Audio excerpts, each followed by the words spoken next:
Музыка Денис Шедер.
Before we get started, does anyone want to get out? They shouldn't have given you Ashy Blokes YouTube. Hey, yo, lesson here, babe. You come at the king, you best not miss. What's up, boss? You believe that? You hold on. Oh no. Do you believe that? Huh? Oh no. Yeah. Oh no. Come on. Do you believe? All right, good people. This is just a Friday open panel session. I'm gonna drop the link, and you guys can come on up. I want to get started with.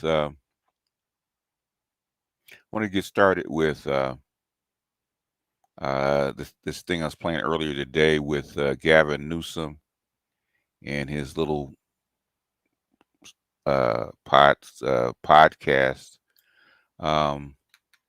session, right? I think it was during the convention, as a matter of fact. So, I spotted this off the New York Post, and it's been making the circulations. Well, it's probably not as much as it probably should have been, but you don't often catch politicians out of politician mode, especially somebody like him.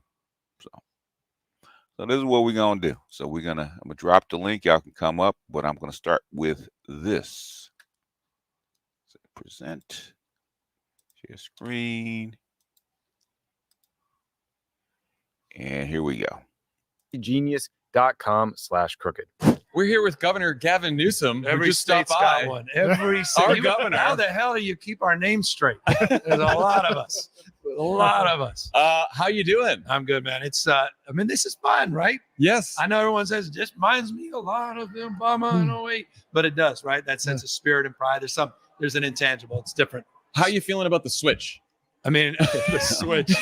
No, we went through a very open process and a very inclusive process. It was bottom up. I don't know if you know that. Yes, that's what I've been told to say. Yes, it was a blitz primary, I believe That's is what they right. called it. It's a very, very fast. It was bottom up. That's what I've been told to say, right? It's a very open process. Yep. A very open process from bottom up. I think it was a blink primary. So we saw that. a 30-minute convention. Yeah. You know, between a tweet and another tweet. It's amazing how it happened. Yeah, it's been amazing. But what is amazing is how unified everybody is. Yeah. I mean, it's next level. So Kamala Harris is our nominee. You have known her for many years. Crazy. What 20, almost 25 years before we were both in politics. I know everyone said we're friends. You know, like you roll your eyes, politicians being friends. Right. But literally before, we were either both of us politicians. None of us knew what we were going to do in the future. I was running a little restaurant and had a wine store down the road. And she was an assistant district attorney in Alameda County. We had some mutual friends, some guy named Willie Brown and some other Mutual friend, a guy named Willie Brown. Hold on, y'all. guys that fell in helicopters with Donald Trump. Right, yeah, Maybe it's the yeah. other Brown, whatever. But yeah, and here we are. Like, how is this? This was never on a bingo card, man. This is next level surreal. So it's pretty exciting. What's something about Kamala Harris that most people don't know that they should know? I think most people. I mean, it is a good point. I mean, no one even knew. More people. I swear to you, the one thing that's universal. I didn't know she worked at McDonald's. That's like the most interesting and relevant thing. But it is interesting. I mean, it is a reminder how you think you know somebody and you don't. But that bio is so multifaceted, again, just in terms of the relationship, the personal relationship, her advocacy, her causes, social justice, racial justice, economic justice. There's so much focus on her criminal justice frame as district attorney and AG prosecuting the case. But there's a whole nother side of her about inclusion. And that's something I hope she talks more about. And look, she's prepared. She's tough. She's tenacious. She doesn't suffer fools. Yeah. Why'd you point at John? Well, you know what? Do you want to say something? He's saying all the platitudes. She doesn't suffer fools. We also know that because she's that's how come she has this big staff turnover, right? We got a little history here. He's been foolish. Tear it out. We all know that McDonald's apparently put out some data where they found that 1 of every 8 Americans has worked at a McDonald's. Is that true? Wow. Now, This is all hearsay from the hallway an hour ago with Dunphy, but this is what I was told. Unbelievable. I mean, this is if you can't trust what you hear in the hallway of the Democratic Convention, what can you trust? I mean, you know what? I just want you to know you can trust me because I have raised the minimum wage for fast food workers in my great state to $20. And we've created more jobs since we've done that. Sorry, Wall Street Journal. Eat your heart out. They're wrong. Created more jobs. Now, I'm just saying, if Kamala worked under our administration, she'd be better off today than she was back in the day. That's all I'm saying. That is a professional pivot. But no, so it look. What? Nothing. Go ahead. It's exciting, and No, so this it's is torture. some of your mutual old friends are here, and now all her new friends that are old friends.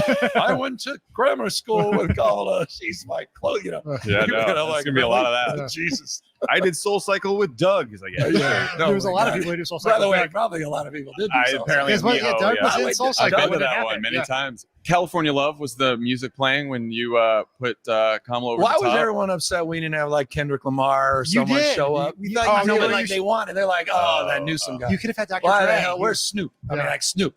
He cost $500,000 to get probably. Oh yeah. That's what he made. I think that's he wouldn't his have done this for daily free. NBC That was rate. amazing. Anyway, that's a whole nother unbelievable. I mean, that guy was. I mean, that's the best Olympics I've enjoyed. But no, I know that was this. Everyone brought it. The DJ, the whole thing. This was a different thing. Was that your choice, California Love? Come on, what? Yes, sir. I love Cal. I mean, Right. that was like Thank Green you. Day or something. Yeah. We're You elder would've done- millennials, Yes. so How do politicians, like high level politicians, classify entertainers? Like What do you mean world classifying it? famous. Like where do they rank in the grand scheme or hierarchy of things? In other words, they classify you by how much money you make and how much influence you have. Okay. Okay, do you get eyeballs? The same thing, same way do they get eyeballs? Are you useful to whatever agenda that there are? So same reason, same way they do with donors or businessmen and stuff like that. That's how they classify. There's So regular people and there's elite. okay, so it pretty much Go ahead.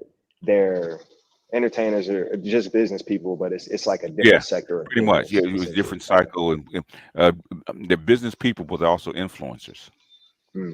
So in other words, Okay. they're a method to reach people. So basically, if you have an entertainer, say like Megan Thee Stallion, she has just like a politician has a certain demographic. Just like a TV station, a news anchor, something like that. They have a demographic, right? Okay. So how do you get your message? So in other words, they're a pipeline to get a message through to a certain demographic. Yep. And how useful you are to push that message, and how how effective you are at pushing that message, right? And vice versa. Okay. In other words, they'll give you platitudes and whatnot. How can I help you? How can you help me? It's about how much. Got to remember, at a certain level, this is about power. It's not about what you do. Okay. Whether you George Soros, it's not necessarily about good or bad. It's how much power do you wield, and how do you wield that particular power, and what agenda are you after? Say like Snoop Dogg, or they mention Snoop Dogg, they'll mention Ice Cube, they'll mention Jay-Z, they'll mention the same way they'll mention the owner of what XYZ sports team. At that level, it's about power. Okay. Okay. Does that make sense? Thank you. Yep. There's nothing wrong with Green Day. I know we talked about this. Trey Cool is a Metallica buddy. guy. Lars, I just checked in 2 nights ago. How's he doing? It's the bet, man. It's crushing. Okay, good. They're still filling out damn stadiums. Yeah. No one does that. Yeah. But yeah, no, look, California cool. Come on. I mean, it makes sense. Makes sense. Our youngsters, we were in our Slack. There was a running debate. Everyone's waiting for California, What song is going to be? What's going to be? Like, young people, it's California Love. There's no question. It's only one option. It was it was interesting. By the way, it was interesting just being with my delegation and how everybody. We had 4 of us that were supposed to be in the camera, our good senators, and everybody showed up. I saw that. I mean, we'll talk. That's another conversation. It looked like We can't college have- game day out there. It was. It is. It was surreal. So obviously California's getting a lot of love at this convention. The last president from California was Ronald Reagan, What? Okay. a Republican. If Right Kamala about him. Harris wins, are there some statues of him we can melt down and turn into something Kamala related? Like, how are we going to play this? Now, this is hard. I got as my witness right before I walked in here. Someone said, and grabbed me and whispered, said, "You need to name the Golden Gate Bridge after Nancy Pelosi." And I'm like, Jesus. I said, well, the Bay Bridge was named after the former mayor, Willie Brown. Feinstein, I think, is going to get the name of the airport. I mean, we're going to run out of things to name. So this is a problem, right? Yeah. I mean, with You should Kamala not say and that Nancy. on microphone We because Nancy Pelosi will hear it. And No, I know. she will- I know, I we do, know, but we there's know a how lot- that goes. We Cut you really like a fish. do it up. But that's a lot of pressure on us to come up. Yes, he was. Well, basically, he was a GOP. Guess what? His wife was a Dem, right? She was a Kennedy. With something. We need to figure that out Yeah. for Nancy. Yeah. But it is, I mean, that is another part of, I think, just the California love and that I'm enjoying is just the appreciation for some of the talent that's coming out of the state and that next level talent, obviously, and Nancy Pelosi and Kamala and Thank you, Legacy Force. and so much of that history. And it's interesting in that Bay Area history in particular. And for those that follow California politics, the Brown, Burton, Pelosi machine. I mean, old school politics, loyalty. I mean, just the principles of leadership and loyalty. In other words, he's talking about the machine that Kamala Harris came out of, right? You don't often hear this kind of candidness, right? So evidently he's had a couple shots. He's feeling loose. He's feeling friendly. And he's, the mask is slipping just a bit, right? He talked about the machine, Willie Brown, Pelosi. He said, well, the machine that they came out of, okay, and how powerful the California machine actually is. See, with you when it's tough on you when things are going too well. Yeah. I mean, these guys are mentors, and they're extraordinarily. I mean, Why does Gavin Newsom have? Because he's fucking governor of fucking California, the biggest state in the union. Okay, the richest state in the union. It's called tech money. Okay, that's why he's got credibility. the This might be a cohesiveness in the basic Bay one, Area. The but competitiveness, sure. But could somebody on the panel, maybe not explain, but brief overview of what exactly the governor controls or has influence over? Just like a governor, 10 seconds. just about everything. Okay, he's the president of your state, so Okay. he's basically he basically how money flows. Certain parts of legislation. He's your chief law enforcement officer, right? So he basically does what the president does, but at a state level. Okay. Thanks. Even negotiating contracts between sometimes between countries. Okay. Okay. Cohesiveness of support is next level, and I think that's contracts between demonstrable countries with and, Kamala's rise for to example, success. if Obviously, a country has an Like industry that's related to the state. he can negotiate with places like Japan, China, Korea, those kind of places, right? Okay. Okay. So you can do Yeah, that. my bad. Keep All right. interrupting. Yeah, I know. Trying to get Nancy's persistence and her You're gonna dominance have in plenty of American time to politics. talk. So. Yeah. You played a lot of sports in your day. Tim Walz was a football coach, the high school teacher. What do you think it means for a politician to have been a coach of a team, to a leader of young men? What does that say about him? No BS. I mean, I told Tim when I saw him yesterday, I said, hey, why haven't you publicly thanked me for your job? Like, I'm the biggest Tim Walz fan. Anyone that's ever met him has to be. It's the most decent. For me, the scorecard of what makes a great politician is a great person. As a human being, this guy is the real deal. He's coach in every way, shape, or form. He really gives a damn about other people. It's the reason he became the head of the DGA. There was no debate. That I remember sitting there when we voted for him. Everyone looks like Tim, obviously, and in fact, we don't know what to do without him as the head of the DGA. So he's just a decent, honorable guy. He's the same guy in private that you see in public, and so there's an authenticity. And the reason I'm not surprised about this pick, knowing Kamala as long as I've known, she's got to have that. She's got to have that trust. There was no doubt when she, as talented all the other considerations were, and they were all extraordinarily next level talented. There was no doubt in my mind she would pick Tim on the basis of that interpersonal relationship. And her emotional support dog. Yeah. Yep. And just knowing that she would have this guy's trust and he would always have her back 24/7. And so I just think it's an inspired ticket for her. Unfortunately, the middle U.S. doesn't. Basically, if the Democrats don't have California, they don't win. Okay, same thing with New York. And you just had a VP. You're electing a president. You have a somebody from California running for president right now. Okay, so you have no clue about who's going to get elected 4 years from now. You have no clue. So yeah, unless if you're that accurate, then you should make some money, because nobody can pick nobody can pick a president when there's a cycle this far out. He's at the top of the list, right? In fact, he's second or third. In fact, they try to groom him by sending him to have a personal relationship with Xi. Well, what other governor has that? You tell me. Plus, he comes out of the Willie Brown, Soros, Pelosi machine. Okay. As a situational partner. I mean, do you guys study politics, or you guys just guess?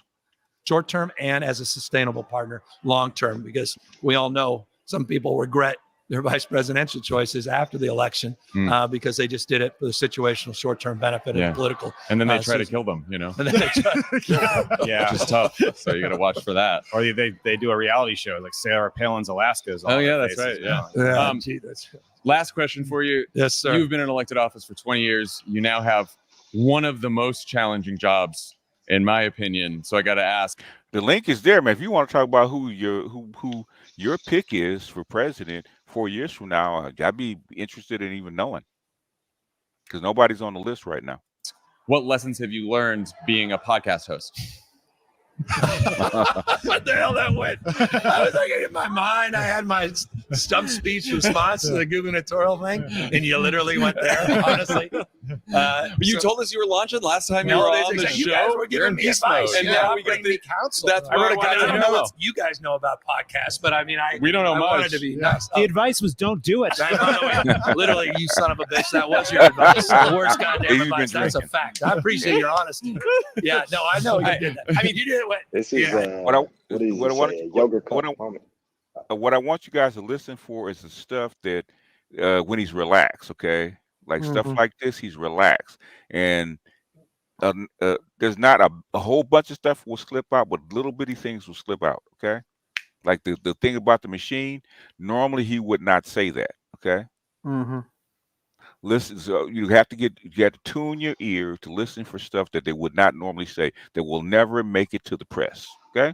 And then that is not a guy worried about our competition. I can tell you. He's like, he was serious about Do I that. come to your office and start issuing proclamations and executive orders? Yeah, like, Like, stay out of my shit. Are That's you all guys we're like, saying. oh, geez. I mean, I'm like, literally. We don't these like guys competition. are unbelievable. So, look, hey, I just saying, okay, with all due respect, like Marshawn Lynch, that's just different. Yeah, that's good. It is different. It's the beast. And it's fun. And by the way, we had a fun little episode. We went into San Quentin death row, which, I did a moratorium on the death penalty in California. And then we cleaned out San Quentin. We're turning it into an honor yard. Oh, wow. And we were able to do an episode there. Wow. I met a guy, you talk about sports, God is my witness.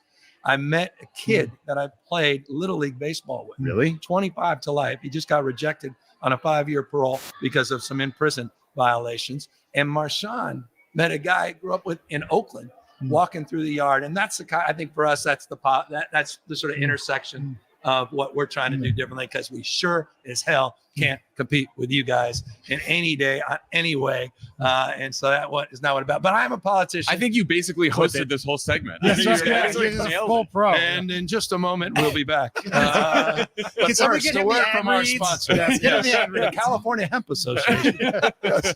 Tommy John underwear. Tommy John That's underwear. when you know you've made it. Tommy John underwear, 2 for 1. Oh yeah. Do you have it? We have this organization, Vote Save America. We're having people sign up to get involved, volunteers. Do you have any marching orders for everyone in this election? Would it be to vote? What the, I mean, are To we register, seriously having this? volunteer, You think or- registration? Are we really having this conversation around the importance of registering to vote? Yeah. I mean, you think a lot of people really? out there. No, we Like, don't want I'm them to just not so register. sure. We want them to go volunteer, knock on doors, make it. calls, all this stuff. Yeah, no, it's about active, not inert citizenship. And citizenship is not just voting every 2 years or 4 years in an election. It's everything that happens in between. Sage advice. What I tell you. And it's from a politician, right? Sage advice. Let's peel that back just a little bit. Have him say that again, okay?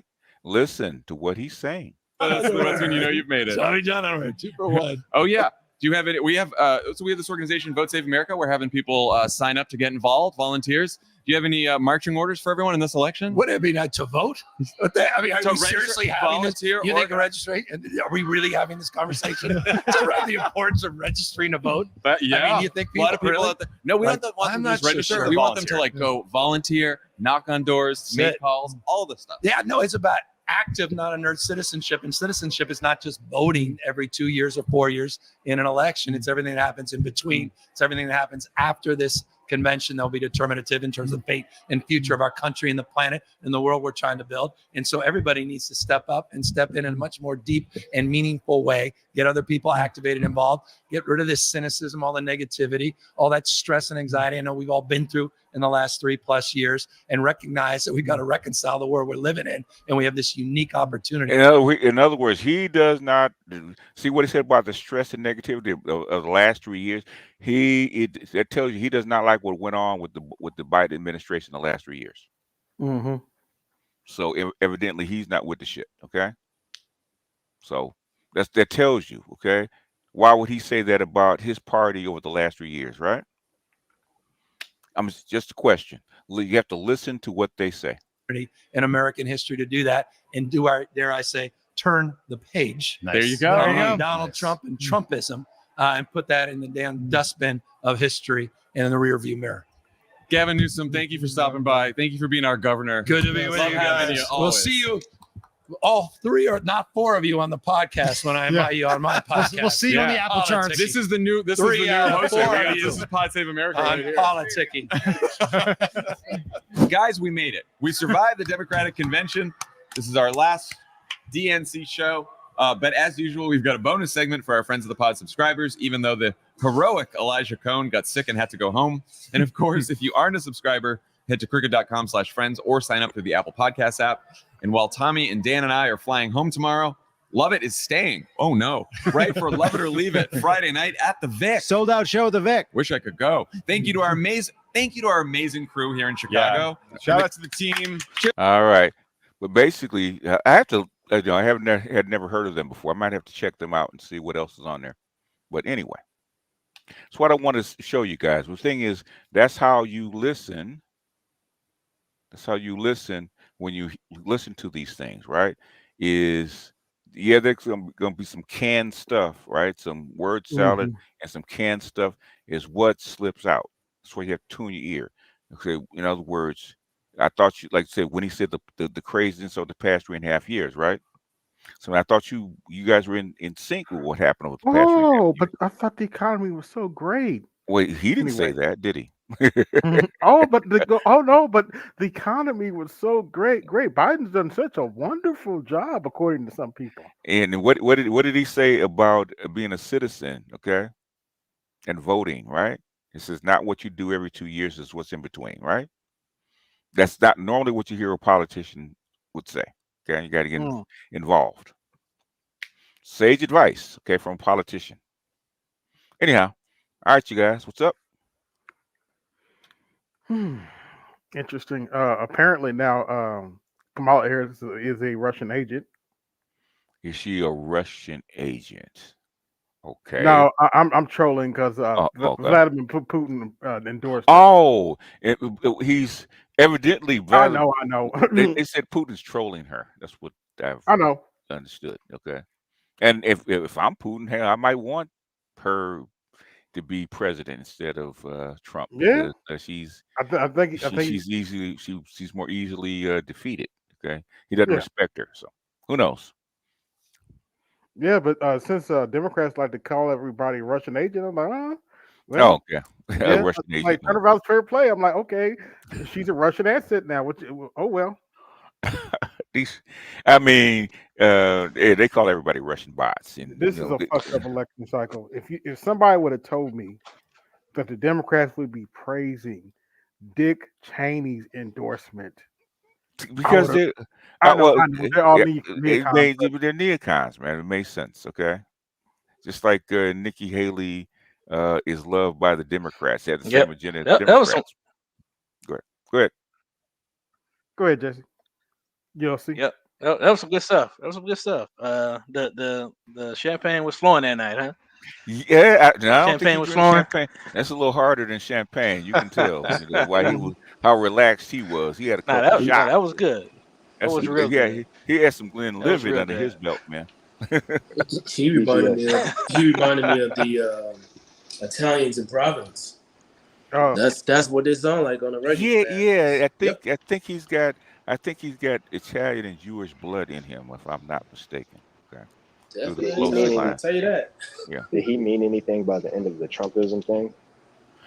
Yeah, he meant. Yeah, what do you think? Okay, what do you think he meant? You heard him. I mean, I don't like. I mean, they already tried to like. What do you think that he means? What do you think that he meant by it? I think that. I mean, they've already kind of proven how far they're willing to go. So, Trump and Trump. There's a difference between Trump himself and Trumpism. Okay. Okay. Okay. Just like Kevin Samuels is dead, but the ideology still lives on, right? That's right. So Trumpism is is not Trump himself. Yeah. Okay. And it never really was. Okay. Yep. If you go back to 2008 with the deplorables, right? And Sarah Palin kind of stirred him up. 2016. Well, no, 2008. Sarah Palin. Okay? Sarah Palin. Okay, yeah. Remember all the yahoos that were lining up behind her. Remember that? Yeah. And then even what's his name McCain had to calm him down. Yeah. Yeah. Those are those people. Those are the original MAGA people. and Trump decided, hey, you know, he's a savvy businessman. If I want to win, I need these people. Yeah, And there's he a market tapped right there. he Yeah. tapped an untapped market. Mhm. Savvy. Because you know someone who looks like he's been taking notes is JD Vance. He looks like he can play.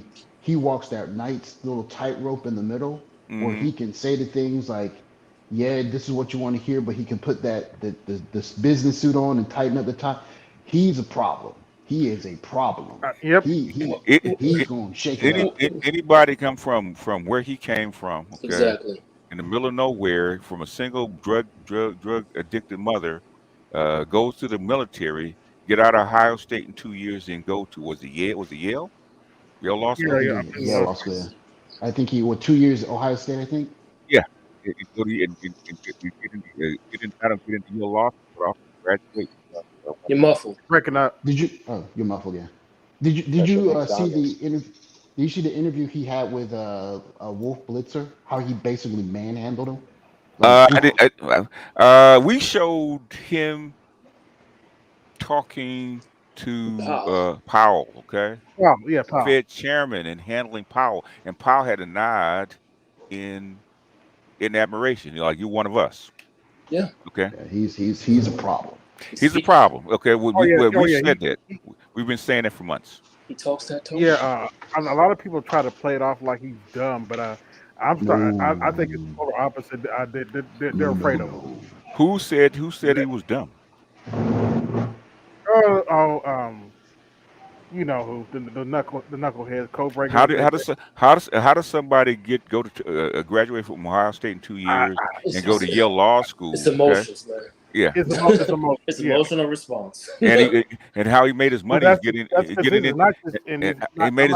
getting into tech. Okay. Yeah, exactly. He made his money before he became a politician, Well, not while and after. Yes. Yeah, I think he met a benefactor to kind of help push him. So what? When he was going through like school and stuff. Do you think Everybody needs a benefactor, but you have to have the talent to actuate it. Okay. Exactly. And, Obama had a benefactor, but Obama had to do the work. Do you say Obama's dumb and not talented? Okay. You have to prove yourself. Oh, absolutely not. Yeah. Obama's. I mean, he was a black president. That's. Look, man, that 2000. Show me something where JD Vance has not handled himself, and JD Vance has a choke collar on him right now because there's certain things he can't say. That's right. Mm-hmm. Yeah. Okay. Because he wants to go off. No, I'm not he wants to saying go off that. on the press. But that's the consistency. Yes. So on the Democrat side that he's not smart enough and stuff. And I'm like, okay, y'all keep telling yourself that. That's why I don't listen to him. Right? Exactly. When Mike was telling me what he's telling me, you know, both times he was wrong. Okay. Yeah. Well, you know they're wrong about nothing. They show all of their facts allegedly. What I'm saying is, okay, you can show facts, but the thing is, just like anything else, right? How do you analyze the facts? Okay. Exactly. In other words, there's a person that can read the same kind of material and get a fail, and another kind of person get to read the same material and get an A+. Okay, same material. They aren't analysts, man. No, they're not. Well, they are. They're clearly aren't analysts. But I did want to comment on what he was saying about what happens in between those 4 years and basically understanding what's happening at the local level. Mm-hmm. I mean, I know Jules touched upon this a while ago, but I mean, I've said it before, man. If you don't know who's who and where you're at, Anicetus, there's a link, Anicetus. You were wrong the last time. You want to go 0 for 2? Go ahead. So if you don't know what's going on, locally, again, if you don't know who the players are, and if you can't read financial statements, because it's about resources. So if you don't know the resources in your area, you don't know who's who. If you even partake, you got to partake with the Treasury or Department of Commerce. I mean, that's the game, man. Okay. But you say African Berry ruin your 20s, right? Okay, you think so, right? Let me ask you this, man. Do you remember the depression in the soup lines and the bread lines? Okay, have you ever read about that? Seen it on film, okay? No, they didn't. Had they not picked Barry, okay, that's why he won the Nobel Peace Prize, all of your banks around the world would have imploded. Okay? Do you understand what implode means? Oh, come on, BJ's man. Now you're gonna bring in bonds, and people freak out when we start talking about bonds. I'm making it very simple. I'm making it very simple. Okay. Hold on. I'm sorry. All the banks around the world were broke, and they still are. He had to cut a deal. Okay. If he had not done that, guess where you would be, sir?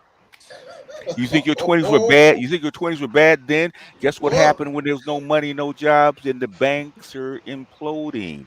Okay. So, and your economy is in probably the biggest depression it's ever been through. Where do you think you would be? So is that ruining how? So he ruined your 20s. Okay. Hello? Really? Anyway, continuing. Go ahead. What was I going to say, BJ? Was that I think that Barack Obama, I mean, first that 2004 speech is that's one of the best 5 speeches I've ever studied. But he gave people like a new brand of hope, right? I mean, I think it's part of America rebranding itself almost, right? Like, I don't know. We still got our finger on the pulse. And guess where the fuck you running that from? One of the a high level Mason called Reverend Wright for over 20 years. Now, why do you think Michelle speaks the same way? My crew, we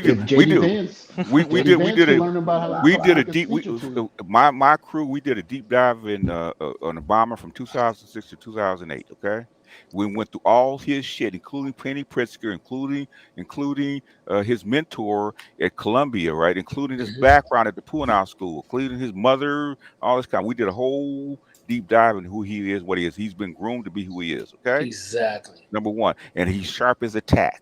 Yes. He was actually slated because me and my mentor Craig Hewlett had a disagreement with this. He was slated to be Hillary Clinton's vice president, right? He seized the opportunity. That's how come she doesn't like him to this day. Well, there's no guarantee she would have won the election. She might have, but she's pissed because he stomped all over her presidency, right? And there's nothing she could do about it. Willie Brown, the kingmaker in California, he said he's never seen a machine like the Obama machine. He said they're just mowing them people down left and right, right? That's how. Now Willie Brown's been around a long time. That's how impressive Obama's machine was. Okay, and you haven't seen it like the like of it before or since. If you could get a compliment from Willie Brown, that's pretty much the most powerful. If I could find it, I will. I'll bring it out play. But that's been years and years and years. So a lot of that.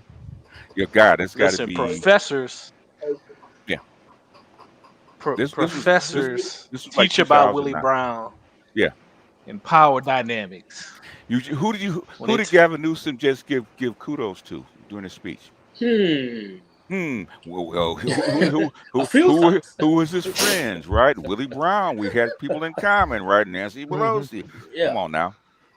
Listen, if old white professors teach about you in college, you're a bad motherfucker. You're a bad mother. But Willie Brown's a bad motherfucker. Yeah. Bad motherfucker. Undeniable. Oh, Anastasis, you want to go? You want to go over to Anastasis? Yeah, I guess everybody wants to smoke with you, BGS. They ain't got enough smoke, boss. Okay. BGS. Hi. Yeah. This is Hello. JB. How's it going? I I'm haven't been on fine. your show in a while. I know. How are you? I didn't want to really just jump in and change the conversation. Did you land your? No, you're not going to change the conversation because that's not what we're talking about today. Did you land your white man? Did I land a white man? I think you're JB, right? The one, the divester, the intersect, the swirler. No, I have a black husband. Oh, okay. Yeah, black husband. Okay, because your icon looks familiar. Okay. Okay. Yeah. Okay. I guess I just wanted to ask, what do you all think about all these migrants that are coming in and getting all the benefits? Because I know I was on your show some years back, and you all talked about how Black women was collecting all the welfare and getting all this stuff. They were. And Black men should divest and go to South American countries. No, We don't okay. have to go to South American countries because the migrants are here. That's not So what the are your reason. thoughts on the migrants coming here Okay. and collecting the welfare that Black Oh, women are collecting? you haven't been here in the past couple of years, huh? We actually talked about that, right? Okay. Have you ever heard of a congressman called David Schweikert? I'm sorry, I didn't hear you. Have you ever heard of a congressman called David Schweikert? No. Okay, he talks about the budget, right? The budget and the debt, right? Okay, guess what David Schweikert says, right? He says you got 5 years to figure it out before we start cutting people's Social Security checks, okay? Because you don't have enough money coming in, right? Okay, because you don't have enough what? Taxpayers. Okay, how do you get taxpayers, JB? People have to work to pay taxes. People have to work, and you also have to have a big enough what, JB? Yep. Come on, Income? think. What No, else? come on. Population. Hey, Okay, population. Okay. Stop.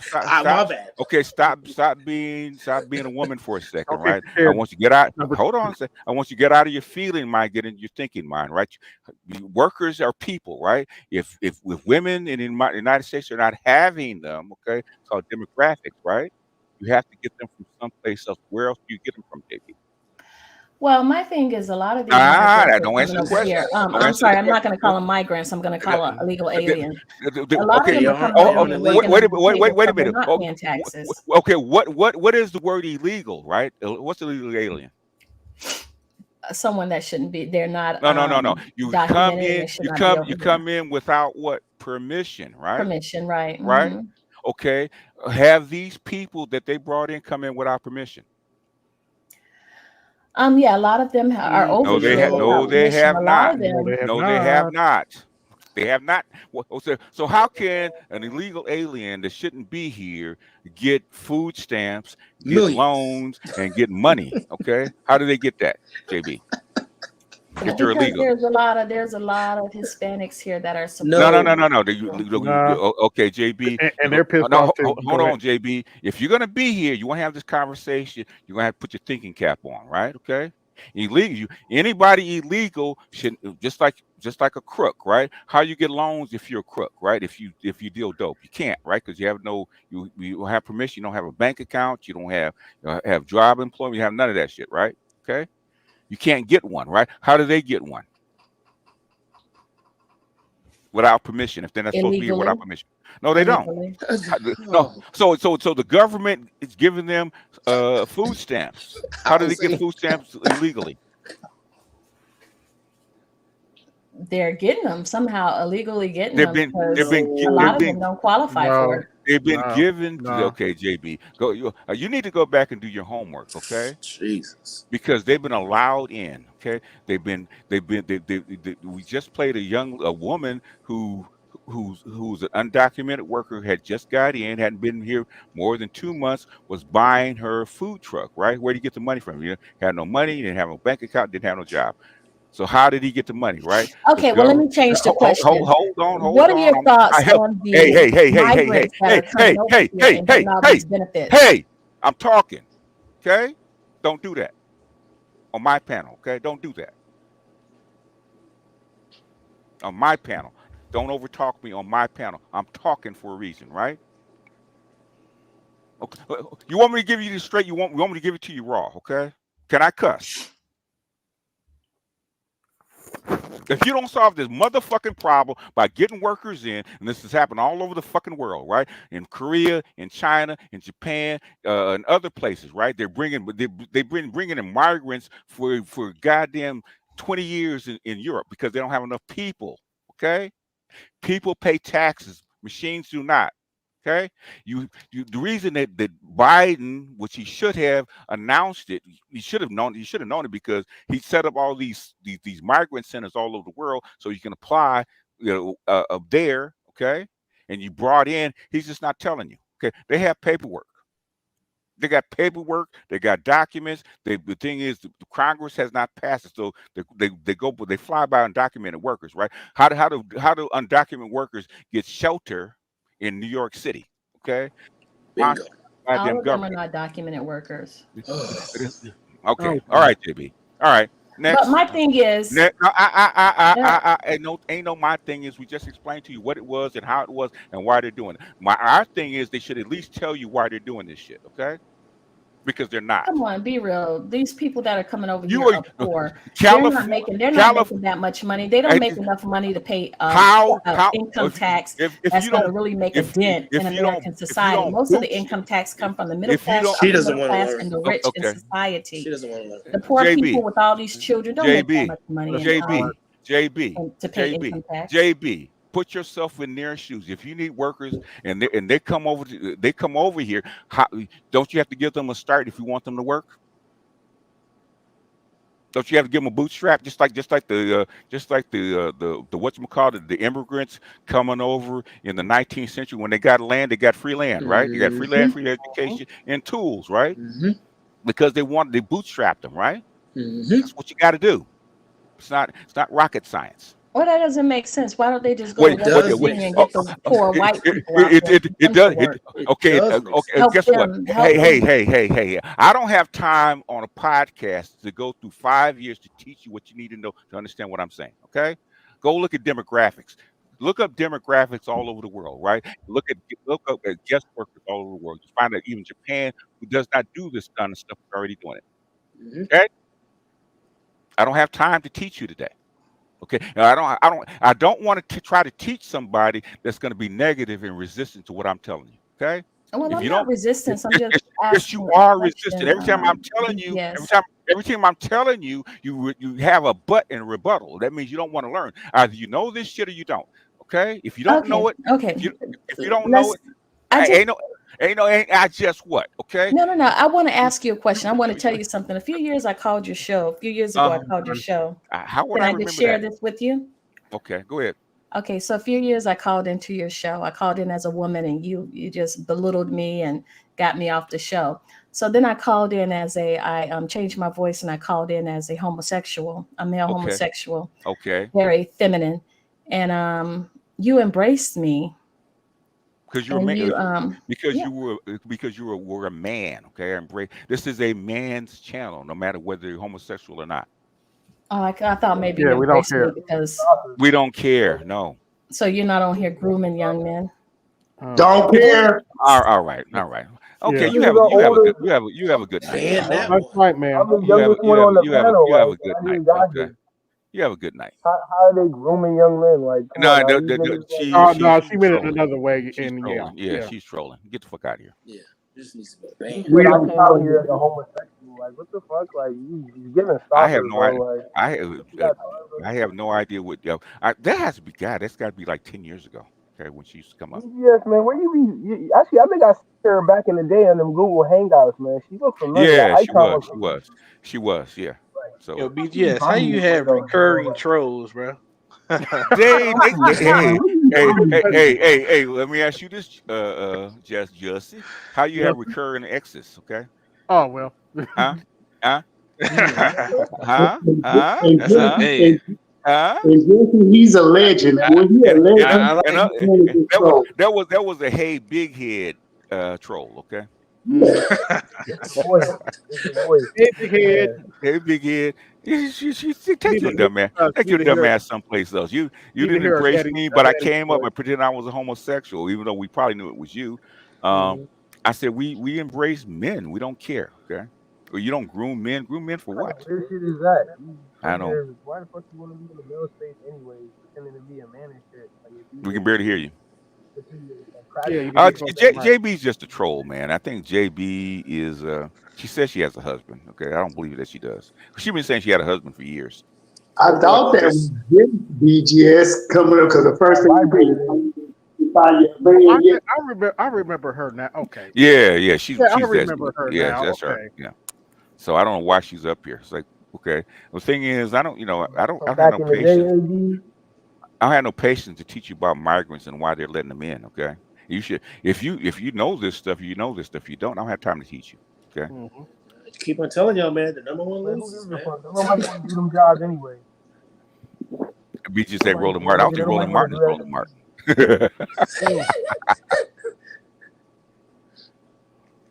Anyway, all right, y'all. Okay.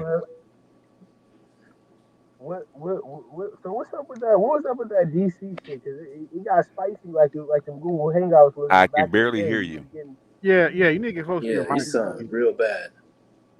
What he, she's, chick, which My bad. one are we talking about? Okay, there's a bunch of them that come through from time to time. Which one? I have I'm no idea. talking about that not that DC. I'm No. talking about that He DC. sounded What was up with real. that Yeah, DC you You're were really bad. You were bad. Yeah, you're bad. Go out and come back in, man. Am I boring? BJS. I mean, you're bored, you're breaking up, and you're low. Yes, sir. You know you have to be patient with my black queens.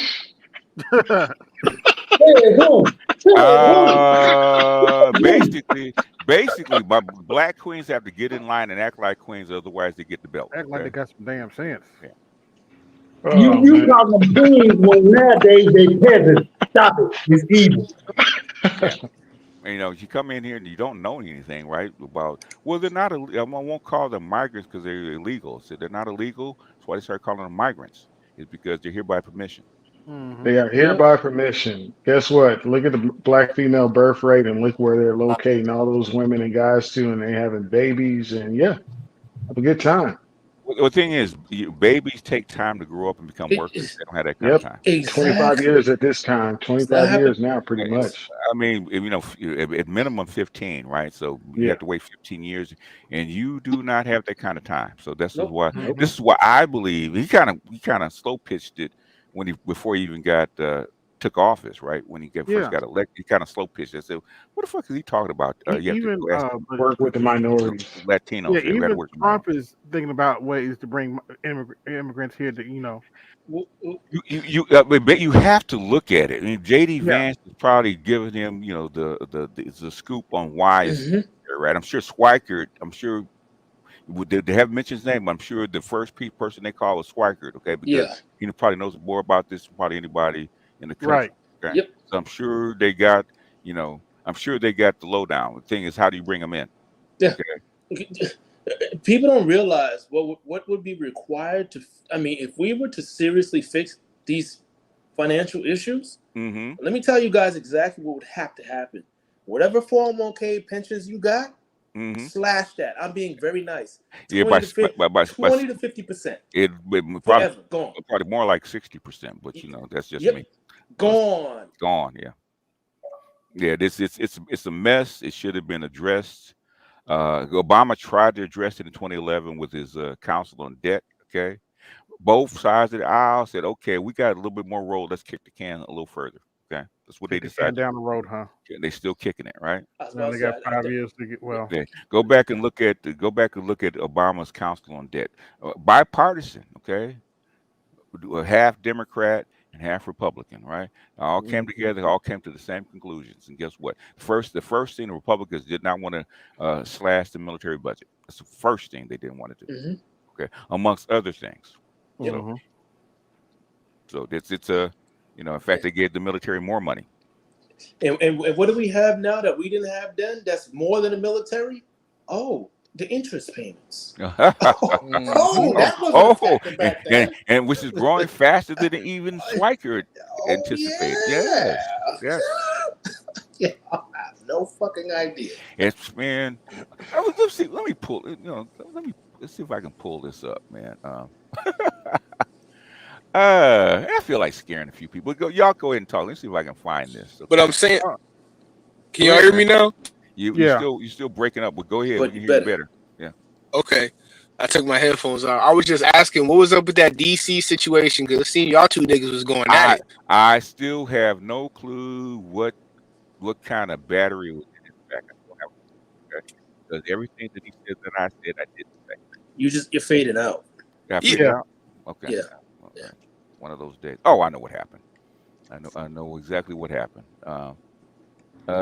Echo cancellation on this. I would have to go back. I'll do that in a little bit. But I have no idea what battery was in his back or because evidently somebody told him something because he didn't hear it himself. Okay. Yeah, he came hard. I was like, whoa. Yeah, he came hard at me, and basically, so being called he said I called him a shill, which I never did. He got mad at Blue No Matter Who. Okay, I said, why don't you ask AB about Blue No Matter Who, because that's AB's line. He's been saying At it for this point, years. I'm not even calling him Blue Number Who. I'm calling him Butthurt Blue, no matter who. BGS. I thought about it for a couple of days. I pondered on it, and I came up with this. Okay. This was the true reason why he came on 2 nights ago and acted a plum fool. Number one, he misses you. He needs somebody. Hold on. Hear me out, gentlemen. Hear me out. Reserve your laughter for after the fact, if you must. Okay. Number one, he misses you. He hasn't had somebody to really tango and spar with in a minute. And that's number one. Number two, we know it's election season. What they've been saying over there is not resonating. They're getting tired bickering amongst themselves. Then you got this made up stuff coming up. So guess what? What did you tell him when he finally got you riled up? Okay, nigga, if you want me to throw down a gauntlet, I'll throw down a gauntlet and I'll start researching this shit every day and I'll make y'all look bad. That's what he wanted. That's why he came over. Period. Point blank. Okay. Well, now he's got plenty. Has got plenty of stuff to chew on. Get prepared for what you asked for. Well, basically, what's his name? MOT went for that stuff about slavery, right? Okay. Like I didn't have nothing, right? I said I came up with 7 papers and they have 20 more. Okay. And I haven't heard about it since. Okay. I'll ask if you're gonna argue about it, be respectful, which he couldn't be. So I want to talk to you. Okay. All this over some Kamala Harris shit. That's wild. I don't even know what it's over. Okay. And when he talked to Mike and we went back and forth with Mike, all the shit that I said he agreed with. So go figure. Okay. I don't know what that nigga. I don't know what Mike was talking about, man. Mike don't know. Mike doesn't know what he's talking about. Okay. Yeah, I don't know how you do it. How do you elect somebody that never held office before? Yada yada yada yada. That doesn't happen. I said, did you know that Trump never held office before, or you just not figuring it out? Yes. That's not the same thing. It's not the same thing. It's not the same thing. No. La. You can't make this shit up, man. Cannot make this shit up.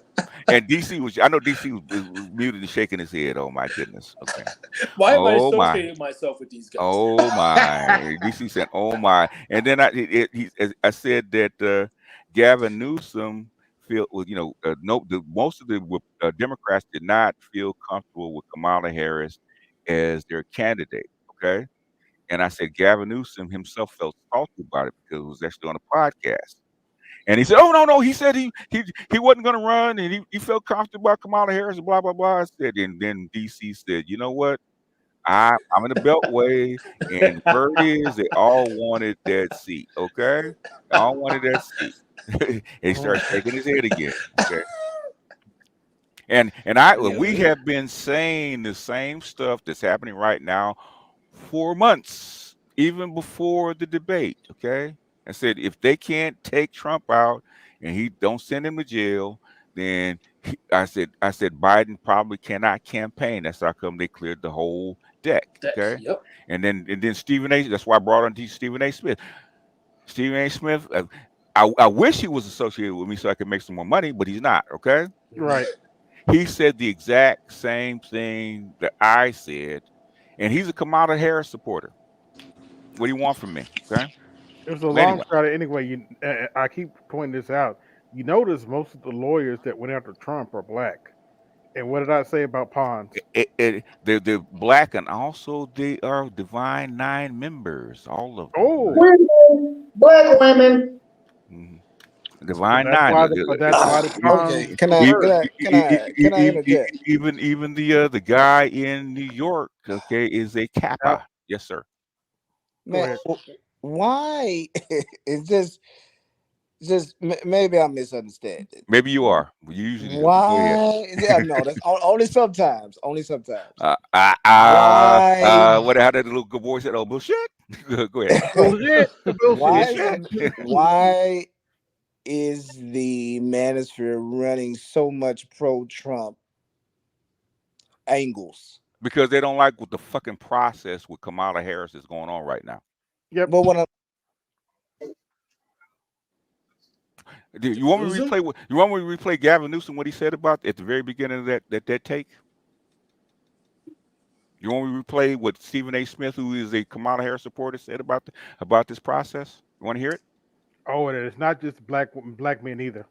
No, BJ. Do them one better. Do the AOC one. Do the AOC one. That one. AOC was the Oh, best. AOC, Yeah. and also we also played Nina Turner, right? Mm-hmm. Who doesn't like it either, right? What did she say about the Democratic Party emasculating black men? Remember that? Did you see that one? You see that one?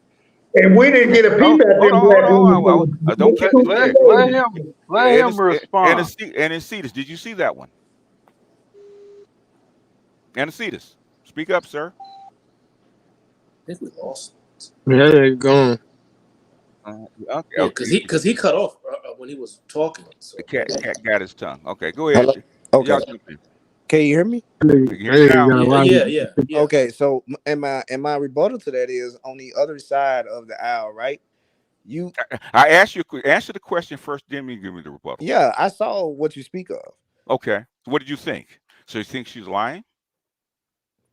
I think she has good points, but it doesn't nullify the threat on the other side, though. What's the threat on the other side? Donald Trump. Okay. And his administration. Okay. What's the threat on this side? The threat on this side is maybe some economic peril, maybe. So, give like or what? take. Like what? And well, you gotta unless you get this rope from around our neck, which being Israel, and that whole debacle.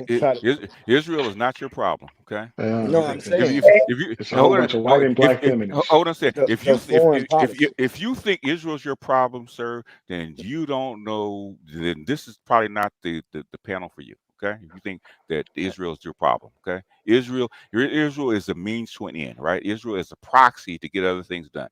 Mm-hmm. And Which is- Cetus, were we closer to nuclear war in the Trump administration or in the Biden administration? don't worry, we'll wait. Really? Wow. Somebody nigga. started 3 wars, basically. Yeah, go, y'all jump in, man. Let him get on it a little bit. Sauchi, That nigga got all that. Someone starts 0 wars versus somebody basically starts 3.5 in a trade war, and we're closer based on who?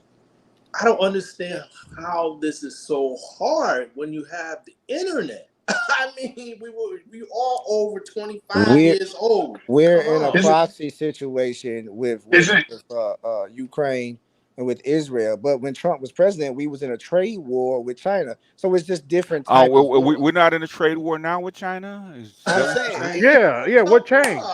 no, but I'm saying Trump kicked off the trade war. Say, have you heard the Biden administration keep trying to threaten to go to war over Taiwan? You ever heard about that yet lately?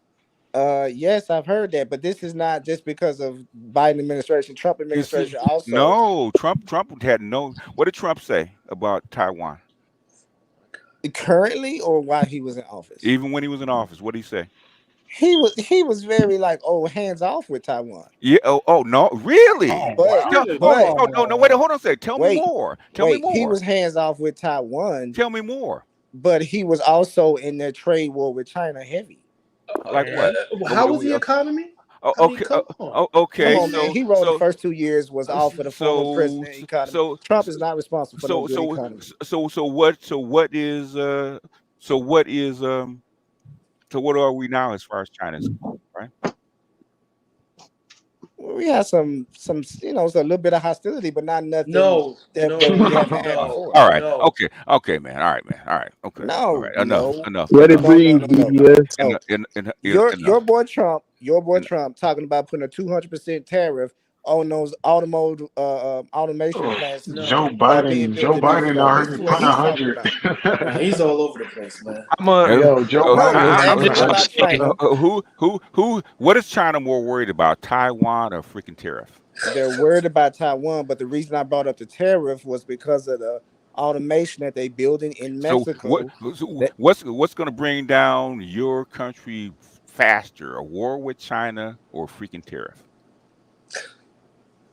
Now, Biden could have basically unloosed the tariff, right? Guess what Biden did when he first came in the Ukraine war toward Russia and China, right? It's called sanctions. Understand that? What? Sanctions. Bum, bum, Yeah, of course. Of course. All right, man. So and it's Go ahead, jump I'm in, gonna just man. say, Yeah. Can I ask? I'm gonna let me just say two words. Uh-huh. Let me just say two words real quick before you ask your question. Chip shortage. I understand the chip shortage, man. What I'm saying is what's happening right now with the chip shortage did not just start with this administration. It was like this when COVID kicked off. Damn, Which you're is gonna why blame those, everything on Trump. I'm sorry. no, because it's the problem. Let me tell you the problem I have with this. Everything that's quote unquote wrong, you guys started with this administration. As if Trump didn't blow it up. Whose job is it to fix it? Yes, it's this current administration job. So how come they if They exacerbated the problem? If they disagree with the policy, what could he have done? My rebuttal. No. Answer my question. Damn. If they disagree with the policy, they should have pivoted. Guess what? Can I ask a question? Guess what Trump did as far as NAFTA and the six talks with Iran and shit like that. He undid them, right? He blew them up. Yeah. He blew them up. Guess what Biden could have done if he disagreed with the policy? He did try to blow them up. He did not. Go ahead, Uru. No, he did not. Can I ask what might help to kind of clarify things? I mean, you guys are talking about very sort of complex issues, sort of parry thrust between Trump administration and Biden administration. Some things preceded Trump with Obama, obviously. Is anyone on this panel? Is anyone in the public chat confident that your current Democratic nominee know anything about any of this shit? Hell no. No. To some degree. Does anybody on this panel, does anybody in the public chat has any sense at all that woman is capable of any way managing or reconciling any of the issues that you guys just discussed? No. So going back to the prior antecedent's prior question, brother, it's really an issue of competence. Yes. I mean, it's even to me, it's beyond politics and whatever. I mean, from my perspective, you're putting you're putting a child in a fucking airplane to fly. And Black that's my perspective. Hold on. And Black Guru, what? That's my perspective. And Black Guru, so I'm just saying my a basic perspective with Trump and his administration. But how can you see the screen? How can you believe that? How can you believe that when Trump has actually been president, and things did not fall apart? Yes. I mean, he may have made some mistakes. You may have some decisions about some views, but there were no wars initiated during his presidency. Yeah. So my point is, look, Trump, for better or worse, Trump is a known quantity. Yes. As a president, he's a known quantity, good or bad. This is a woman who her policies have not been evaluated. They've not been tested. They've not been subject to a primary debate at all. See, if she had gone through a primary, we could have gone through the details of the specifics of her views about these very issues that are being presented here. We could have gone through all of that and got some clear sense of whether or how she would manage or reconcile these issues. We have none of that. Yeah, you're about to elect her president, man. This is not, I don't know how old you are, but like I said, my first election I voted for was in 1980. I've never seen this before. I've never seen a person so less qualified, so less vetted, be in a position where people are seriously talking about making this person president. We've never been in this position before. Not in recent history. And Black Guru, and this is where I disagree, because the previous president was the same person. He was just as disqualified. He was just as unqualified. He never held any type of office. Did he go? Hold on. Primary. Did he go through a primary? He went through a primary, yeah, but okay then. Did she go through a primary? No, because of the situation and circumstance surrounding it. Exactly. So in other words, he qualified for his. The people actually got behind him and voted him in, right? Like him or not. Yeah. Hold on. And they had over a year to compare him 2 years. His Democratic opposition, which was Hillary Clinton. He was an unknown. That was his advantage. No, he was not unknown. Yes, he was unknown. Yes, he was. He was not unknown. Politically, he was not an unknown after campaigning let me for ask 2 you. Let me years. ask Antecedents. When the last time she went to a primary, what percentage of votes did she get? I don't know. Maybe like 3. It was real low. No, it wasn't 3. It wasn't even 2. It was low. Yeah, it was ridiculously low. So in other words, she didn't make it. She didn't make it to a single primary. She did not. So in other words, for his 30-year publicity. In other words, did you see the piece I put about with AOC in her? Yes, I saw that. Which was okay. And guess what? Her own party feels the same way we do. Her own party. Shit is not hard. But they lining up behind her, right? Because they understand for the greater good. No. BGS, may I ask a question? They're lining up behind her. All right. You got money is behind her. They must back her for the money. You got down ballot people. You got to back her up. You must back her up. That's what I'm saying. Regardless of what you think about her, if you're a Democrat, if you're running for office or supporting other people running for office, you're forced to back her. Antecedents is like talking to my mother, and she's 85. Okay. No. Yes. It's the same shit that I hear from them, right? BGS, may I ask a question, please? Hold on a second. No. Hold on a second, right? What you said, there's a danger that Trump presents. What is that? The danger that Trump presents is Trump doesn't have any actual real plan, man. No. Trump's been president. What is the danger that you think Trump presents? A complete dismantling of the core structures like DOJ. He can't do that. Who's in charge of dismantling? He was president for 4 years. If he wanted to Can I tell him something? Can I just tell him one little fact that he's missing? Somebody's mic is really bad. Is that Pookie again? Where is he? Okay.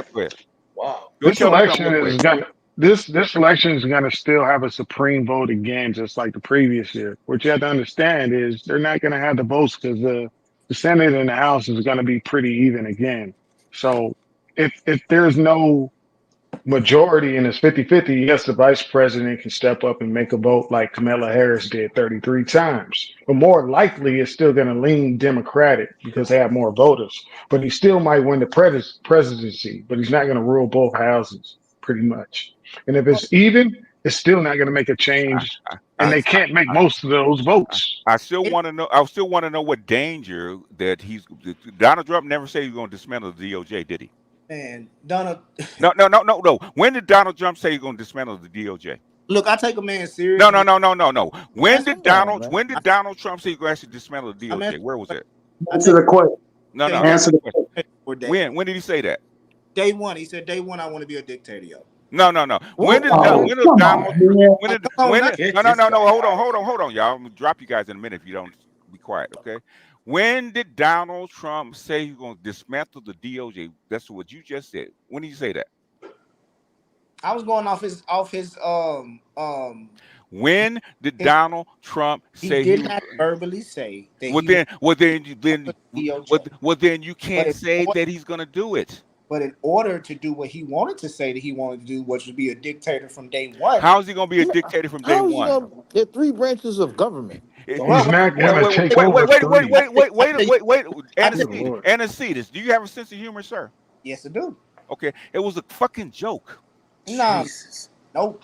It was a joke. Antecedents. Did you hear what I said about how the voting is going to take place and how close it's going to be? That they're not going to be It doesn't matter. Hey, BGS. And, Yeah, it doesn't matter. No, he doesn't understand. Okay, I understand. hold on. Last round of questions, and then we're gonna go do something else because I don't want to waste a whole bunch to an hour on this low level talk, right? Fear mongering. Okay. I think This is no, hold on. I allowed you to get your word out, right? I asked you direct questions, you could not answer or back up, okay? And No, this is pedestrian talk, okay? I'm gonna let them question you one more time. We're gonna go move on, right? I don't want to waste a whole bunch because I'm gonna get irritated, okay? Because I do too much work, do too much study, I do too much background work to listen to shit like this. Okay, bring me something that's actually tangible that he said that was actually went on. Right? He's a danger. How is he a danger to what? He was president for 4 years. What happened? Man was president for 4 years. What happened other than COVID?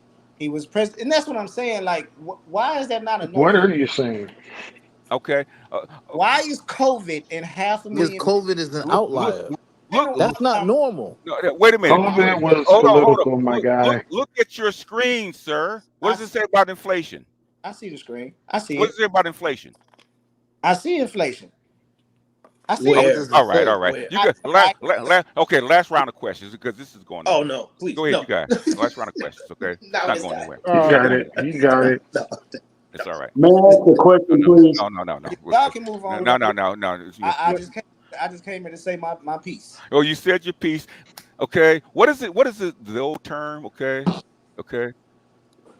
It's better to be thought of as a fool than what? Than be one. Then Open your mouth and open your mouth. It's better to move be all thought out. of as be silent I can say than And to move open it your and mouth move all that out. I know the man had a 4-year track record and he blew it. And to hire him for the same job that he blew Look at your screen, sir. What does the number say?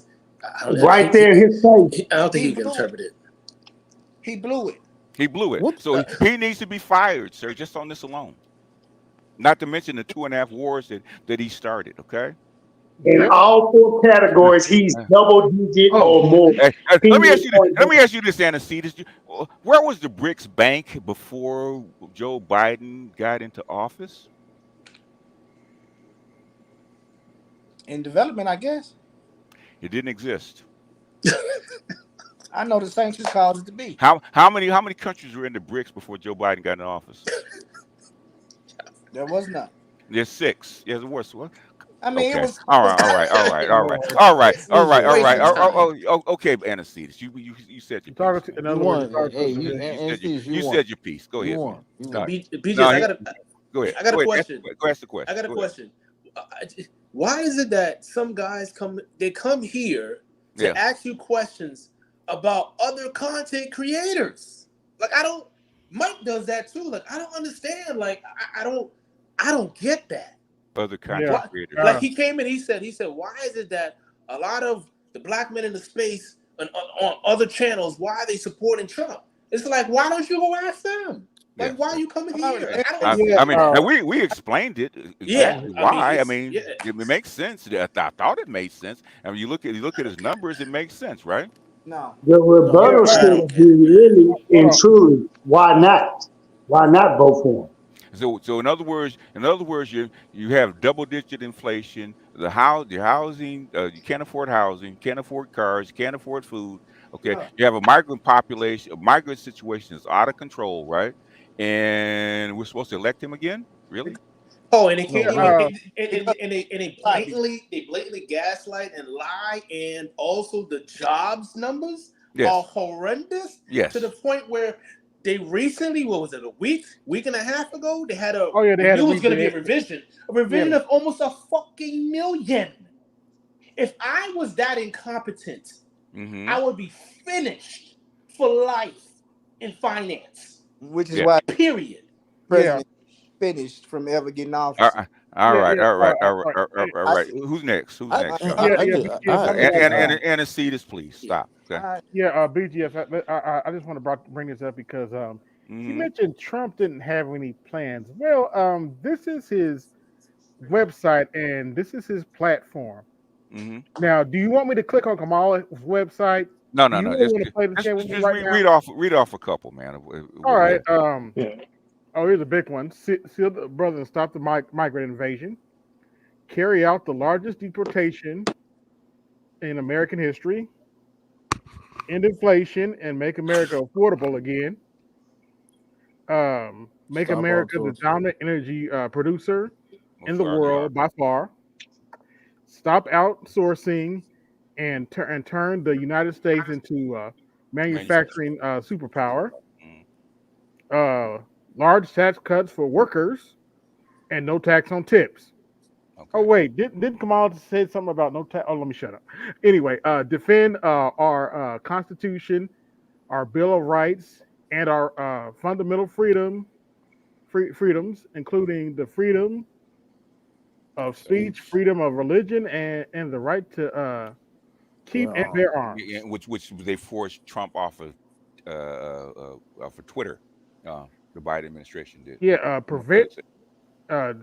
prevent World War III, restore peace in Europe and in the Middle East, and build a great Iron Dome missile defense shield over our entire country. All made in America. Okay. In weaponization of the government against the American people. Okay. That's enough. Okay. Yeah. Kamala Harris doesn't have anything on her website. All Except right. for to donate. If anybody, last questions for Anesthesia, if you want to ask questions, because I want to ask you a question. I got a question for Anesthesia. One at a time. Who's I have a simple question for him. Do you understand why the reading levels are so low? Maybe it's because of parents like you. No. Okay. Don't insult. All right. It might be fun, but thing is, okay, you're on my platform, right? And you do this on my platform. Guess who's gonna get the blowback for it? Oh yeah, you. Yes. Okay. So, there's places that allow this kind of stuff. We try not to do this. Okay.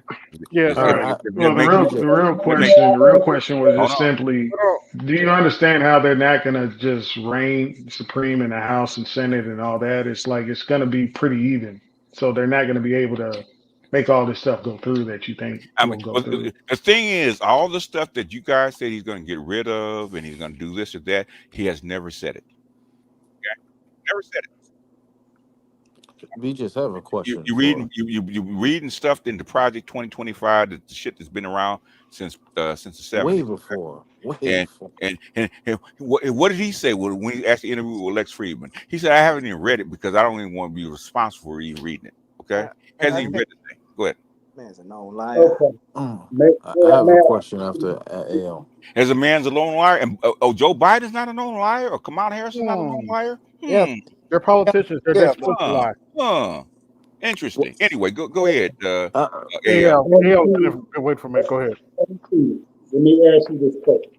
Just a week and a half ago, did you see the interview that Kamala had personally with her sidekick, vice president? Yeah, interview with Harrison once. Yeah. Okay.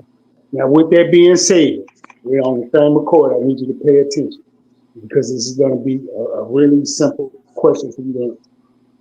Sir, when that interviewer was asking her question, she constantly kept her head down. She never looked up at the camera to screen the American public people when she was answering the question. But her sidekick was. With that being said, in the history of presidential interviews, do you think that looked presidential to you? Is that what you want, defending your country at 3 a.m. if a phone call's coming up? I think that interview went okay. However, no, I'm answering the question. However, I do believe she does need to work on conveying some confidence a little bit better when she speaks. I think sometimes she's not used to it. So that was presidential to you? That showed leadership? The way she handled herself to do leadership. I think asking my leader to be good at everything is a little bit ridiculous. I need her to be good at what I need her to be good at. And what do you need? Or what do you need her to be good at? I need her to be good at stabilizing the country. That's what I need her to be good at. And if you take somebody that can't get an interview, So in other words, Elon Musk. Wait, I'm gonna use this as an example. How does somebody that doesn't even have a policy out going to stabilize the country? First of all, she did mention her policies: the whole building 3 million homes, the extending the child tax credit. That's not even on her. That's not even on her website. It's not even on her website. How is it? How is that a policy? She mentioned it because she mentioned it. Because she mentioned it, they think that that's what she got going on. She's a known liar, though. Exactly. Yeah, and so are they all. I'm just telling you, if this is a lie, this is what she stated during her multiple rallies in Georgia. And that's enough for you. And Trump bull crap on them. No. Is that enough for you? That's enough for me. A little bit. All right. No. I said a little bit. Wait a minute. Hold on. Wait a minute. Okay. If I'm eating, right, I'm hungry and I eat a little bit, okay, and somebody, is that enough? Are you supposed to take the plate away from me? No, you ain't supposed to take the plate away from me. Why? Because I want more. And the truth is, I do. Wait. And another, that's not enough. I do want more from her. Don't get me wrong. But okay. I know the other person with the plate, there's nothing on the plate for me whatsoever. So I'm going with the person who got something on the plate. Okay. That's Can fair. you put those presidential numbers? No. It's all right. It's all right. Finish your question. Okay. I have a question. Yeah. AB was next, and then who else? It's me. I already went. I already said what I want to say. Okay, go ahead, then James.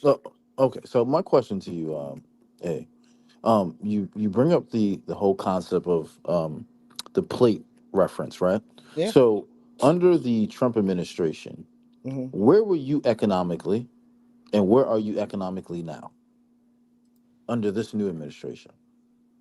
You mean like what was my bank account? That's what you're asking me? No, and the reference as far as purchasing power, purchasing power, all that other kind of ability stuff, to go, daily the life, level of conveniency. So I'll dumb it down. The level of conveniency under the Trump administration and the level of conveniency now under this current administration. Which one is more burdensome to you? Which one is more, bruh? The last 2 years was COVID in Trump's administration. Can you answer the question? And and that bled into this current administration. Basically, he asked you a very simple question. And when I give an answer that doesn't fit in the box, the thing is, let's make a correction, because first of all, COVID hit in 2020. That was the last of Trump's presidency. So that's not the truth. No, that last year and a half too. Few months. No, it wasn't a year and a half. That was February of 2020. It was but I'm saying COVID hit what in February or March of 2020. That was the election year. Yeah. COVID was out here before 2020. So I work in healthcare. I'm telling you, it was here before 2020. It may have been here. It very likely was here before 2020. But in terms of its crisis, it was 2020. Let's not lie about history. How do you know COVID was here before 2020, sir? Because they were calling it something else previously. No. Basically, was there a test for it, sir? No, there was no test. Because they want to give it. They didn't. So you work in healthcare, right? Okay. Yeah. So if there's something that you test for and it's not there, how do you know that it's there? Because it was something that was unknown, but they didn't exactly know what it was. But the symptoms.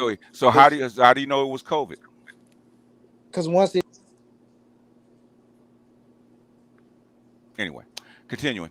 Yeah, please. Yeah. Anyway. So, my question is basic, simple.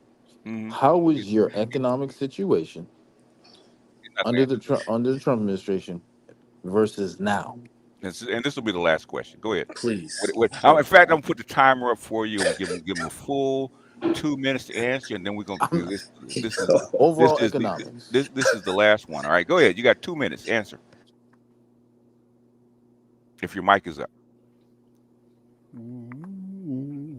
I think his mic is down. Now, It sounded like he went out. Yeah. Can you hear me? Okay. My economic situation actually has gotten better, to be honest. Okay.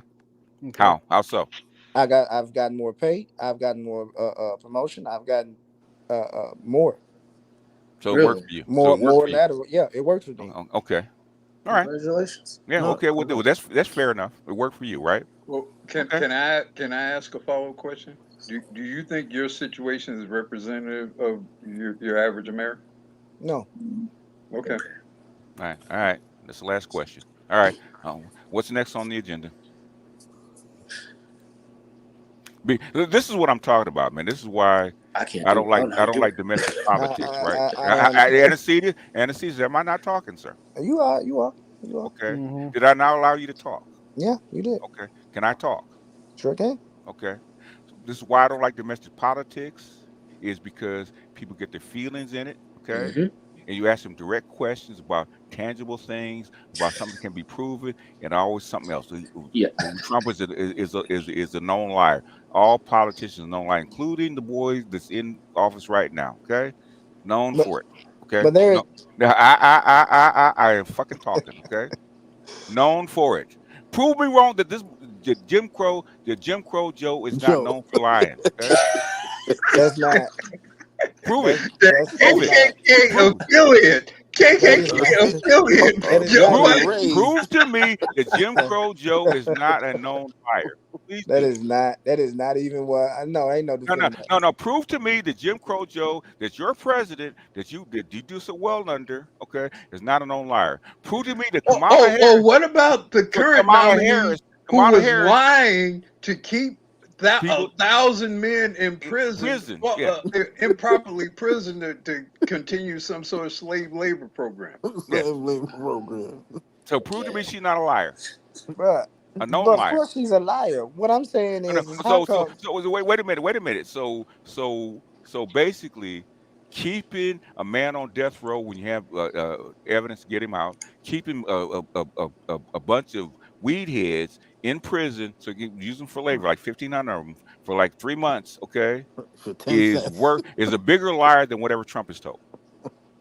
Her license should have been pulled. It's called ethics. I'm asking. Grounds for getting pulled. I'm asking you. Nah, bro, she filed too. That's not the argument. So in other words, so basically, so you trying to giving her. So what lie has Trump told that's more detrimental or bigger than that? To us, bigger than Americans. That, man. Trump tell plenty lies. I asked you which one. Trump. Okay. I'm gonna tell you because right now you sound like my mother right now. No. Yes, you do. No, I'm gonna tell you the one where he told people to put disinfectant in their body. What? Oh, that's what Mr. Norman. The one where he told people to put disinfectant in their body. So multiple people died from that. So did he lie? That's what I'm saying. Is that a lie or is that him being ignorant of the fact? I don't care which one it was. It was. Wait a minute. Hold a second. You said it was a lie. Okay. You said it was a lie. You clearly stated. Which one is it? I'm speaking of the. No. You said he told plenty lies. Okay. Is him lying?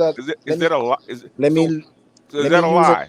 Let me use another lie. No. I asked another lie. No. We're not gonna jump lies. Jesus, man. You know exactly what I mean from the context of what I'm speaking. No. Okay. Was Trump the only person to spread misinformation during COVID? No, he was not. So I mean, because from what I recall, 1 month you should wear the mask. The next month, you should not wear the mask. Then the month after that, we don't know what the fuck the mask. One month they said you didn't need masks because there was not enough masks being produced. Okay, and that came from Fauci and not Trump. Okay, right. So I mean, there were so many distortions and inconsistent information. Whether the vaccination is going to work or how well it's going to work. Hold on, I mean, if you're going to say misinformation means Trump's a liar who wasn't lying about COVID. Let me tell you something, man. No, hold on. Antecedents. The vote was stolen. How about that? Antecedents. Okay. Yeah. Okay. Basically, as far as COVID is concerned, you know how many experts I had for 2 years on my channel? I listened to him. Yes, I did. Yes. Okay. Are you a genetic engineer? No, I'm not. Okay. So basically, all that shit that you talked about, trying to bring up, okay, they did not know that what COVID was, that it was here, right? Because it wasn't identified. Okay. Could it have been here? Possibly. But thing is, how could he know that? No one knew. Okay, fine. Let's just get... No, ain't no fine. No, because answer my question. We can't move past that. Okay, we're not gonna do this female game, all right? We're not gonna move past it. Is my girlfriends do this shit all the goddamn time. When I respond to the context of the conversation, sometimes I don't know. I guess you bring this shit up, and when it doesn't fit your narrative, you want to move the goalpost. That is not what I'm doing. Yes. That's not what I'm doing. All right. Let me give another example. All right. Antecedents. Enough. Okay. Enough. It's irritating the shit out of me right now. Yes, I have a question for you. No, for me, but not for him, right? We're not going. No. So, with obviously all the interviews that President Trump has done, yes. And I just want and also the rest of the panel who wants to participate. Has he not clearly stated, from my understanding, every time I've seen him do an interview, the interviewers have basically asked him directly on XYZ positions that the public or the far left have, made, assumptions about. So my thing to you is, and my question is to you and the panel, if someone continues to answer the direct questions, or in that context, shouldn't that be enough? I mean, I've been since 1980. By far, Trump is the most candid president we've ever had. It's not even close. Yeah, like him or not, he is very candid. Okay. Yeah. And sometimes, even according to his own staff, he's painfully candid. He's candid. Yes. Yeah. And Trump really does speak his mind. But basically, then that's he used to tweet his mind. They had to stop him from tweeting because he tweeted his mind all night long. Okay. Yeah. So he's probably the most open, candid president we ever had. Yeah. You know exactly what you're getting. You know exactly what you're getting. Yes. So with that being said, we can all agree that we can pull up references, tweets, videos on where his position is, correct? Yeah. Yes. Should be able to. So this concept of this man doesn't know what he's talking about, or switches or flip-flops, where it seems like whatever he states on his webpage is clearly how he actually feels. Yes. Okay. Well, he's been flip-flopping on stuff. Like what? Like the abortion. Oh God. How did he flip-flop? Oh God! How did he flip-flop? Help me, God. He pushed for the abortion to kick it back to the states, right? That's what you're supposed to do. He's been saying that since day one.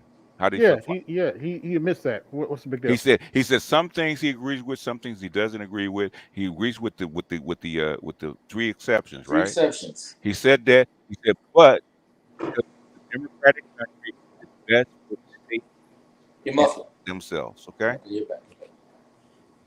And what's the issue? What's the issue of kicking it back to the states? No, that's not where I'm landing. Where I'm landing at is that 1 minute he was cool with the 6 week, and then he turned around and said, "No, I'm not good with the 6 week. It need to be more time." He never said that. He never said that.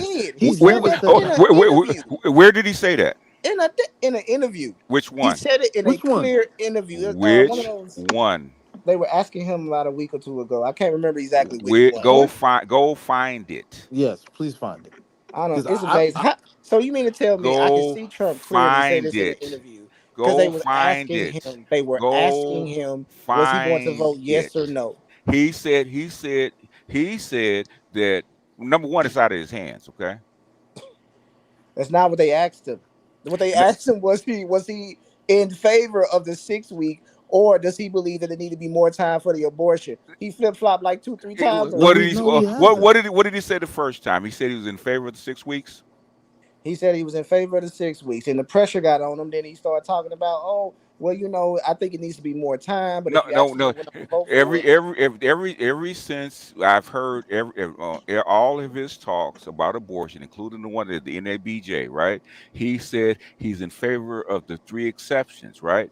Yeah. But he thinks that people have a right to vote it in state by state. That's what he said. Yeah, I mean, that opinion don't matter if ultimately it's gone back to the states. It's not even a federal issue at that point. That's not a federal issue. Kamala, I give you an example that the man flip flops on stuff. Go find it. I'll find it, but the man flip flops. No, go find it. Yeah, we don't show the receipts. We don't believe it. That's fine. It's okay. I understand. It's pro-Trump. And you're pro who? And no, you're pro who? No, I'm in the middle. I'm actually in the middle. Bullshit. No, you're not. Bullshit. Bullshit. No, just because I have Trump. Bullshit. No. Bullshit. Bullshit. Bullshit. No, I don't believe so. Bullshit. That's fine. Bullshit. That's okay. Because you came in and talk about this is pro-Trump, right? Exactly. Hold on. Can I ask Anastasia a quality control question? No, I'm trying to get away from you. Last question, right? Last one. No. This is. I'm gonna get ready to drop you in a minute. This is just a quality control question. Well, you there? I'm here. No, Uru, are you there? Hold on. Agree. What happened? Okay, we lost him. Come back, Uru. Because we're gonna go round and round and round and round and round. You talk about you're in the middle. Yeah, it's bullshit, absolute man. Waste. It's bullshit. It's not a waste. It is a waste. It's bullshit. Okay, has nothing to do with policy. Okay. Zero to do with policy. You are so apprehensive. He flip flops. He's a liar. He's a danger. Okay, what's the danger? Well, there's a lot of dangers. Okay, like what? Okay. No, I told you the danger. What was the danger? He's a bear. The man bear. What? OJ, based upon his own words, that he want to be a dictator day one. That's a joke, sir. Okay. But you really believe he can be a dictator? The way you. I really believe that this man has repeatedly. Like what? You know. Okay. Where does this hatred from Trump comes from? Man, he was president 4 years. Okay. How come he wasn't a dictator then? I never liked him in 4 years. Okay? Exactly. Exactly. Yeah, there you go. Just say that. What's the point? You're the type of person, just like my brother. You rather a dead body be president than Trump, right? Yeah. Because he's a horrible at the job. No. You would rather a dead body be president than Trump, right? And y'all would rather Trump. No. Answer the goddamn or question. no. Yes or no? I don't want no dead body instead of Trump. So you rather Trump instead of a dead body? No, that's not even come on, that's ridiculous. No, it's not ridiculous. It's a basic question. No, I would take somebody else over the dead body versus Trump. No. I asked you, would you rather a dead body be president rather than Trump be president? No, I'd rather Trump. At least he's alive to make the decision. Thank you. So all you had to say the first time, right? Why is that so hard? Because you hate him. It's not. No, because Trump full of crap. So how come you couldn't do that like a minute ago when I asked you the first time? What do you mean? How come I couldn't answer the question?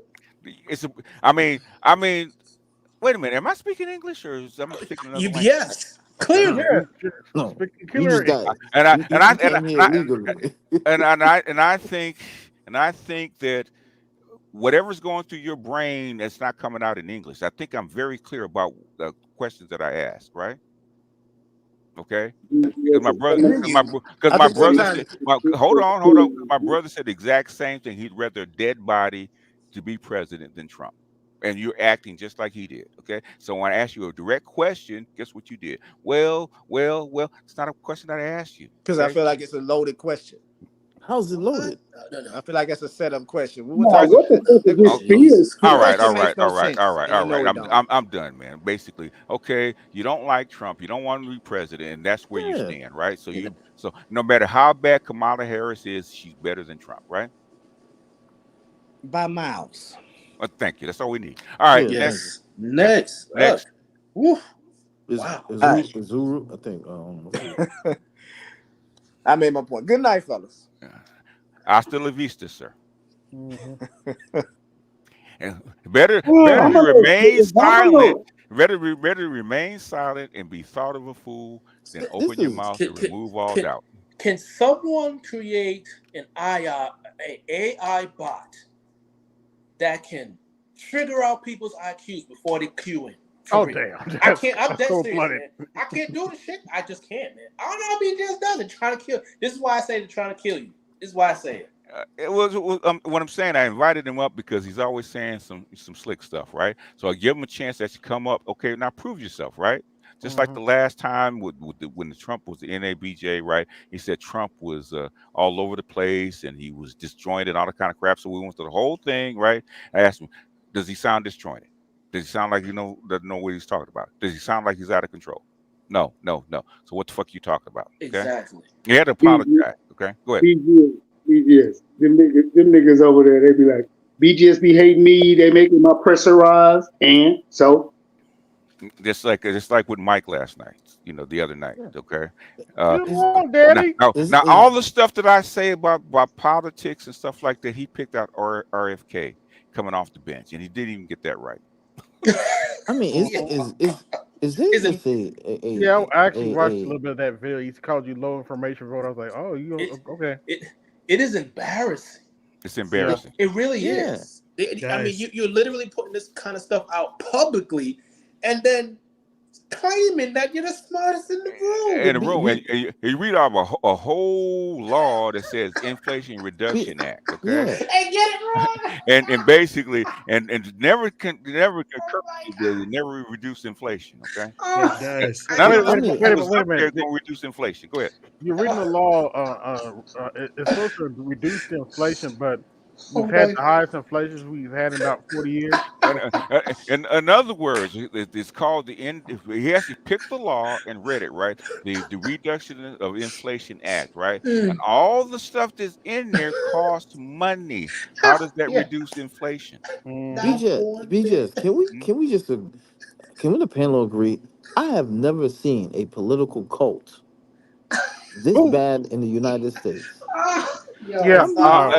Basically, this is now. I'm not gonna say it because Uru said it. Number 2 has said it. AB suggested it. But I'm not gonna say that they're paid. Okay, because I know Mike and Paradox of DC and Paradox actually work for a 3-letter organization, right? So I think there are compromises. There's only certain things that they can say, right? So I think they're influenced by where they work. That's what I would say, right? That's my opinion, right? Now some people say that they're paid, okay? I'm not gonna say that, but the thing is, you guys are really pushing hard to make it really sound like you are, okay? Yeah. I mean, really, you really are. Well, look, the only reason I will be somewhat deliberate in putting things a certain way is not what I want brothers to do is to be proactive in their assessment of what they're hearing. Right. And sometimes the way you do that is to be somewhat inflammatory. And reason why I say, because really I'm complimenting them, because my overall assessment is, and I said this before, either you're getting paid or you're some fucking idiots. I would rather think you're being paid, frankly. Yeah. Me too. I'd rather think you're getting paid, man. My specific response was, they're government employees, and again, I've said this just like this: the government employees, not looking up, not looking down at them, not looking sideways, nothing. It's just you have to look at how someone's getting paid, and you can't. It's very few people where that will not influence them. I mean, a small percentage of people. So again, and a lot of it is environmental. A lot of it is very environmental. Because you get in this environment and it's so like it's a parade, it's the crowd, it's the music, it's the flag waving, it's all that shit, and you get caught. That's fine if you're honest. Yeah. It's different when you're saying, no, we're speaking facts and we're speaking of policies, but you're yelling and screaming and moving the goalposts and talking around the question and taking forever to answer simple questions. So no, you're not. And then they wonder why certain responses are the way they are. That's why when you guys ask Antecedent's questions, and I didn't say anything, guys. No, I didn't ask any questions. But when well, I'm saying when you all were asking questions, and he would pause. My presumption is that he basically is conceding the point. Yes. And so I'm inclined to say, even though I didn't say it, I wish I did, but I'm inclined to say, okay, so basically we're right here. Let's move to the next question. But see, part of the problem is these guys, like him, the way they came at you, BGS, to me, that was all smokescreen to kind of disguise or distract from the truth. Let's inflame this. Let's get all this energy going and disguise from the fact that you've been caught, brother. Uru, this at is least Zion. that's how I interpret things from where I come from. Yeah. What happened in the Matrix in Zion? They died, right? Yeah. They died. This is something that James sent me. We'll go ahead, Snake Man, and we're gonna play this. Yeah, This is the real reason why I believe, it's just me, I believe that you have to go with Trump over Biden and Harris, okay? Because this is way more serious than migrants, it's way more serious than Trump's a liar, it's way more serious than any of this stuff. Really, even Biden said that this is the nexus, right? This is going to determine the future of the world for the next 50 years. This election, in my opinion. Go ahead. Yeah, I just wanted to say I miss the old Grand Executioner BGS because he would have ended it with a quickness, not even going to the entire tension about are you talking the truth? Are you just emotional? Do you just hate more than you actually care about democracy and something like that? Just ask the question, are you stupid or are you not? And when you cannot answer, you get rid of it. We normally would, but the thing is, we had a whole thing we called the chair, right? Because everybody's riled up. Everybody wants to get their little question in. So that's how come he stayed, okay? Plus he's been a sub of mine for, God, like 10 years, okay? But the thing is that that's the reason that I allowed everybody questioning, right? Okay, you got you basically, you got what you wanted to get out. You don't like Trump. That's the real reason. You should have just said that from the very beginning. So nothing he does. But he's neutral, so he's in the middle, so. How can you be neutral? You don't like the candidate. He's foul. That's a foul. BGS, there ain't nothing wrong with you respecting his opinion, but you need to know where his headspace was now. Because the last time you talked to him, his headspace was that thin. Now you trying to see where everybody's standing on. No. Basically, I allowed everybody to get their question in. I just called the chair. We've been doing this for 10 years, okay? That's why I allowed him. See, I already know where he stands, okay? But he's allowed to come up and state what he stands. Well, he had nothing to stand on. But go ahead, real quick. Well, thank you for letting me know where he stands because I didn't know. And that's why you did it. Yeah. Thank you. I knew where he stood. Basically, he stands the same place where my brother does. So that's why I asked him that question. Would you rather a dead body than Trump? He really meant to say yes, but he knew that was a trick question. Okay, he couldn't answer it that way. That's why we had to answer like. Well, you might as well ask a woman, "Would you like a bear?" Yeah. My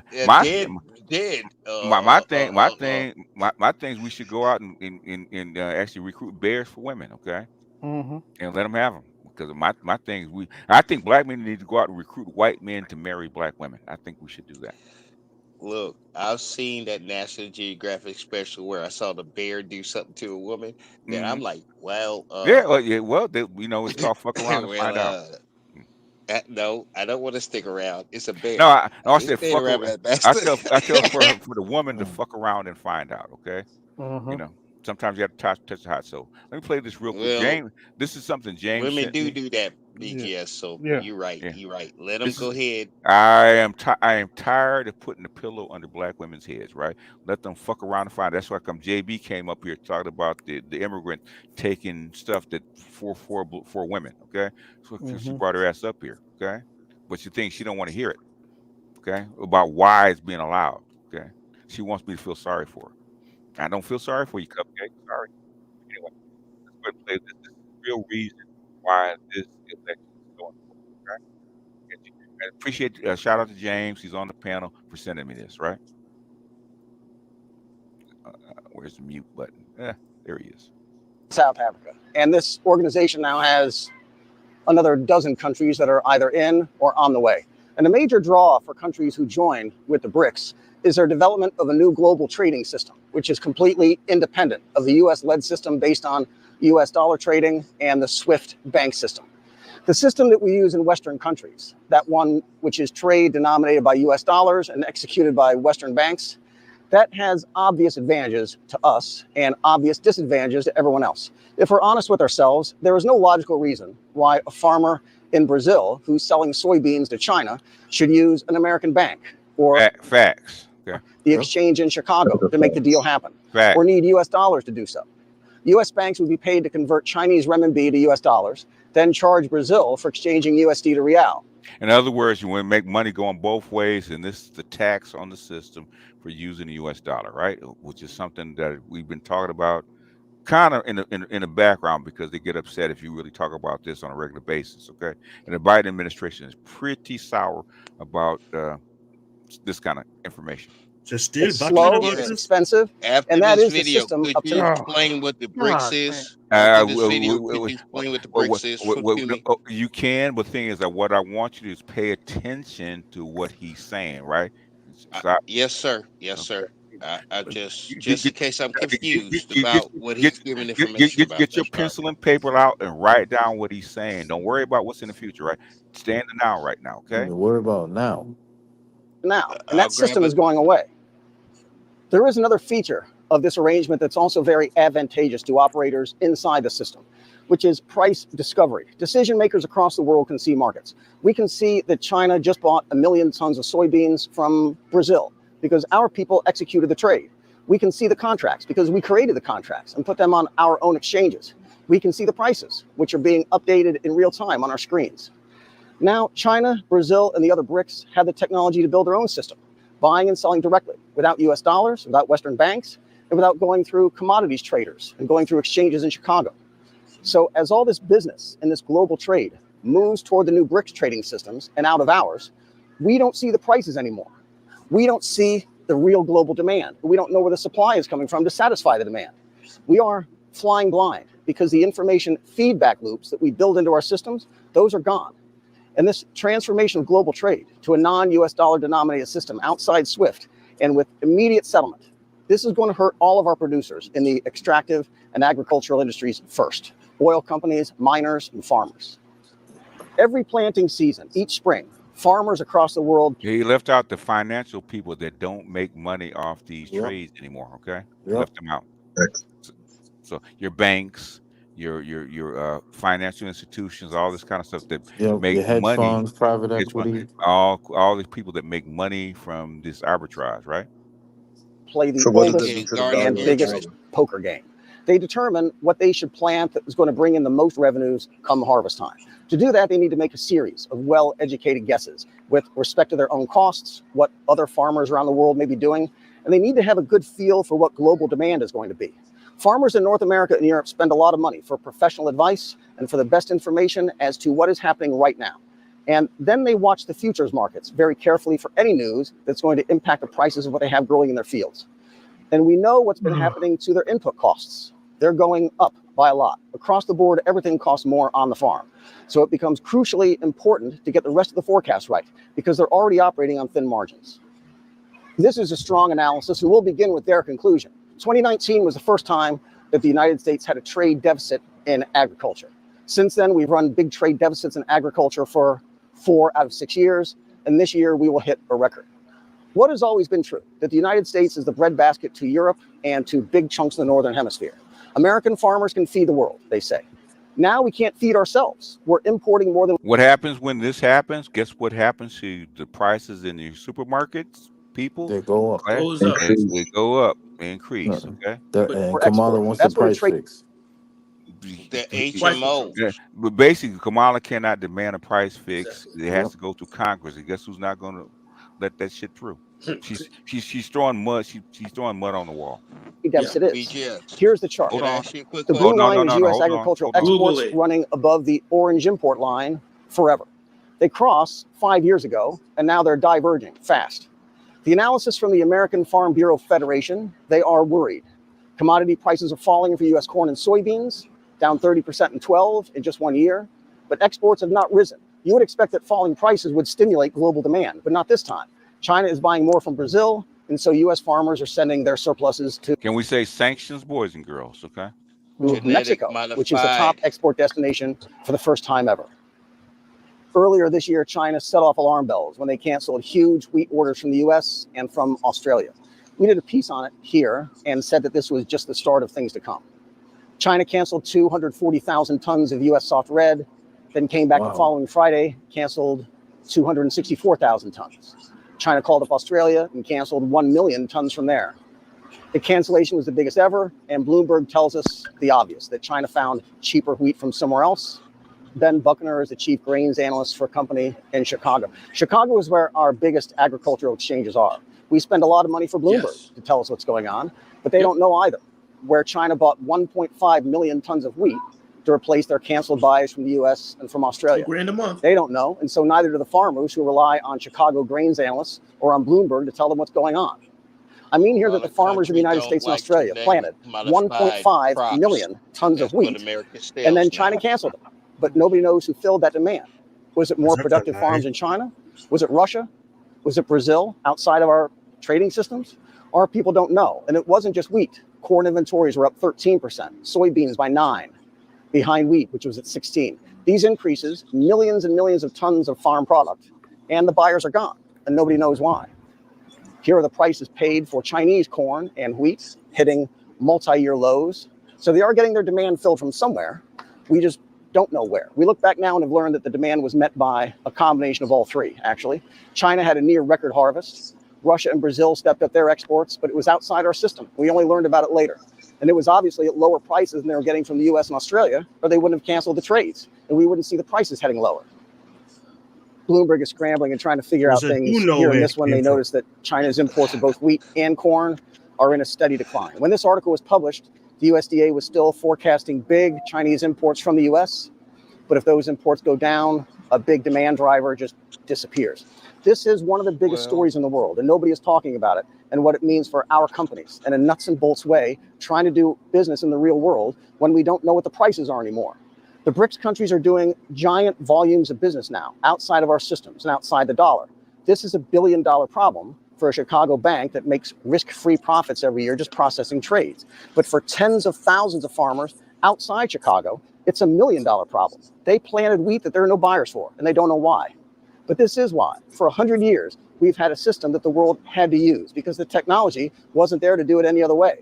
Now the technology is here. Distributed ledgers, central bank digital currencies, immediate cross-border settlements at zero cost. It's here. The BRICS countries are building a new system, and they're almost finished. And that means that our system is almost finished too. That's the key. This is Dalian. That's the key. That means our system that we made money off, that we dominated the world with, is almost done too, and nobody's talking about it. And guess who's trying to drive it over the cliff even faster? This administration. That is a real problem. Yes, sir. Has Europe had a problem with our genetically modified crops? A lot of part of the world will not buy our stuff because we have genetically modified it, and they don't feel comfortable with our genetically modified crops. Is that the problem? Is that a problem?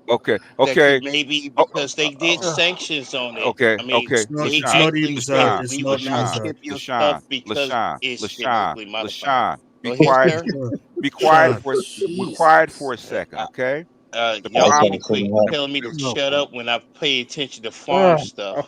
And if Europe put a goddamn hold on.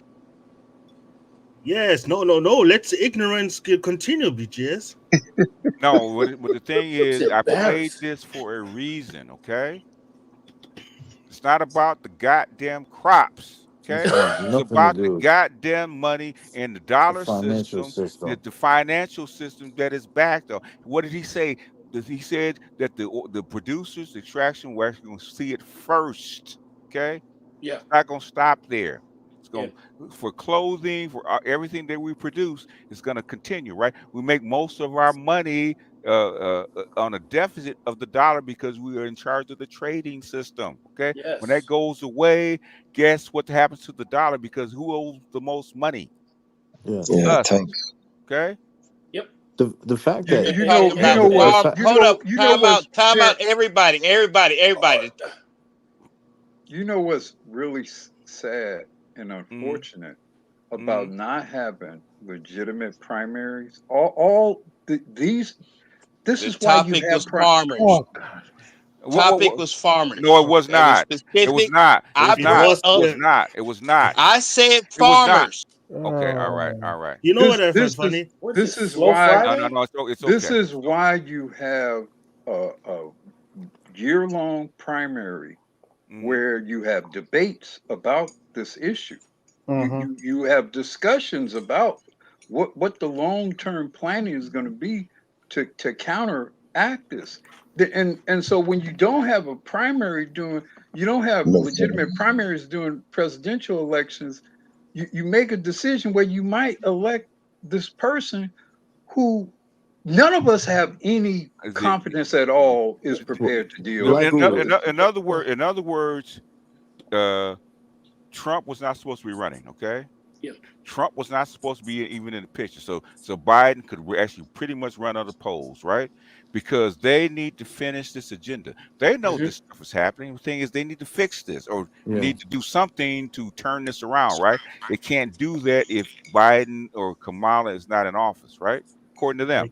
Okay. Yeah. So the thing is, what are they going to try to fix is doing the same policies that they've been doing. Yeah. Well, I mean, the only resolutions I see, and earlier this I don't week, see I any. mean, Hold on. One at a time. Go ahead, Uru, and then. I don't see any approach to this that doesn't require your old neocon war making tactics. Okay. The thing is, and I'll say it here because I've said it in the background plenty of times, right? It's the goddamn neocons war tactics that got you in the shit in the first place, right? Exactly.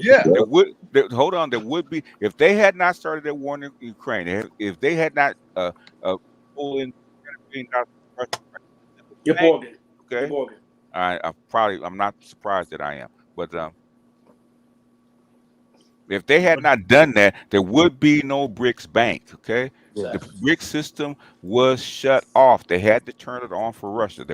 This problem would not exist. Okay, so now that you have a war in Russia that's gone on probably 2 years longer than it's supposed to, and now that you pretty much ignited interest in the BRICS because the Chinese turned on the system. How do you fix this shit now? Yeah. I'll add this because you have to force new buyers. You have to force new what? You have to force new buyers. Okay. How do you do that when you're out of guns and weapons and money? Yeah. I don't know. I mean, if you want to maintain your market as is with you being the provider. Okay. Oh, hold on a second. Oh, how do you? Okay, given your current situation, how do you do that? You can't. I'm saying that's the only recourse to, like you said, as far as the old neocon style of doing it. That's the only recourse to something that they know is not going to be lasting. They're still trying to do it. That's like on the war in Ukraine and the war in Gaza are going on right now. How is that working right now? Because you're trying to do it right now. How's it working? It's not. It's not working. The problem is people around the world have lost faith in this country. So people don't realize under this administration, right, the way that they've been fucking living is in jeopardy because they can't put two and two together. It's not hard. It's not hard. We caused wars. China, as we speak today. I know. I'm very sophisticated with finance, but let me break it down real quick. They're going around the world, setting up shop financially, adding everybody else. Who are they not adding? Oh, I know this is going to be the first time anybody's hearing this. America. So people really think This administration that put us in this situation that had nothing to do with what Trump did. Period.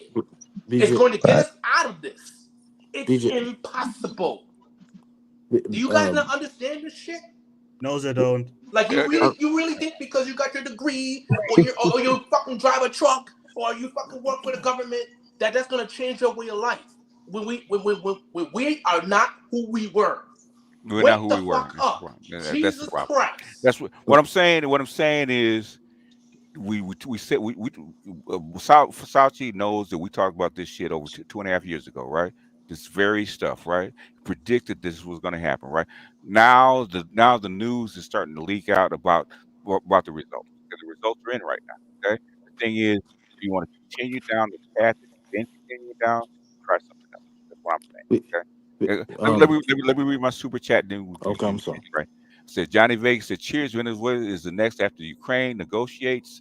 The oil is needed to compensate for the cheap Russian oil in Europe and closer to Brazil." Just an educated guess. Who are they going to get to fight in Venezuela in that swamp? Okay, that's number one. Okay, who are they going to get? If they could have attacked Venezuela and put troops on the ground in Venezuela, they would have already. They can't. You know what they probably will try to do is use our favorite. I don't like to use their acronym. You know, to try to get some intramural bullshit going on down. They tried that with Colombia, and Colombia basically turned them down. Okay, it's not. They don't have enough troops. They tried it with Colombia. I was gonna say, BGS, the fact that we had this discussion 2 years ago, and then the fact that we are seeing information like that post came out of nowhere, and again, and maybe it's the algorithm, but the thing that is very disturbing to me is that we are on the precipice, and people cannot connect the dots. They're looking at this this new age of politics within the left, where the gaslighting, the mischief, the mystery, and the fear mongering to the point where it's real simple, man. You know how many people that get their houses foreclosed on never move their stuff? Yep. Even though they've been in foreclosure like a year and a half. Yeah, depending on the state. Yep. Depending on the state, right? Yep. But when they come to evict these people, all their stuff is still in the house. Why do you think that is? Yeah. They're in denial. They're in a denial until the last second. Yeah. And a brother from East Baltimore, get out. Hey, you sure can. Are you bringing that other dude from DC with you? I mean, I'm kidding. I mean, I can bring a lot of, but guess what? You know me from God damn, it's been a decade already. Shit, time flies. In other words, because I listened to him, man. Did you really understand what his problem was with me? Did you understand? I comprehend, but okay. I got to do my moniker for all the fans out there and all my subscribers and yours. I think I'm cute. I know I'm sexy. I drive the girls wild. Well, they already, the rest of it. FBK, Paul Breakhead. But even though I'm a Bret Hart fan. But the problem is that, correct me if I'm wrong, and I got nothing but love for you and DC. Okay. And I got nothing but love for you and DC because the same. Is the answer coming within the next few minutes or something? Or should I wait?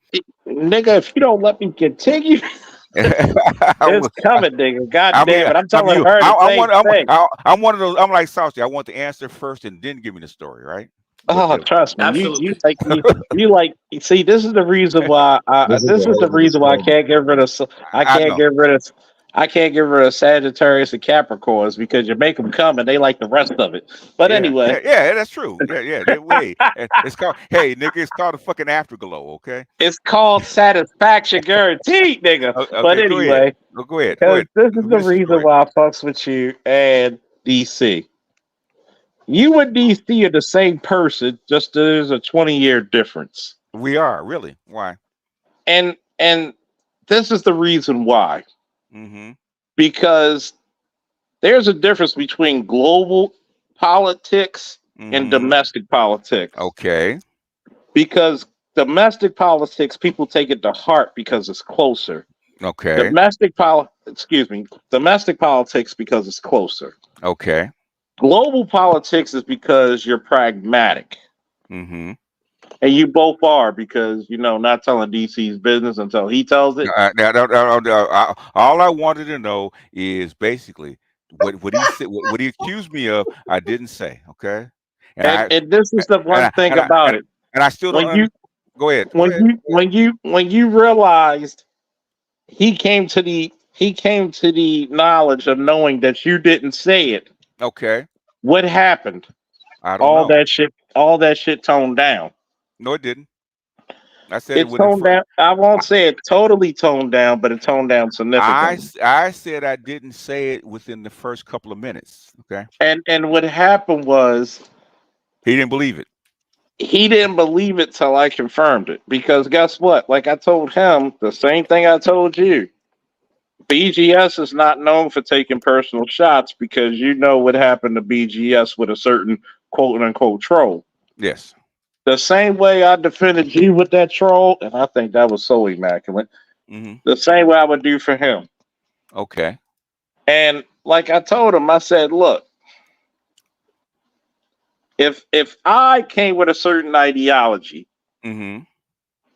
I will be subject to scrutiny, and I accept it. So what was the reason that he came at me? I still don't know why. Because a lot of it was misconstrued.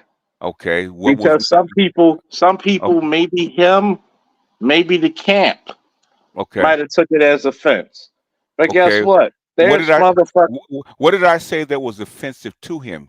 I don't know. It was because you already know, nigga. Perception overrides anything. Basically, some people need an enemy. You know, I with all due respect, Charles, with all due respect, I think from my observation, you know, BGS, DC have done this kind of, you know, sort of high-level Game of Thrones kind of thing for some time now. And excuse me for a minute. The problem is BGS got a little bit too real. And part of it was we're in some deep shit now. And what we could talk about years ago, you know, things aren't as comfortable now, you know. So the level of the conversation is getting more hectic. You know, it's one thing to talk about a Kamala Harris possibly becoming president 2 years ago. Talking about that dame becoming president now, that's some scary shit for real now. All right. So I got it. So now the level of conversation, you can't have this polite you know what anymore. You know what? You know? I got it because, you know, I come from a certain tribe, and my tribe respects me the same way I respect you, because I don't believe. Hold on, fellas. How much do I? Because the Padawans just came from the store. Okay. How much do I ask for respect from you? All the time, right? So even with old, exactly. So I got to do the same thing for the dudes who are 20 years older than me. Okay. You know what? Because I got to keep it nigga to nigga to even the people that chat. Because Charles try to be diplomatic. But I was telling him, have I ever come on anybody's panel screaming at them? And did I keep it funky on arts? Yeah. Did I keep it funky out? I mean, excuse me, Uber. Yeah. Yeah, no. I kept it honest and funky. I didn't spare no motherfucker's feelings. I don't spare their feelings if they ask me the truth. And guess what? BGS knows I don't spare his feelings. My son showed me a video because he stays at his mother's because the school's closer at his mother's house than mine. Would I trust him to go to his mother's house if I didn't train him in the right way? Hell fucking no. Okay. So I'm gonna be, and guess what? There's situations that me and the Padawans gotta have that I'm not gonna mention man to man later on. But guess what? Do I give you the respect of being a man? Yeah. Even if you're not my equal, I give you the respect of being a man. Okay. And this is what I tell people. Look, what the ultimate issue is a difference of ideologies. And I'm cool with that. I challenged everybody, including my godsons, both Cam and Rob, and my biological son, Peanut, and my other kid, you know, the fucked up one, Chris. But I tell them, I don't mind you challenging me, but make logic out the fucking situation. What I'm saying is, if you had, I'm kicking the chair, Master. I know. What I'm saying is, you know, basically, you know, we're going around the park lane instead of the direct route. See, this is the part where I got to get the dive bomber and drop the explosive. You know, the thing is, what would I say? Beginning, give me the answer first, and I'm going to give you the answer first. Okay, Number one, it's a difference of ideology. Okay. And sometimes the hardest fucking shit for most men to do is to break their ideology to something that's different than what they normally see. So how come what they normally comprehend. How come we didn't attack AB? And I'm going to explain that. Hold on, folks. I'm going to explain this. Okay. I'm going to explain this. The reason why they didn't attack AB is because guess what? When you play Street Fighter, are you playing Street Fighter to beat Zangief, or you playing Street Fighter to beat M. Bison? I guess M. Bison. So, all right. You're beating Street Fighter to play M. Bison because Zangief's another player like you, nigga.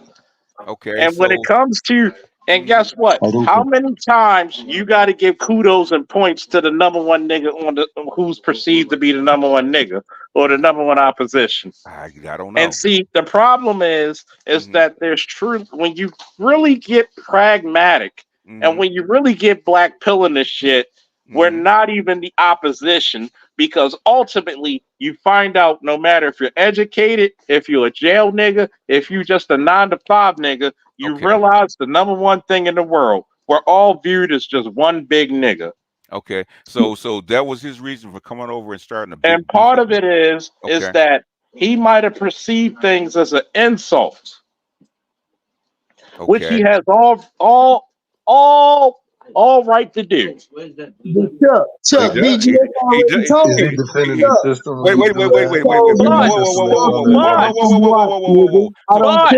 So basically, he come over, cuss me out in public on somebody else's channel. But over perception. I'm gonna say this. But there's a way you go about it because the BGS says something about me personally, which it was not a personal attack. Which did I not say it was not a personal attack? Yeah. Because I can testify to shit almost 15 to 20 years ago. I have to do this professionally. Okay. And did I not tell him BGS has the right, just like you had the right to challenge him against his ideology. But what neither one of you have the right to do is to judge each other personally because there were no personal attacks given. Facts.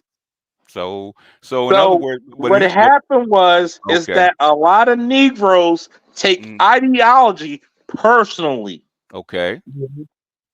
And what happened when he talked to me?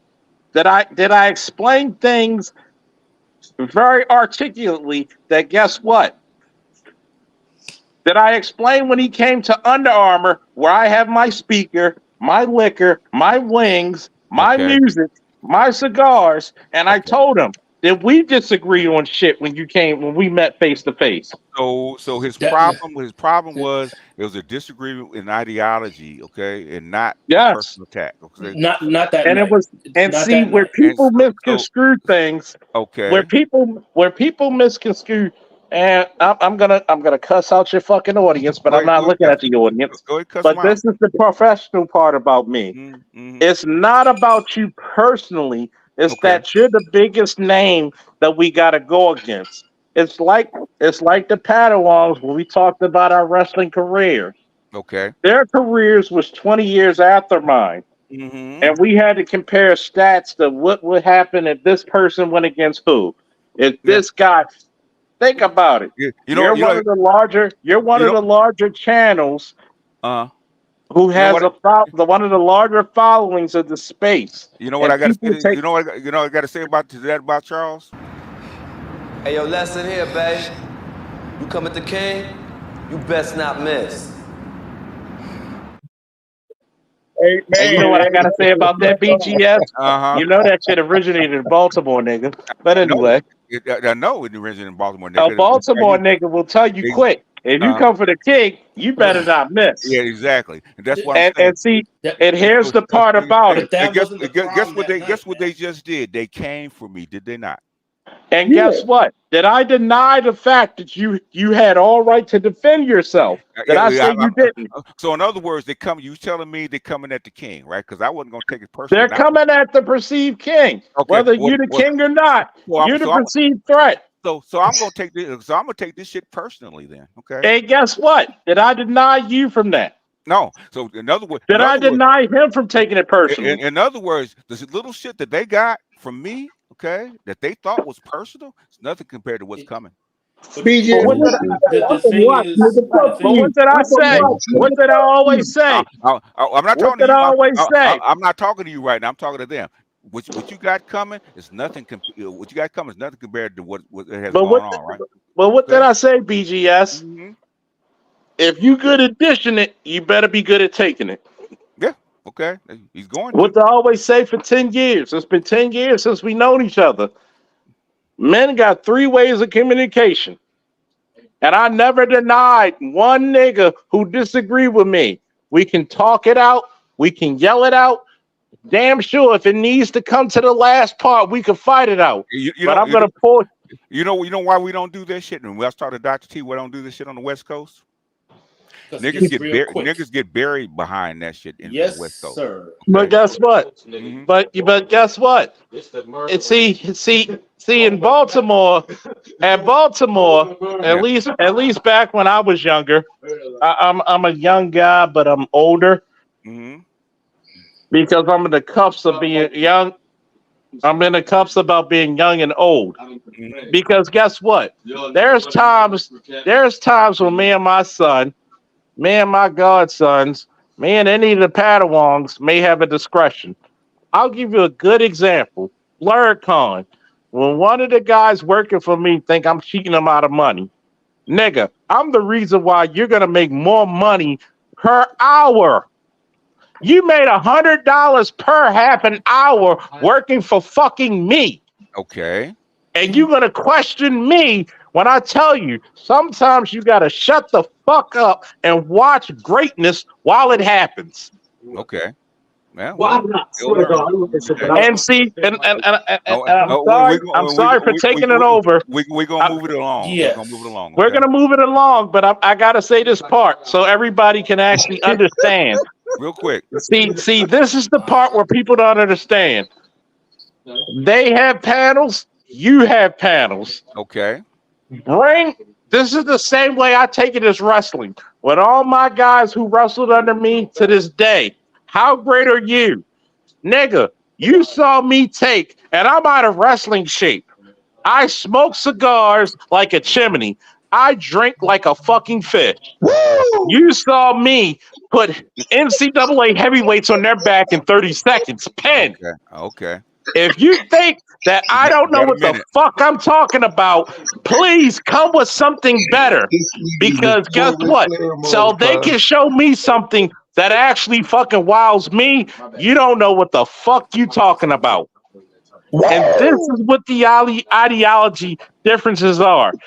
Like I said to him, me and you could be at the harbor. I invite Salji. I invite, DC. I invite anybody to come smoke and drink with me. Dr. Dunbar and a couple other dudes from YouTube came with me and smoked with me and had fellowship. Okay. But this is the part I'm gonna say. If I have the right as a grown man like you have the right to challenge me about who I'm voting for, like I have for you. And I said, look, at the end of the day, do you think your candidate looks presidential? Do you think my candidate presidential? Put the cards on the line like we paying spades or Uno, put them on there and see who's winning. That's all I'm saying. If you got a problem, guess what? Nobody on the panel, you and that other person, bring your facts, bring their facts, and let's see who wins. My thing is grown men. And he's not a kid. He's not in his 20s. He's damn near 50 years old, right? Yep. If he had an issue, that minor of an issue, Yeah. he didn't have to come in and cussing me out. Okay. Correct. Okay, so this is gonna be quick because what actually happened was, that night it wasn't about ideology. That night he came on. He specifically said that BGS said something. Yes. That's what was Say the it again, problem. black man. The problem that was the problem, and BGS didn't say it, so he wasn't listening. And then again, this is the information age, so he has his own channel, and he can record if he's taking something from what someone else said, knowing that people put batteries in people's backs in this space. He should have listened if he was going to take it serious, recorded that clip, and then said, BJS, why did you call me a shill? I mean, BJS didn't say it, but seeing that it didn't exist, that's what I'm saying. It wasn't about ideology. It was a cluster. It was a mess. It was a mess. And I actually called for people. I said, why don't you ask the people? There are people that are here that can tell you what I did. He didn't want to hear them. He called it drones. He called it drones. I don't want to hear from your drones. Which I took insult to. Yes. Okay. So that's what actually happened. I mean, this is, man. It's ridiculous. Everybody tap dancing like a motherfucker because I said the motherfuckers act like shills. I'm fucking saying. I'm sorry, but you weren't there though. You weren't there that night. Disagreed with me. But the thing is, I wanted to know what the actual issue actually was. It couldn't have been just ideology. We could have worked that out. Okay, you could have said, okay, you believe in Trump or you don't believe in Kamala Harris, and I don't, and I do. Could have said that. Okay, you said I disparaged you, and I called you something. I said something about you, and I didn't. Okay, and when I tried to get people that actually did say it, okay, and were actually there, you didn't want to hear from them because you wanted me to admit to something that I did not do, and I take exception to that. We went round and round for almost an hour, Jim trying to get me to admit to something that I didn't even say. Okay, now if I said it, I would have told him I said it, and I told him why I said it. Okay, and in fact, if I said it, I wanted to disparage you. I would have told the motherfucker I said it. I meant it. I don't even want to talk to your ass, and I would have hung up and walked away. Okay. And no, BJ, fuck that shit. You from Watts? Fuck that nigga. You from Watts, nigga? Like you said, you stand on. He said he was from Anacostia. I think that's what he said he's from. Like that means something to me. I'm from Anacostia. Blah blah blah. Like that means something to me. Anacostia shit with and in other words, basically, have you been on Grape Street? Okay, where they kill cops?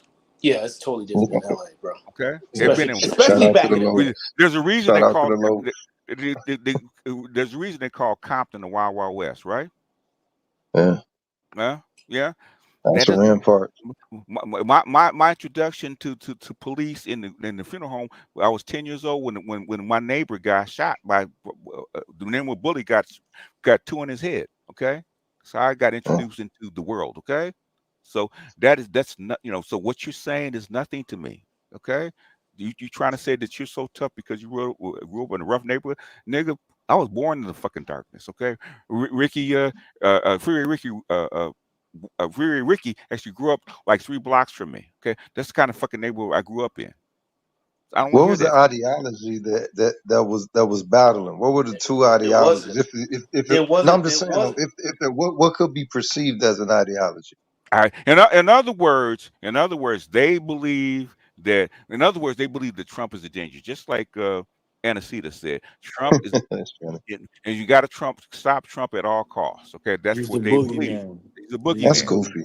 That's what they believe. Goofy. It doesn't matter whether it's goofy or not. You ask what the ideology is, right?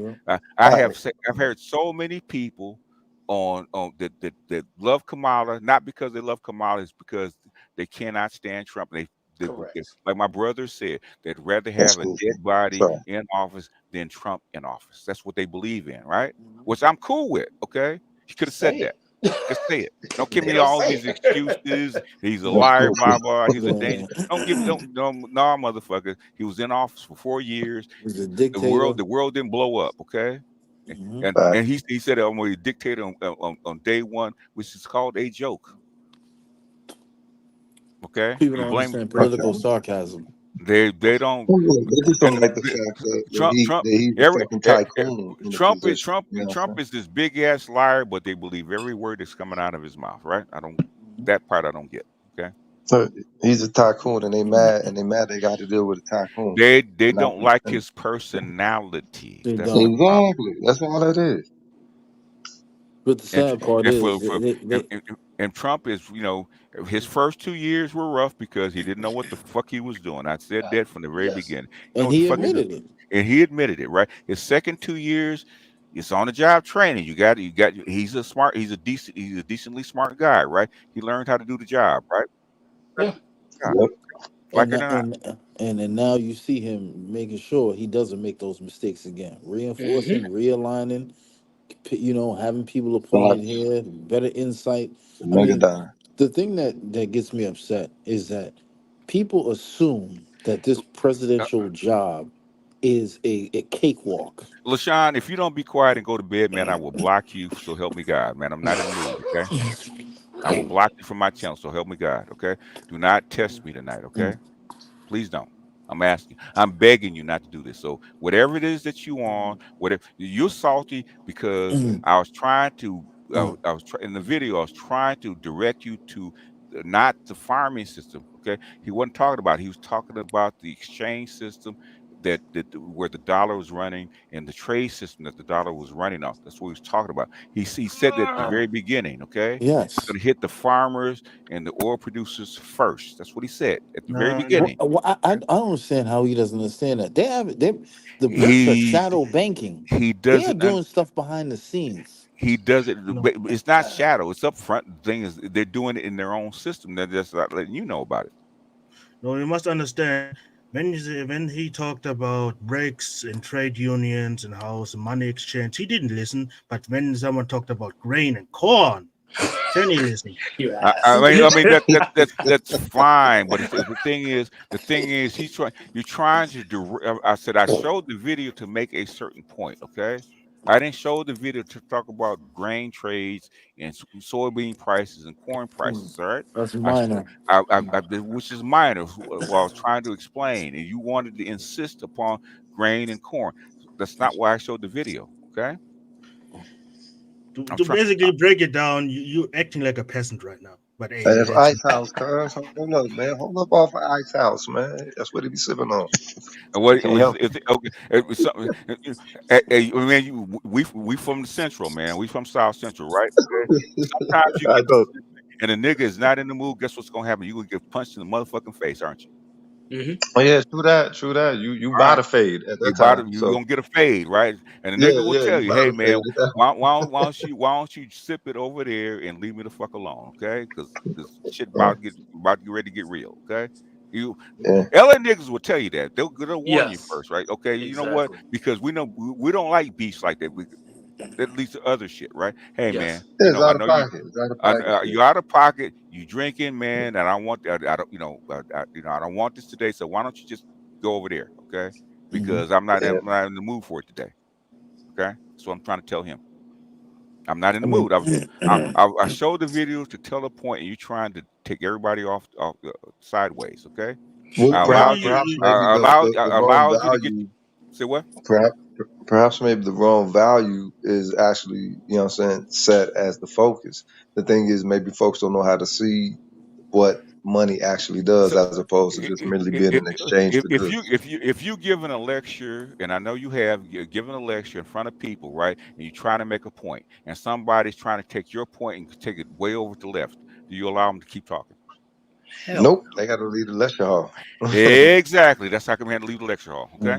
I mean, you are patient. Maybe always do 2 videos about the same topic about different products, like one about grain and also one I don't know. I could. But my point was why this election is so important. It wasn't about grain. It wasn't about even the BRICS. It's why is this election that we've been talking about for the last hour and a half so important, right?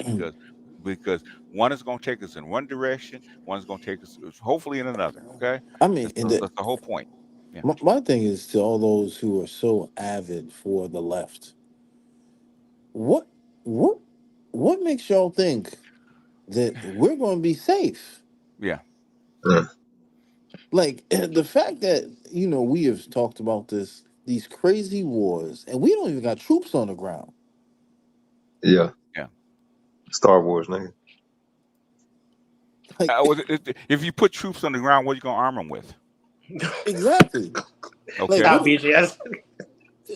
No, I'm serious. Okay. No, I mean, serious. I mean, Yes. at this point, okay, I'm going black pill. Okay, if you put them on the ground, what you gonna arm them with? Yeah. Okay, you can't. Basically, Russia and China producing weapons 10 times faster than you. What you gonna arm them with? Absolutely. You basically took all your stockpile, your reserves, and poured it where into Ukraine. Guess what Russia did? Okay, bring it all in. We'll chew it all up. Okay. Yep.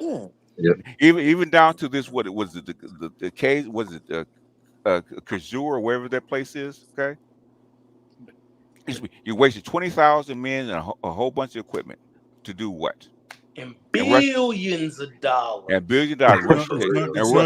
And Russia said, I can't believe that you guys are doing it. But guess what? Come on in. We'll surround you, cut you off, and destroy all your equipment. All right? Okay. I mean, they left. How much money did they leave in Afghanistan?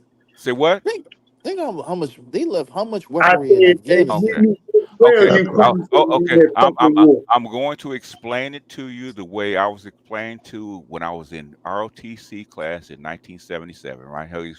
How the captain explained it to me. Right? Have you ever heard of the 2.5 war policy, sir? Yes. James, have you ever heard of that? No, okay. In other words, it's the old World War II policy. Right? You can have 2 major theaters of war and a half theater. You're supposed to be able to defend your country in 2 full wars and a half. And a half. Even though America has 120 fucking conflicts a year. That's how powerful. Let me explain this. America's so powerful that we have 120 conflicts a year. Yeah, but you niggas know nothing about it. But if we talk about major theaters, we're talking about major. Okay. Major. What's the 2 major conflicts we got right now going on? Hold on, Charles. I'm getting ready to explain it. Right? Okay. This came up with Libya, right? With I forget his name, right? The Secretary of Defense, right? Okay.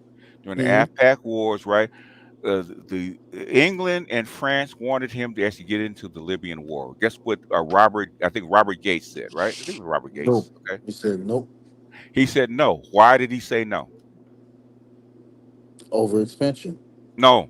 2.5 war policy, right? You were in Afghanistan, you're in Iraq, and you have a half theater where? Pakistan, right? Well, guess what he said?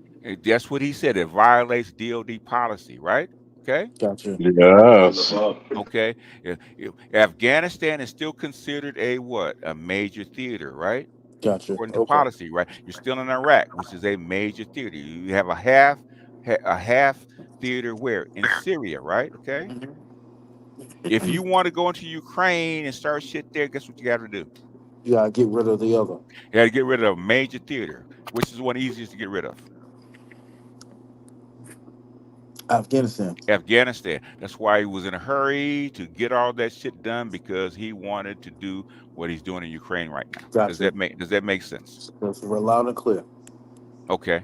So that's how come he had to, within 10 months, you got to get all this shit done, get all this stuff out of here. We pull all the troops, everything, right? Everything's got to go within 10 months, right? Mm-hmm. Which is not enough time to pull all the 20 years worth of equipment out of Afghanistan, right? Yeah. So does that to say that war has become too expensive? No. Within these modern times. Okay. What did I just say about 2.5 war policy? Maybe we should make it a visual. I just it can't be no clearer than that. I just explained it in 2 different circumstances, right? Okay. 2.5 war policy, right? What theaters were we in already? Yeah. Afghanistan, Ukraine. No, Afghanistan, Iraq, and a half in Syria, right? Okay. DOD is not going to sign off on it if you want to go into Ukraine, are they? Yep. Why? Why, class? Because the policy is broken. It violates the policy. So if you want to do what you want to do, eliminate one. In a manager's theater, what do you have to do? Eliminate one. Eliminate one. Which one do you eliminate? Afghanistan. Right? I like to put this out there, BGS. Yes, sir. I'm gonna hold a live stream tomorrow. So anybody who got an issue with the fuck I'm saying right now and think, oh, you're off the yak. No, nigga. I will say the same shit. How many times have you heard me on my fucking number one square about what the fuck I talk about, BGS? You have never altered your stance, not once, sir. So if anybody is willing and brave enough to come on my live stream tomorrow, come on here and tell me I don't know what the fuck I'm talking about. Please tell me. How many times? No, wait, hold on, Snake Man. It must be something in the chat. I'll give you another minute to clear it up. Hold on, Snake Man. Hold on. Hold on. I'm giving you a chance to clear it up right now, but take another minute because it's throwing the whole thing off. Go ahead. I'm gonna say this. When BGS asked me what was the difference, and did I clearly articulate that it was a difference in ideology, BGS? In extreme detail. Okay. I'm going to be extreme for this for the slow people in the back. When I said it's a difference in ideology, and sometimes because you might be the biggest name they can pick. Okay. Because you didn't use, did I not say that you were not the person to first say blue no matter who, right? I very seldom use it, but that, yeah. Exactly. Uh-huh. So if anybody got an issue for what I'm saying tonight, I will gladly tomorrow morning, evening, or night have the live stream, which I know you cowardly motherfuckers won't come on and fucking try to debate me. Matter of fact, if you personally feel that, hold on, if you personally feel as though that something that's not, I will tell you, I will give you the address and the GPS coordinates to something. If you feel physically that you got to change my mind, bring your gloves. I will bring my wraps. Bring your mouthpiece if you feel as though it's something that is not that. 30 seconds. So when I said it's something of a difference of both ideology and that you have the biggest numbers of the stream, that's people of your camp, was I wrong? No, I mean not that I know of, but yeah, no, I don't think so. I don't even know what camp that's supposed to be. But so whatever camp of people who come out of your ilk, guess what? If you got an issue with what I'm saying, it ain't about what I'm drinking, what I'm smoking, nothing. I'm articulating it to the simple common man. Look, that's what it basically boiled down to. When I said, look, 30 seconds. Whatever you feel as though that your ideology, just like I said to you, BGS, that, and I've been fair, whatever you feel as though that your ideology or what you think politically, who's the better candidate, it's not my fault that if I tell you, do you think Kamala Harris look presidential? And I would tell you, and I said this to him, I would ask you, does she look presidential to you? I would tell you no. Okay. No. So is that a reason for to come up with all that smoke on somebody else's panel? It depends on the individual if they take it as according to the information that you got. What was according to me? Yeah. No. Okay. But guess what? I had to learn this one thing. What I perceive in life may not be what the other motherfucker does. Am I owed an apology since he was wrong about what I said? I would tell you, yes, there is an apology due because guess what? If it was proven by your words, my words, and AB's words that he did not say that, he owes you as man to man, nigga to nigga. You gotta give homage to the man. Because one thing I said during that stream, out of anybody who's not going to take personal attacks, is not BGS, because people came for his head and try to come for his daughter and grandson's head. And guess what? The same way I would defend you and your family, I would defend him and his, because I think that's fucked up. Now, if y'all want to have a live stream where you can go 2-3 hours debating whatever facts, I would watch that shit and pay money. But no, it's not a personal attack against neither DC nor you. It's just a political ideology. And this is the reason why I tell people why domestic politics suck, because people take it too personally. It's something about global politics people become very pragmatic and logical about compared to domestic. They don't understand most global politics. It's too far away. Whereas personal, when it comes to domestic politics, you have to like the person that you're going to vote for. Yeah. Yeah, that's why. Anyway, Dr. Marifa is with us. Thank God. Jules says salute from Houston, the beautiful swamp that it is. That's true. Okay, it is a swamp. Okay. And just the last part is everybody says a live stream with you in DC would be fucking fire. Yes, you know what? I do not like the people screaming and hollering at me and disrespecting me and all that other kind of crap. I think the premises of that. He does owe you. He does owe you that. He may not agree with me. I would tell him face to face. You may not agree with what I said. You owe him that much. Calling my people drones and sycophants and acolytes and all that kind of crap is offensive to me. Okay. And it's very offensive because you're telling me, out of anybody in this space who challenged you, I'm one of them. Yeah. So the thing is, but him offending me, I don't go to his panel and somebody else's panel screaming and hollering at him, do I? Even if you, and I will give you this, even if you don't disagree, you wait your turn. And this is the part where anybody from that camp or any camp, I will say this, even Cynthia G when she came up here. Yeah. And waited her turn. If I don't get an apology, I no longer want to talk to them. Okay. And I think that apologies do need to be owed, because I think a lot of shit was misconstrued. But if they want to debate the facts, guess what?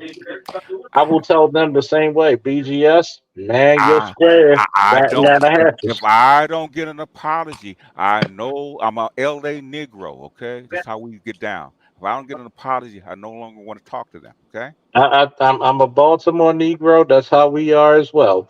Because guess what? If I'm like this, people should apologize. But guess what? Especially once you realize that it was not a personal attack, and you want to debate what people really think. Once people said, "Look, I didn't say this about you. This is what I think politically or whatever ideology." Get that over. But guess what? I would pay to see that fucking debate between you and DC. I would love to see it. There's a very good friend that was my friend for a very long time. I loved him dearly, right? He said some shit. We don't talk no more, okay? I'm not going to say who his name is, right? We don't talk no more. We're brothers, okay? I don't talk to him no more. Okay, I'm a stubborn bastard when I want to. That's the evil twin. Stubborn. And I mean, hey, I feel you on that one, because there's a nigga I fucked with heavy from high school. I haven't talked to that nigga in 20 years. Yeah, but we're gonna move on. We're gonna clear the floor for Dr. Marifa if he wants to talk, or somebody that because the Africans are waiting on him right now. So. But anyway, when you set it up, I will share it with people. If you want me to come, I'll come up. The thing is, as far as this is concerned, this is why I do not like this kind of crap, man, because this kind of shit goes off. I know how I am. You only get one chance to put a knife in my back. That's the way I feel. Okay. Yep. And what happened to me on Art's panel was uncalled for. Okay. Absolutely uncalled for. I actually asked him to calm down and tell me what the problem was. He wanted to get it off. It's done. Okay. So you're bored. Okay. All right. You're back. We don't need to talk. Okay. That's where I feel. Okay. So that's where I feel about it. But anyhow, and Jules says salute from Houston, and Dr. Marifa, are you on? You want to get in a couple of words, because the Africans, Steak Man, and this old African called Sauchi, man. They love you dearly, man. They love you. Oh dear, oh dear. I mean, love them too. and my Luya woman in Kenya, she thanks you too, man. She says Ruto has to go. That's what she says. Anyway, yeah, that's beside the point. That's beside the point. That's a good one, BGS. Everything, the wireless goes down, it's Ruto's fault. The electricity goes down, it's fucking Ruto. Okay, here's what it is. All right. But there's a bit of a codicil caveat to that. Okay, what's the caveat to it? Yeah. Ruto ain't Jermaine. He's not qualified to be Jermaine. He probably isn't, but guess what? You're Jermaine today, boss. You all we got. Yep.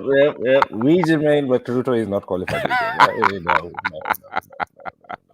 That is a veto in the Security Council. No.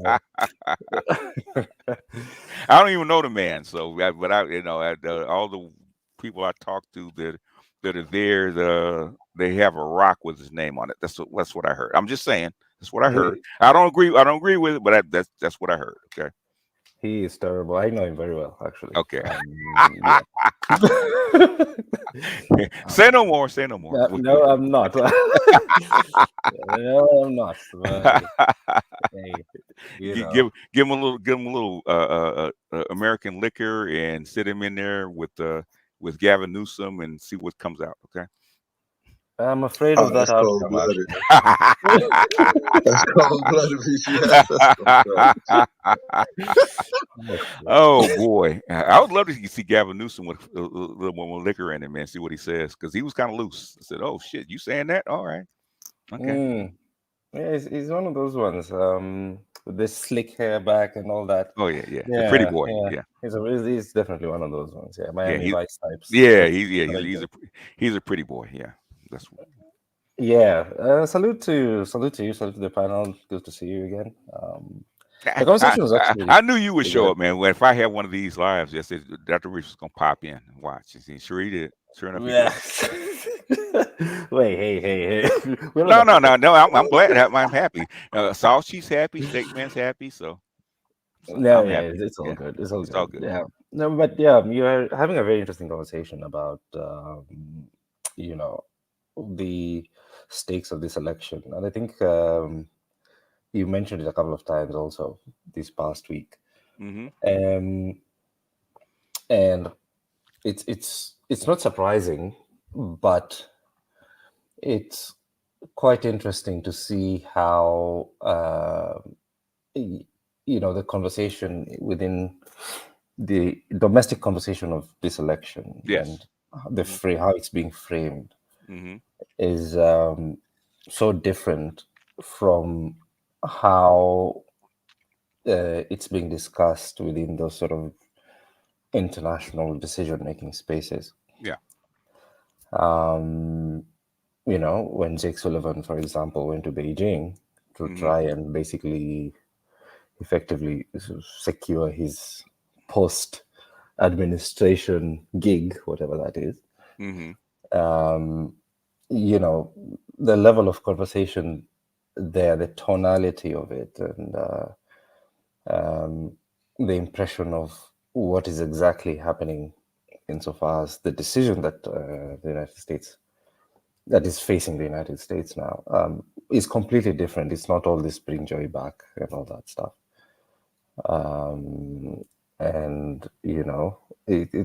It's much bigger.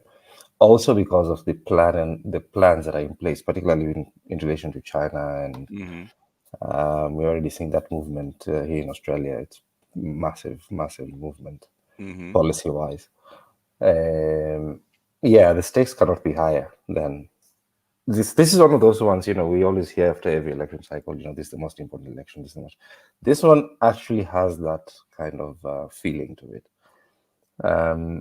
because we're talking about the defense of an architecture that has pretty much existed for the last 80 years. That, and plus also the architecture actually started with the Brits in the 19th century. Yeah, so which is under British Crown, I think 1812 or so. Yeah.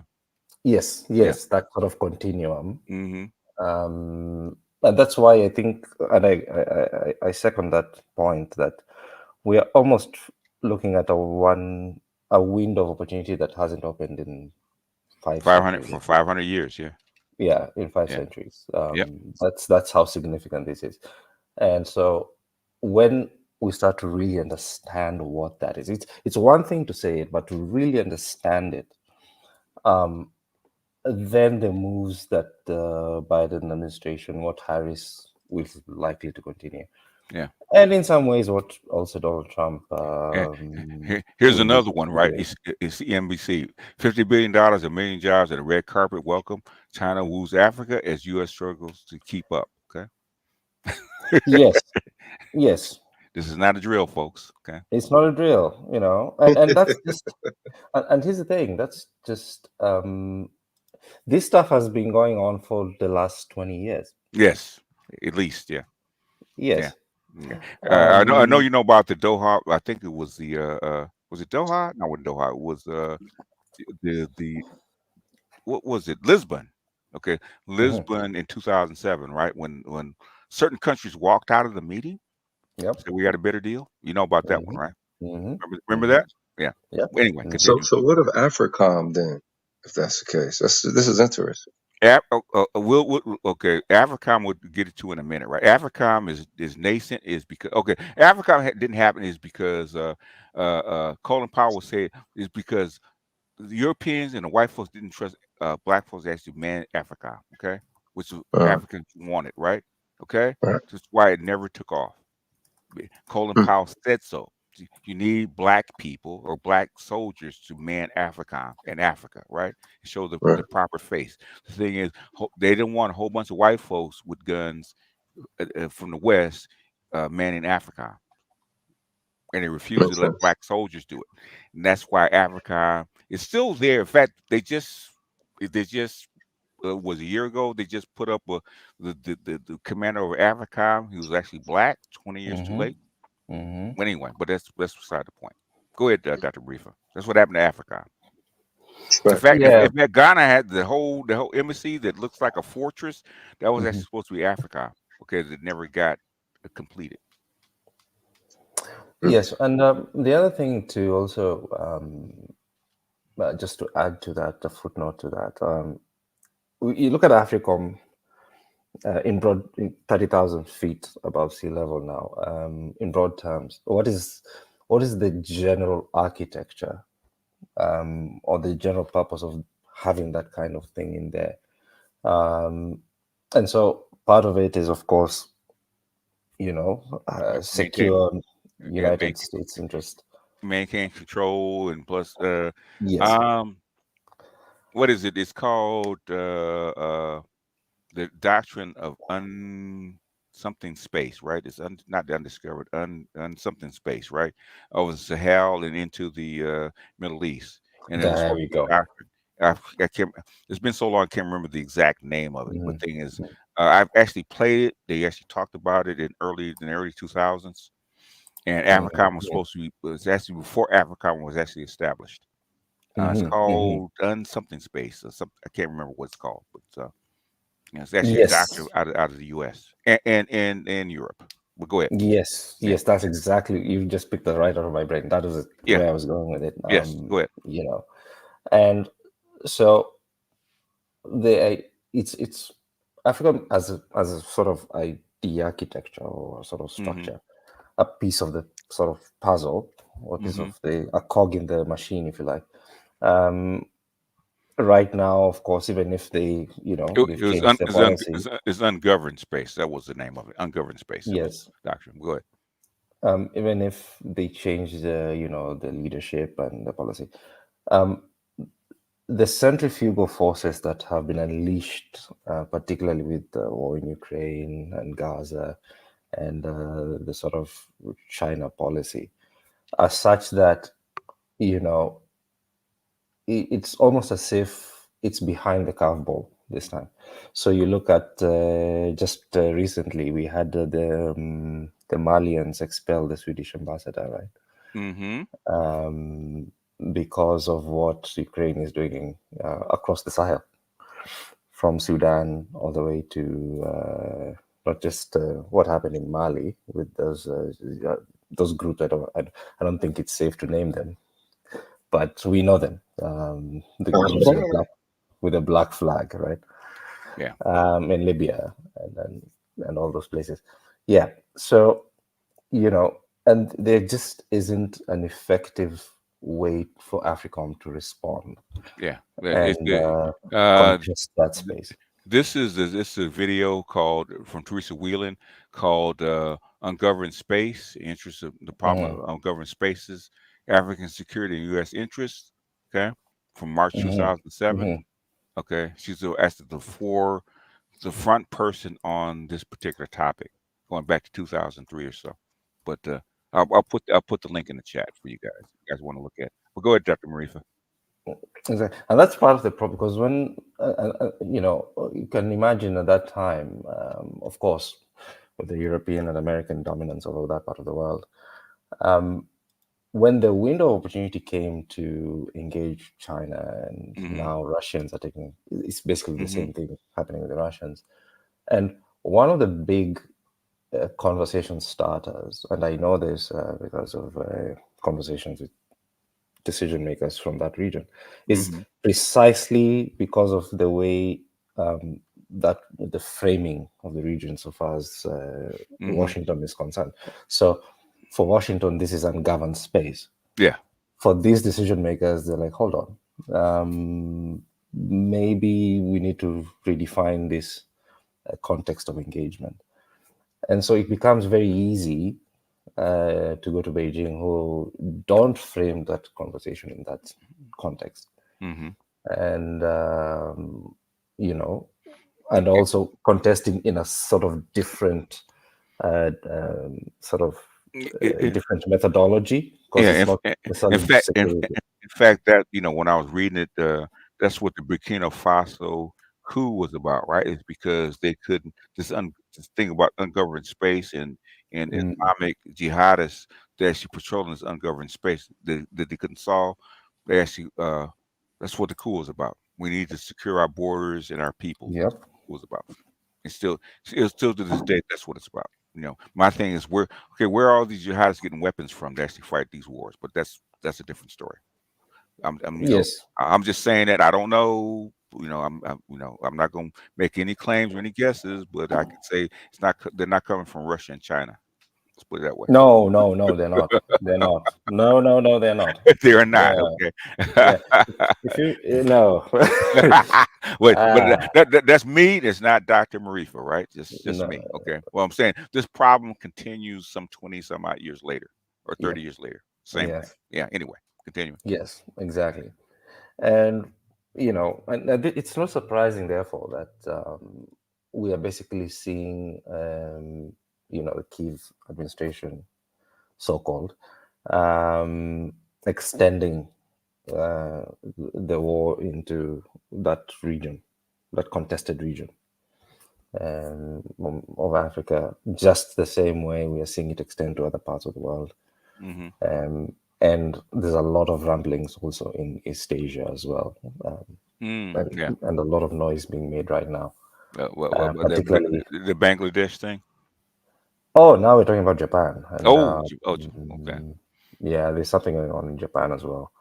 Part of the reason why we saw the visit to Mongolia by the Russian president, Putin, exactly at that date, because that date is particularly important. Why so? Because just before, I think it was 1937, in the 1930s. About the Japanese, the Japanese, the Mongolia and the Russians helping them out. Is it? Okay. Yes. All right. Okay. Yes. All right. Okay. It was because of that. Yes. Okay. Yes. So this was a sort of diplomatic reinforcement, because there's a lot of pressure in Japan, and they've already started doing to sort of build a sort of sea and build up their naval forces, their sea forces, etc., to open a second front on the east, as the sort of a way to shift the strategy from what's happening in Ukraine and shift it to the other side, and so there's a lot of activity happening around that issue, which is, well, it's not officially confirmed, of course, but it may be, and I'm using that carefully, one of the motivations why the Japanese Prime Minister, I think, has resigned. Actually. Okay. Right. Resigned or forced out? Well, that's he's left. Biden dropped out of the race. So did he? Yeah. Anyway, you know, but it's around those kinds of things. You know, because there's a very real commitment around this sort of agenda of you know, decapitate Russia and then get rid of China and then bring back the big bet, as you call it, right? So yeah, these kinds of stakes are almost existential at this point, because we know what that means when you start to open these kinds of new fronts, when you start to mobilize a lot of assets in Australia, in the Philippines. Yeah, it really matters now who gets into the White House, because the question I always keep asking myself, going back to, let's say, for example, JFK, when there's a lot of pressure to go into Cuba, do you have a president who can actually say, do what JFK did, for example? And those are the margins that we're looking at now. If something happens, you know, Israel and Iran, which is likely to happen at some point, is a Kamala Harris President Harris, for example, is she capable of making those kinds of decisions?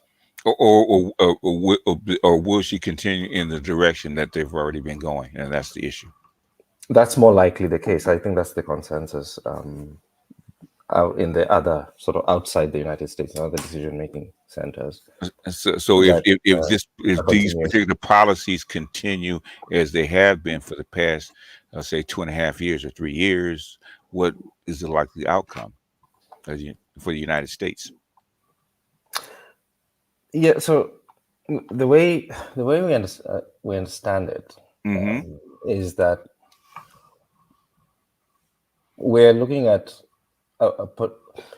either situation is we're looking at a likelihood of some sort of conflagration at some point. So what is the end game, like you say? What does the end game look like?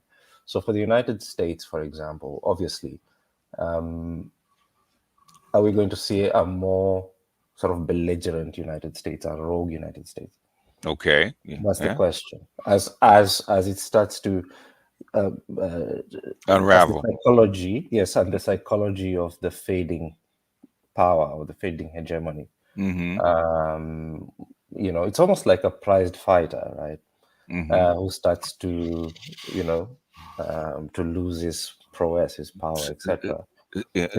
Certain policies are going to accelerate that. Yes, they already have. And certain policies will slow it down. Okay. Yes. Which do words? Hit the wall at 50 or 110. Exactly. And the concern is actually on the other side, where as that sort of you know, I guess as the United States continues to recede in its relative power and influence, it starts to be a little bit more aggressive. And so we're looking, depending on who gets into the White House, but of course there's a whole structure around even the presidency. And so we're looking at the United States hitting the wall at 120 rather than 50, for example. And so damn us all kind of situation, you know? If that's the case, everybody needs to go out and start digging bunkers, if that's the case. Okay. Well, there's a very strong impression that that's where some of the United States policymakers are. Yeah, and you know, it's you know, this is something that I'll say here. I won't say it too much, but this is a lot of I see a lot of the pundits don't understand white supremacy and racism, and they leave that out. Okay, if you put that in, then you actually understand what's going on and why it's going on. Okay, precisely. Yeah, in my opinion. Okay, that's just me. That's my opinion. Dr. Reef has nothing to do with this stuff. Okay, that's just my opinion. That's just a observation that I'm making, because I think that's a component that they're missing, is that white folks don't want to let it go. Otherwise, that's why Volkswagen, in my opinion, is going to close factories in Germany. Is because guess what? Why you blew up the pipeline for a reason. I still don't exactly know why they blew up the pipeline, but the thing is that I think it has to do with keeping people in place and on the particular path and agenda that they're on. So when that happened, I said, okay, they're not joking. Okay. When I thought, okay, maybe they'll okay, this didn't work, we'll try something else. I said they are wedded to this particular path. When I saw that shit happen, oh, okay, they're serious about this. Okay, they're willing to go all the way to the mat for this. And that it kind of scares me a little bit. Yeah, that's a good place to be, honestly. I mean, I've seen broken arrows that happen with under Bush and Cheney. It was Air Force captain that noticed what was on his plane and his destination. Said, we're not leaving this airport until we get okay from the president that this is what he really wants. Okay, and that's what stopped it. Right. The same thing happened with a few months ago with the F-35, quote unquote, the mystery F-35 headed to Iran. That was people say you can't shoot down F-35. That one got shot down by the Russians. I don't know now how that happens. I don't know. It's just rumors. Okay, nobody will confirm it. Okay, but the thing is, that's how close we have come. So. Yes, and also the silos in West China as well. And the D41s, I think. The ones that are rapidly building. Yes, some of them. And the 4,000 cruise missiles, was it a month that they're building as we speak? Yes. And the drone. And the drone carriers that they building, and the multitude of ships. We actually have more ships. They actually have more naval ships than we do. They don't have the carriers, but they have more ships. And the silent diesel subs, drone subs that they hide underneath the ocean that nobody talks about, but a whole bunch of stuff. I try to talk to a military guy about that kind of stuff, about what he was saying. I said, they have China has drone subs that sit at the bottom of the ocean in China Sea. Okay. Yes, and that's why that's why I tend to. It's not just me, but a cohort of other sort of realist thinkers, I guess. And the realists are not happy about what's going on right now. That's Tulsi Gabbard is one of them. That's like she's speaking up. She's a realist. She's in the realist camp now. Yes, and even then, there's quite some conversation. For example, that's why I differ in terms of Mearsheimer's analysis of the situation in China, because it's almost, he's normally, in general terms, he's right, and this is not a diss to him or anything. It's no way. It's actually the opposite. But the difference is he believes in American supremacy. At the end of the day. Yes, there you go. Regardless of what he said, he doesn't hide it. He says China is the peer competitor. That's where our aim should be. He thinks the other two proxies are a waste of time. Yes, that's what he believes. Yes, with the assumption that you're going to have a linear outcome. Yes. And it's the same assumptions that actually were taken to Russia. It's just the opposite. Yes. But what is happening in the region and the maneuvering that's happening, and a very good barometer really is to look at how the ASEAN states, who are very, very pragmatic states, where they tend to move. It's a very good sign of sort of where, I guess, the shifting sands, where things are headed. And Yeah, this is anything but that linear. I think I think the Asians were undecided for the most part because they are afraid. They are really afraid of China. That worries them. The thing is, I think with the sanctions, they kind of tipped the balance the other way. It's because okay, we can't trust. We don't like China. We're scared of them, but we can't trust these people over here. Okay, these new Negroes over there. They can't trust them. So. Dr. Marifa, I'm sorry, I didn't hear which state did you mention? Sorry, which states did you mention? I didn't happen to hear exactly what you were saying. That if you followed them. So no, I was talking about the ASEAN region. So this is the region, you know, your Thailands, your Malaysias, your Vietnams, Cambodia, Laos, that region, Singapore, that bit, Indonesia. And Snake Man, why are you so doggone quiet, Snake Man? Because you've been waiting for Dr. Marifa to come back for weeks. So why are you so quiet? Well, go ahead, Dr. Marifa. Very easy, because when an elder speaks, I get quiet. Oh, hey, that's all I need to hear. Okay. I'm not gonna argue with you. Okay. That's simple, huh? That's simple. Hey, yes, sir. I got an argument out of me. But go ahead, Dr. Marifa. No, yeah. I mean, yeah. So that's what I was referring to when I was talking about looking at how they move, because it is true. You know, can you hear me? We got you. Yeah. Okay. Yes, we'll listen to the elders speak right now. That's what. Jermaine with a bow tie. Jermaine got a dusty cape on with a crown right now. Okay. Tell you that for sure. Yes. Yeah. What I was just saying is, it is true that there are concerns when it comes to how a rising China will affect the balance of the region.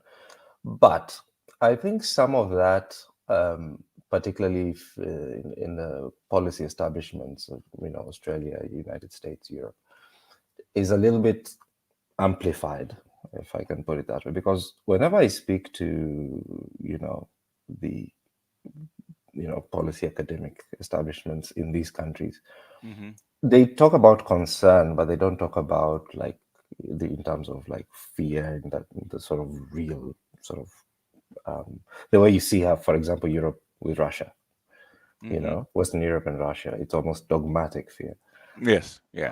They've been fighting for 400 years. Fighting for a long time, exactly. Yeah. So there's that context, and this because China has also been a large presence in that region for thousands of years. So this is not new to them. But at the same, and number two, it is incredibly important for ASEAN states to engage, because this is a regional economic sort of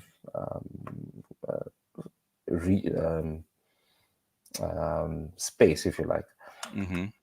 So Vietnam, which has had historical contests with China going all the way back, at the same time has this important economic relationship with China, right? And they have all sorts of complex arrangements in there. So they tend to be very pragmatic in the way they approach for international policy, generally speaking. To walk the tightrope, they tend to be to err towards walking the tightrope, unlike, for example, South Korea or Japan or the Philippines, where they're on this side or on that side. But when they start moving, your Malaysias and your Indonesias and your Thailands, even Vietnam, you saw with the Russian president, when they start making their moves overt, it's almost like that sort of, I think some of it is cultural. They tend to be very subtle until they're not. I think there's a gross, and somebody, I can't remember who was saying this, misunderstanding, if not underestimation, of exactly what direct confrontation between Washington and China would look like. And I don't think that is something that's been considered the morning after that confrontation. is actually being considered. Considering that you're not just dealing with China, you're dealing with China with a set of alliances and interests and intersecting connections as well. That might make that a very protracted and complicated battle.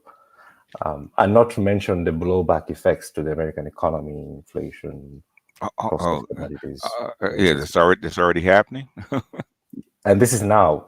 Yeah. This is not even when the confrontation happens. And the thing was so connected, it was almost immediate. It wasn't even like it took a long time. It's almost immediate. Yes, and the Chinese have been quite reluctant. Of course, it will hurt them too, but they've also been quite reluctant to sort of go full frontal in relation to, They could, but thing is, what happens if you're chained to somebody in a boat and you throw them overboard?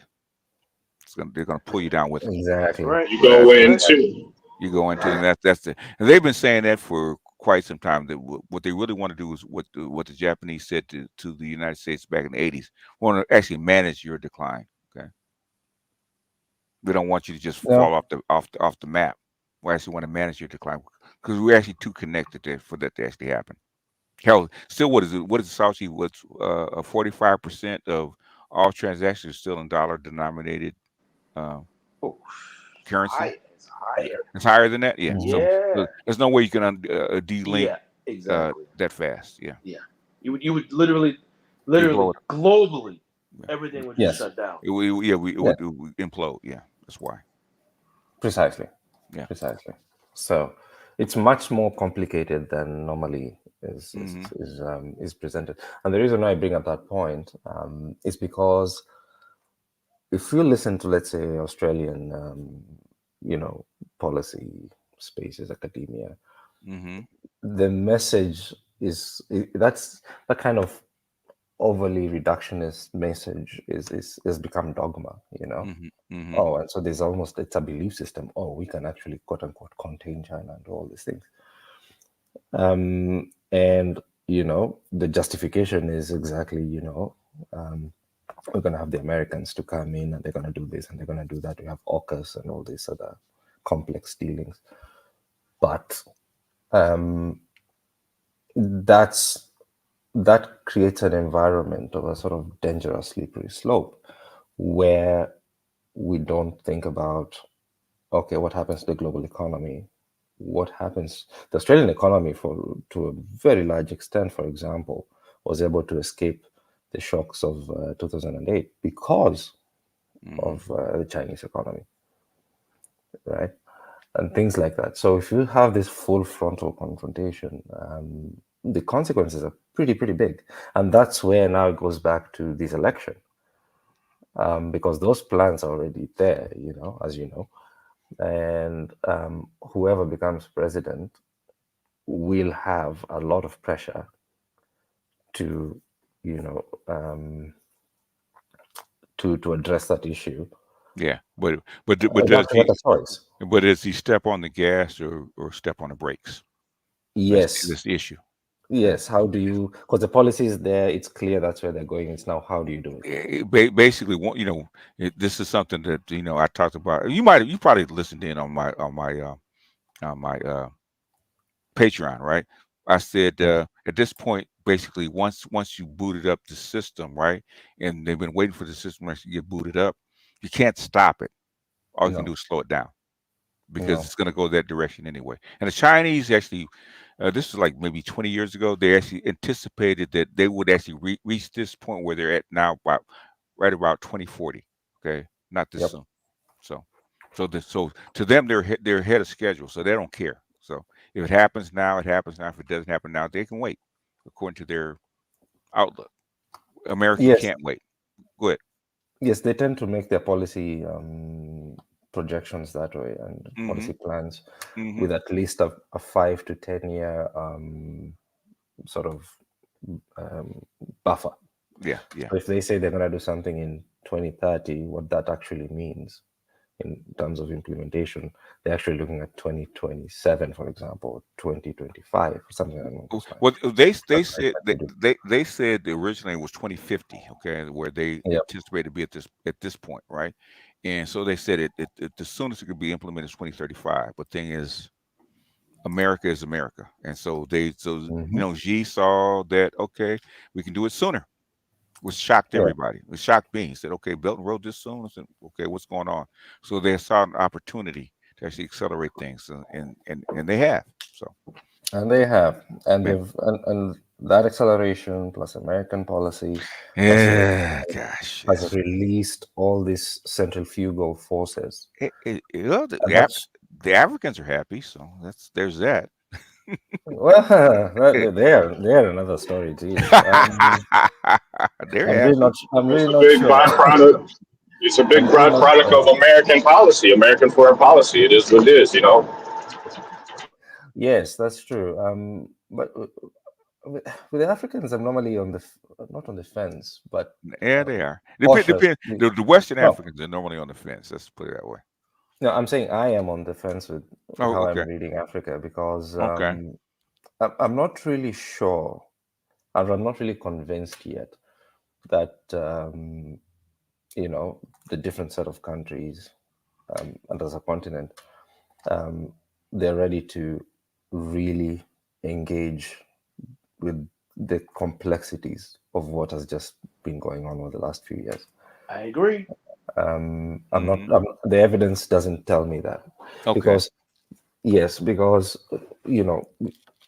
with this kind of competition and this kind of complexities, it requires a higher level of sophistication in geopolitical engagement. So do they want to go back to where they were like 10 years ago?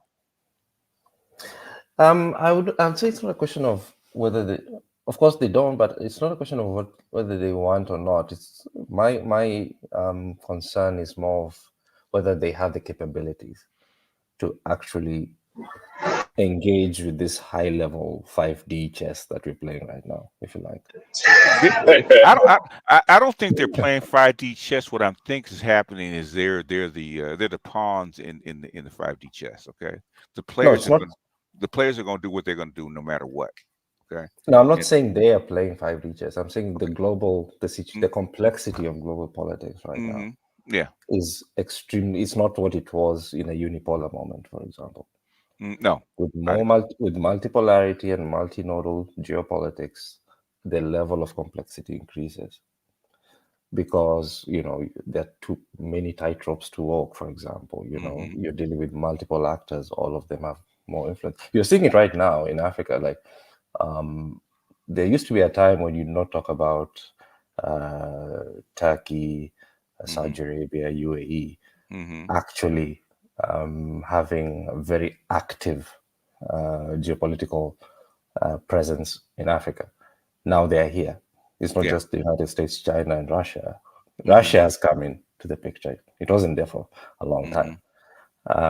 That requires a certain level of a different approach to global affairs. A different environment, so you have to react to the environment. Okay. Yes, that's what I'm saying. That's what I'm trying to say. Freedom will do that to you. It doesn't have to get free. Freedom. That's a very interesting concept. So do they want to go back on the plantation, or they want to gamble with freedom? Oh, it's hard to say. Depends on who you ask. Yeah, you Africans, man. Sometimes I don't understand you, okay? Because I got tired of them begging and complaining, and pleading, the West and the Europeans and the Americans and the dollar, and yep. Oh, shut the hell up. Please. Give us alone. So now you have the opportunity. Yeah. Shut up. Okay, please. You beg for this for like 20 years or 50 years. You've been begging for the boot, as they said, to get off your neck. Okay, and now you have the opportunity to stand on your own 2 feet. Yeah. Shut up. Okay. Yes. That's my impression. I'm an American, so you have to forgive me, man. So. No, you know what? I'm tired of them crying, man. I really am. You know what? It's embarrassing. I am there too. Yes. I'm sick of it. I get so sick of it. Because I think you're in right. terms of Africans' issue, I think there's it's there. I don't know for them, and this is just I'm an American too. I don't think there are any solutions to their issue. There are only trade-offs in this situation for them. Yeah. Okay. Well, That's what which trade-offs do you take? You take risk and uncertainty, or you take the known where they have the boot on your neck? Which one do you take? Mm-hmm. Now I'm asking you. You're asking an American. Oh, Yeah. you're asking an American and African question. I'm not answering that. That's not my place. I'm asking you as a person, as a human being. Do you want to remain with the boot on your neck, or you want to take the risk on freedom? You as a person. I'm grinding my teeth, man. Man. See, so you might as well be an African then, because that's what they're doing, right? Anyway, but the thing is, okay, because I have been, I've been doing this. I was doing this before since like 1989, loosely. I actually got really active in it with my partner in 2002. Okay, I actually started talking to people that the expats over here that were actually relatives of people leading countries and stuff like that, and hear the yak. The people in London, they're African. Yak about African and this and the boot on our neck. When we went over there, it's the boot on our neck. We can't get any contribution from anybody else. There's nobody else supplying us with yada because the Americans won't do it and they keep us down.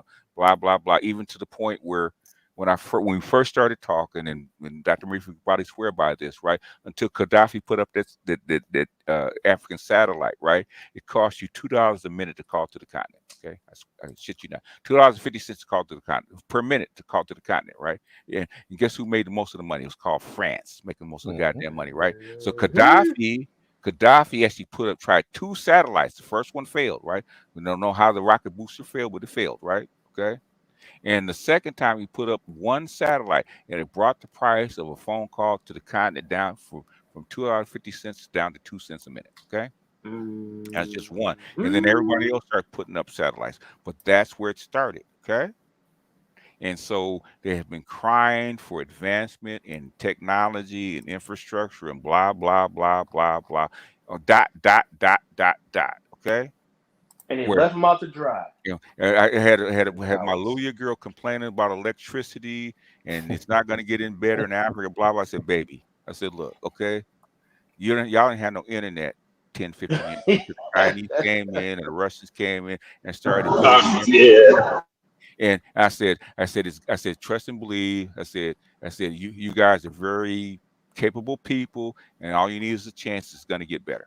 And that's my belief. That's my hope in my African people. I think if you give them a chance, sooner or later they'll get straightened up and they will actually take the ball and start running with it, which scares most people on the planet. Okay.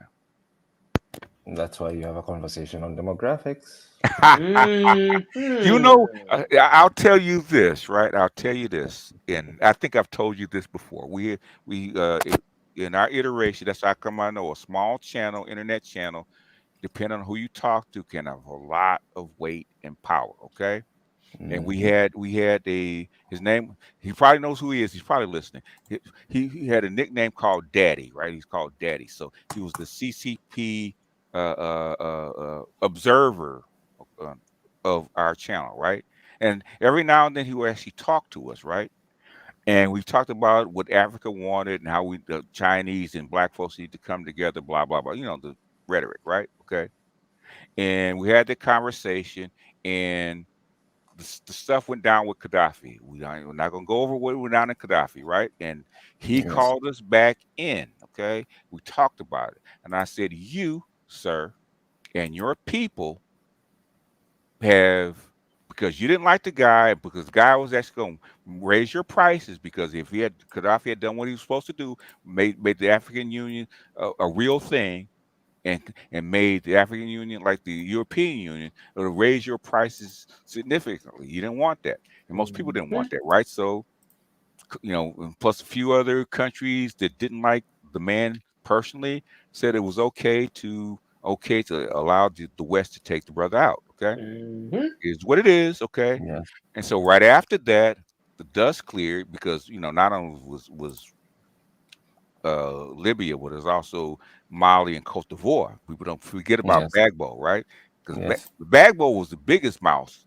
You know, Gaddafi was rather tame, but Gbagbo was a big mouth about getting, kicking the so-called Parisians out. Okay, he had a big mouth about that shit. That's why he had to go.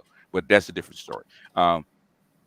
So after Gbagbo and Gaddafi got the boot, so to speak, okay, then I said, you know what? If I was an African country or a Middle Eastern country, I would not trust you because you allowed your partners, okay, because it was your contracts and the Russian contracts in Libya that caused all this kerfuffle, right?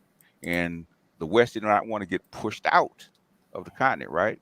And you allowed one of your partners with your contracts to get, shall we say, eliminated, okay? And all the stuff that he did was going to do for the continent, okay? If I was these people on the continent, leaders, I wouldn't trust you as far as I could throw you. So what's the difference between me and Gaddafi or me and Gbagbo? And what kind? So in other words, you had to put no skin in the game at all. You take the resources, blah blah blah. You take it for whatever the price it is, and you skip on about your merry way with your contracts, right? Okay, have no skin in the game, right? And Gaddafi, like him or not, had a bunch of skin in the game, right? So the only way that I would trust you is if you did the same thing that he was going to do, because I wouldn't trust you, okay? And so whatever you on the continent, okay, if I was them, I'd be looking at you with a big ass side eye because, okay, you just allowed this shit to go down. And you could have stopped it with one little vote in the UN Security Council, and you didn't. You abstained. So how come I'm not next? So I guess they took it to heart, and I said, okay, this sounds reasonable. Let's talk to some people, right?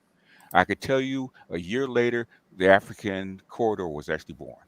Okay, it's a coincidence, perhaps. Okay, were they going to do it anyway? Perhaps. Okay, did my shekels that I put on in the till make a difference? Perhaps. I don't know. But thing is, I know where the shekels went. I know who was listening, and I know what they did a year and a half later. Okay, and I had two Africans and verified not what I said, but things, the events as I described them. Okay.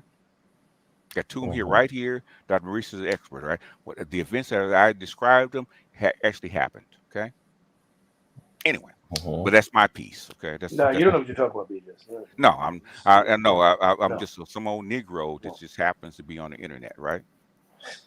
So that's how come sometimes I get tired of this. Because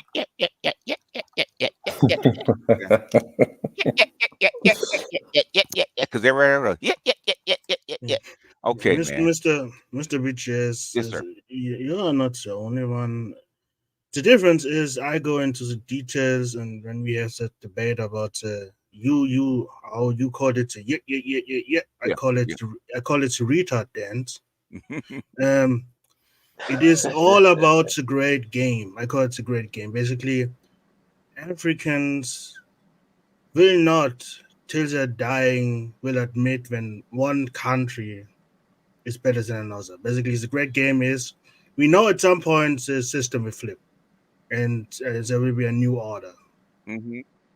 But we will not come together we will not come together to discuss, okay, who is now the new head, the hegemon, how will be the region carved up, and then all I say, no, it's the Wild Wild West, it's free game, the last one standing, the last one standing. At some point in this game, if you read quickly and all this other stuff that goes along with it, right? You got two choices in this game, right? All right, do you make love or you eat grapes? Okay, that's right.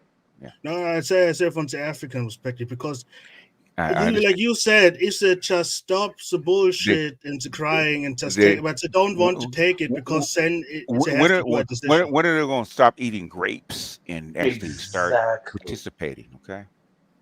When the great game has ended, when they finally admit some countries are better than others. No, basically, okay. The thing is, if you play this thing right, you are next in line. Okay. Exactly. Do you want to be next in line? So, once again, in their mind is who of us? Okay, you can't. Who? Okay, the Europeans don't do it by themselves, do they? Exactly. Do they? I'm asking. So yeah, that is like I said. I'm That's just telling you from their perspective. I know. I know. What I'm saying is, I'm giving you the arguments to actually give to them, right? Do the Europeans cut up Africa by themselves? That all come together and agree to actually participate all at once in it, right? Didn't they not? Absolutely. Right? Yes. So how is the individual African country actually going to do the exact same thing that the Europeans did? Can't do it. If you want to if you're gonna play big man, they're gonna knock you off one at a time. And the Europeans would love for you to actually do that shit. Okay, try it. But do you know, at this point, there's a discussion because I'm a little bit younger, so we whip out the old African tactic. You shut up, elders are talking. Okay, I might have to do this as a standalone. I might want to put it on Patreon because I've done it already and put it all the pieces together. There's a certain way of doing in this particular Western civilization, which we're still in, believe it or not. Okay. Yeah. There's an order of doing things. You have to be bootstrapped into the system. If you're not bootstrapped by somebody into the system, you will not develop. Okay. Absolutely. Okay. It started in Spain and in Portugal when they saw all the silver from Mexico and brought Chinese technology and brought it over to Europe, right? And that bootstrapped Northern Europe, right? So when the Industrial Revolution came in, they bootstrapped France, they bootstrapped Germany, and they bootstrapped America, right? Okay. Russia had to buy their way in, okay? But they never developed the exact same way. Okay. Okay. The Chinese were pawns. Were getting raped until what? To what's the name? Mao. Yep. The hell with this. Okay. The hell with riding bikes for the next 100 years. Let's go ahead and bend the knee and get bootstrapped by the West. Okay. That's where it started. 1968. Okay. When the Russians kind of helped cause it by threatening to put a nuke on there, drop a nuke on their head. But the thing is that Mao said, okay, guess what? Got to bend the knee. Wei Yun was right. Okay, Wei Yun was right. We have to go ahead and serve first. Okay. So since 1968, 1970, they have been doing the loyal duty of the United States up until 1997. Okay. And then that's when all the conflict came in. But you have to be bootstrapped in by somebody else. Africa would not develop without China bootstrapping them. That's not the problem, BGS. Like everyone agrees. Okay. The problem is if you bootstrap. Once again, it's not about the outside. It's not about it's about the Africans themselves, aka the great game. Who of us will wear the crown? Okay. Inside. Cannot decide who. Okay. The thing is, do you want to develop? Or you want to be a king of the dunghill? Which one do you want? Exactly. They're happy right now. If I look at ECOWAS, how it played out, they're very happy being the emperor of ashes. They're very happy about being the emperor of ashes. Because South Africa, Tanzania, Uganda, Kenya, blah blah blah, not Ethiopia are happily accepting Chinese money, Chinese tech. Okay, that's their way into modernity. Okay. That's why I always say that's a great leap forward for Africa. We probably come from the south. Kenya is more like Kenya. Well, South Africa actually joined BRICS, but Kenya was actually the first to accept the deal. Okay, the internet, the tech, the contracts, all the kinds of stuff. They're actually one of the first. Okay, it was actually offered to Ghana first, and then Nigeria second, and they wanted to placate the West. Okay, this is my opinion. Okay, this is what I saw. I could be wrong, but that's how it went east instead of west, because Congo stretches on both sides. The jewel is actually Congo. Okay, that's what the Chinese really want. Okay, but the thing is, they have to develop around Congo. Okay, first before they can actually start extracting what they want from Congo. But the jewel of Africa is actually Congo. Believe it or not, that's what the West really wants. Is what the Chinese really want. They want Congo, but they know they have to develop everybody else to actually get to it. If that makes sense to you.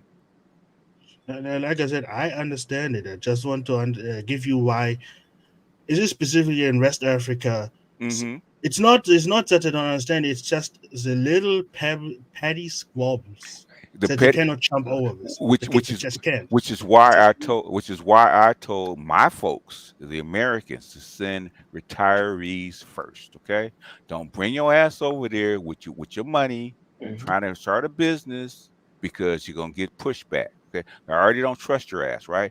Bring the retirees over first that won't actually compete for their jobs or their businesses or anything like that, right? Okay, that's why I said it. Retirees first, okay? You have enough black retirees with average of like $20,000-$25,000 a year, which is a lot of money on the continent, right? To actually retire and get away from the matrix, right? Do that first, okay? They don't listen. Now you got young people going over competing for jobs and competing for land and businesses, right? So all this fucking pushback. Okay. Maybe I can give you an example what I mean. Go ahead, man.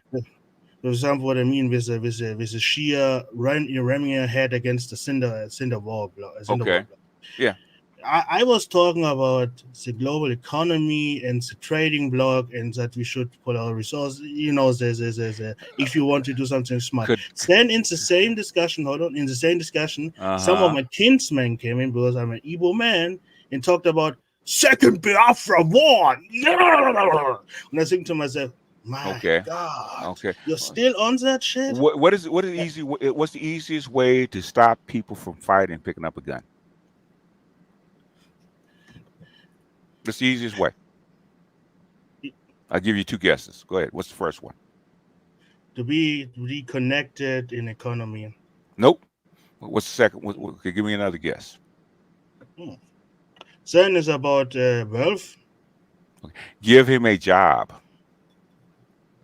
Give him a job. No. Give him a decent paying job. Guess what he's not going to do? That guy, what I'm talking about, was a diasporan who lived in America and was talking I understand. I'm not talking about the guy in the diaspora. I'm talking about the person on the ground that has to pick up a freaking gun and go to war. Your rank and file.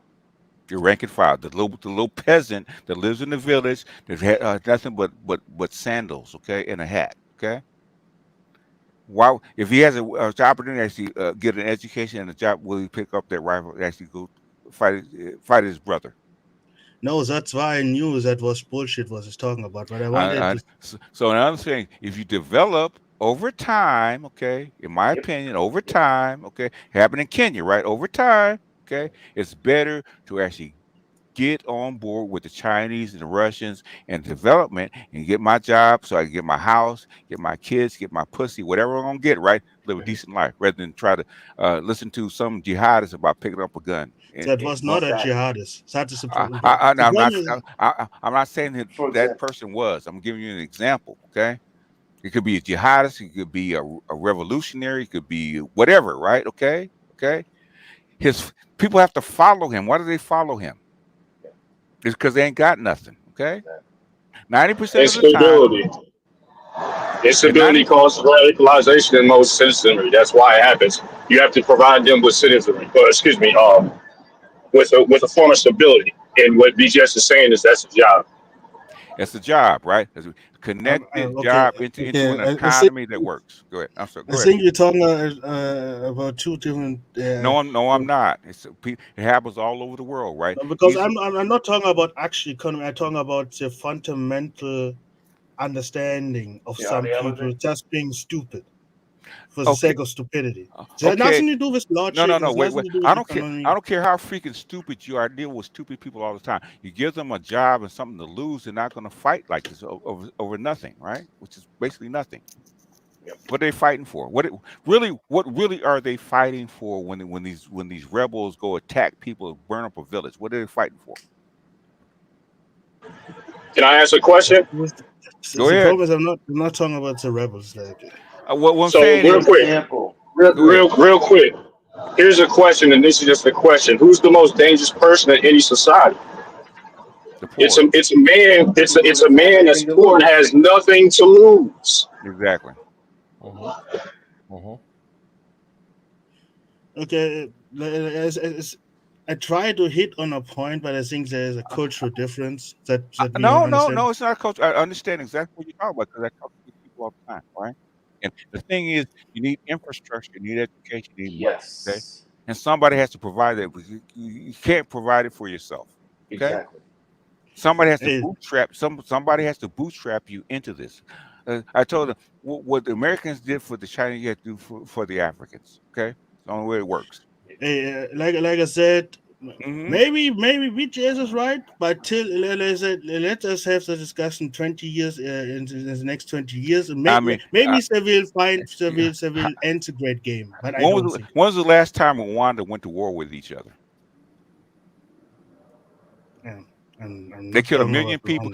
They killed 1 million people in the 90s. When was the last time they picked up a gun and actually fight each other? Why did that happen? Because they brought development and infrastructure into Rwanda. They have no reason to fight. Okay. Yeah, Liberia finally got it right. Okay, we develop and give people jobs. They have a reason to fight. Simple. Like I said, let's look at 20 years. I say it's a great game. Will eventually end when finally it's a hegemon. But hey, let us see. Okay, basically, talking about one country being a hegemon. No, I'm talking about the stupid great game of countries just being petty because they cannot. China is already a hegemon, right? Yeah, it's already. China's already. That's why I say between the African countries themselves, it's an insider thing. It's not an outside. It's an outsider thing. You cannot bootstrap yourself. Okay. It's not about bootstrapping. It's about the mentality between Africans. That's it. What the Europeans fought for how many years, man? 400 years, right? They fought each other. What brought them together? Yeah. What brought them together?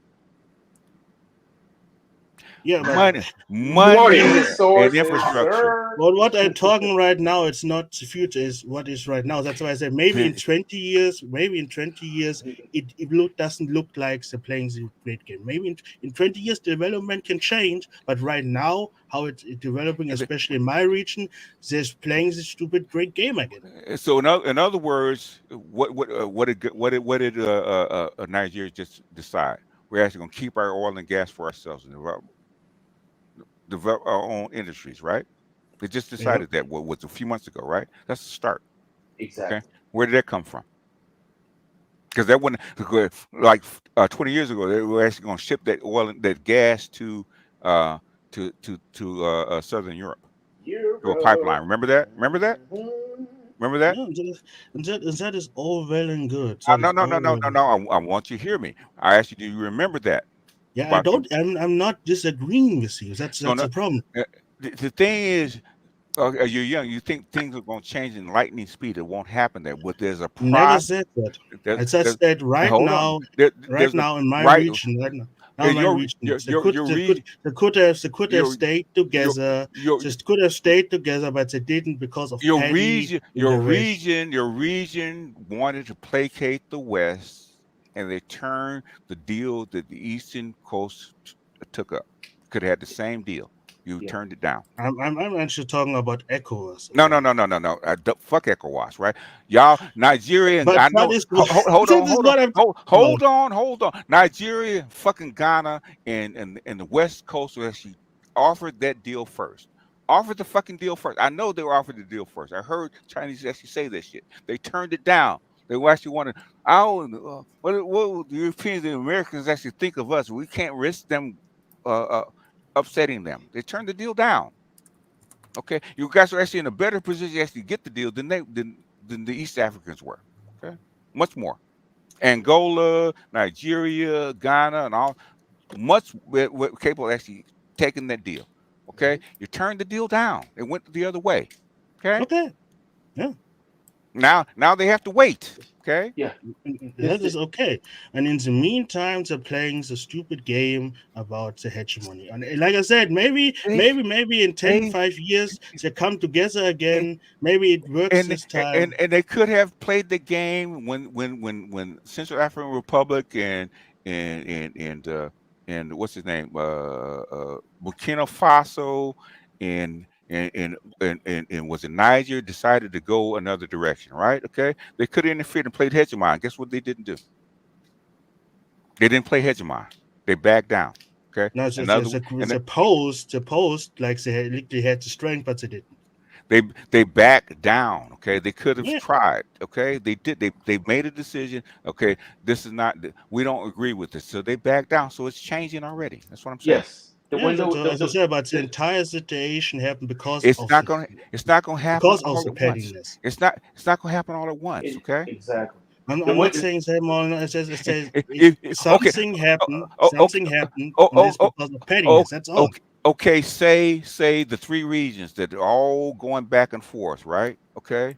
Say keep your oil and gas in there, and the Chinese bring in factories and homes and exports and imports and all this kind of bullshit to make you a first world country. Would they still fight? No. Exactly. That's all I'm saying. That's the point. When I'm saying something happened, it happened because of pettiness, and I'm saying in the future I hope that pettiness goes away. That's my point. It will. In other words, some things are inevitable, right? You're going to develop inevitably. It's going to go away.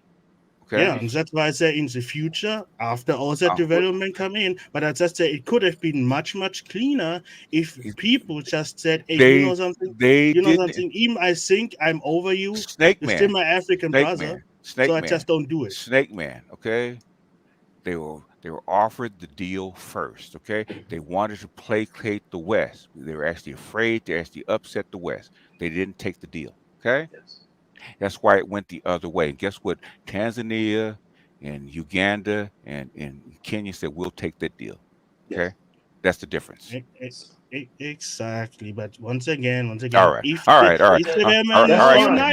they were more united, you win, Snake Man. You win. Okay. I'm not African. It's not about winning. I'm just stating a fact that there's a fracturing into unity that happened because of petty and retarded reasons. How old are you, Snake Man? How old are you now? I'm 24. I was doing this before you were born, sir. I was intimately involved in this shit. I know what I'm talking about. Okay, I know what happened. The window is now, man. And if they're paying attention, they will put their shit. There are always going to be squabbles. The question is, do we want to be left behind for another 100+ years, or do we want to make something happen and we can squabble later? That's the kind of conversations that need to be happening. Yeah, I'm the proponent of pragmatism. Basically, hey, if it works, it works. But hey, if you have fear, if you want to booty clap to someone else because you're in his sphere of influence right now, and you cannot look into the future, hey, do that. You know what? You know what I believe, Snake Man, that Africans want a house and a car and whatever, just like everybody else. That's what I believe in, right? If they have opportunity to actually get it, they'll actually take it rather than pick up a gun, in my opinion. In my opinion, it's the same thing, but I think if someone else gets a bigger car, the other one who got the smaller car can be influenced by outside factor to be petty. That is all I'm saying. I'm not saying they don't want it. I'm just saying in the entire process, there's pettiness. There's pettiness. All right. I'm not gonna argue about it, man. Okay, I'm not gonna argue about it. Okay? Because if there were no pettiness, ECOWAS wouldn't have split.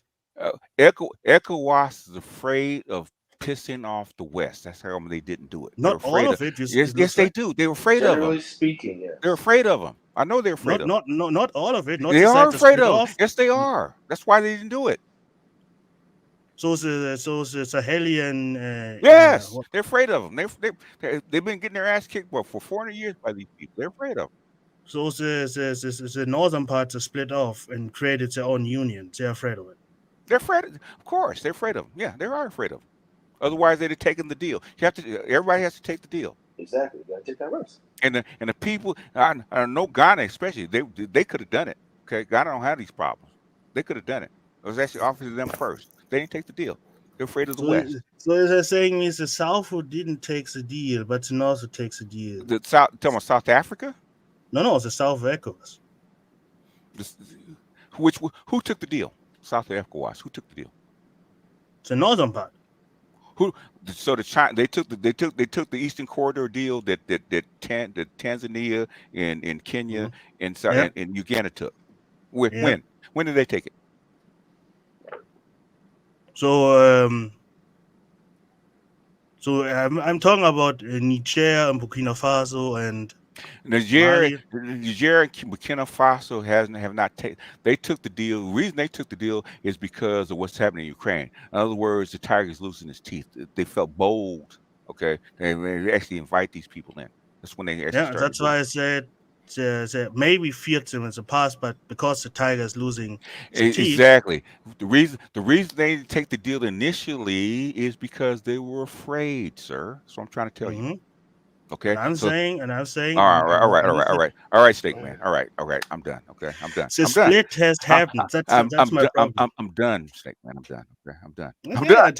I'm just saying the split has happened, and someone must explain to me why the split has happened. Steak Man. I've explained it. You don't accept my explanation. That's fine.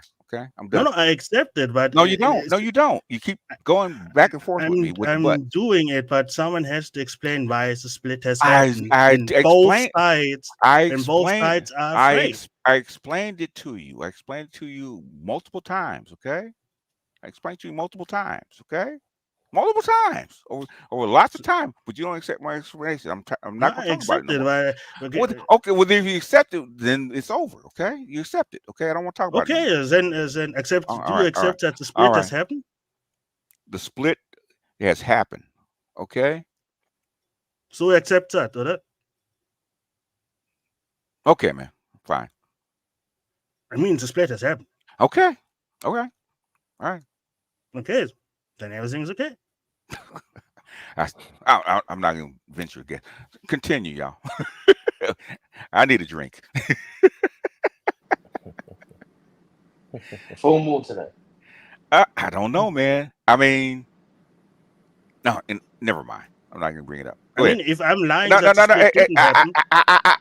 okay. Steak man. I'm done. Okay, it's okay. Save it for another time. Okay. Hey, can I ask a quick question? Go ahead, man. Hey, is it a full moon tonight?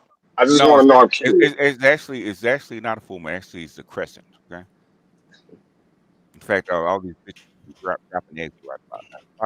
Probably was fun. Go ahead and get some pussy steak, man. I think that crescent might be a lie, man. I don't know, man. It might be a full moon, bro. I don't know. I just looked at it. It's a crescent. Those bitches are actually in heat right now. Niggas need to go out and get some pussy. That's probably the problem. Man.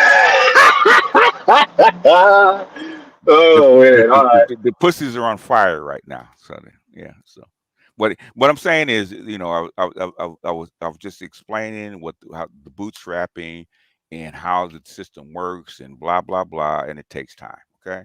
And basically, I didn't disagree. Can I finish? Can I finish? Is it okay? Yes. Okay. The shit takes time, right? Basically, Africa, when we actually projected out, they weren't supposed to reach this stage to like 2070. Okay. Things have accelerated since, right? But the thing is, the Chinese know that's why they actually didn't want to bootstrap you, because they know the danger of actually bootstrapping you because of your resources, your demographics, and the land mass, right? Okay. If they give you infrastructure and weapons and all that and development, we'll actually surpass them because of those things, right? That's how come they didn't want to do it at first. Mm-hmm. Okay, but the thing is, to carry out what they wanted to carry out, they had to risk doing it for you because they didn't want to do it. Trust me, they didn't want to do it, and I don't blame them. If I was Chinese, I wouldn't want to do it either, but they had to, if that makes sense. Those rare minerals, sir. Yeah.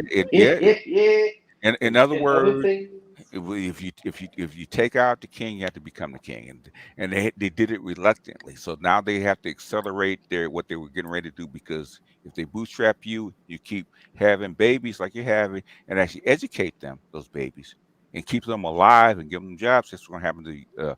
They don't take over, especially if they're declining, and you're going to have like maybe 5 billion people on the continent.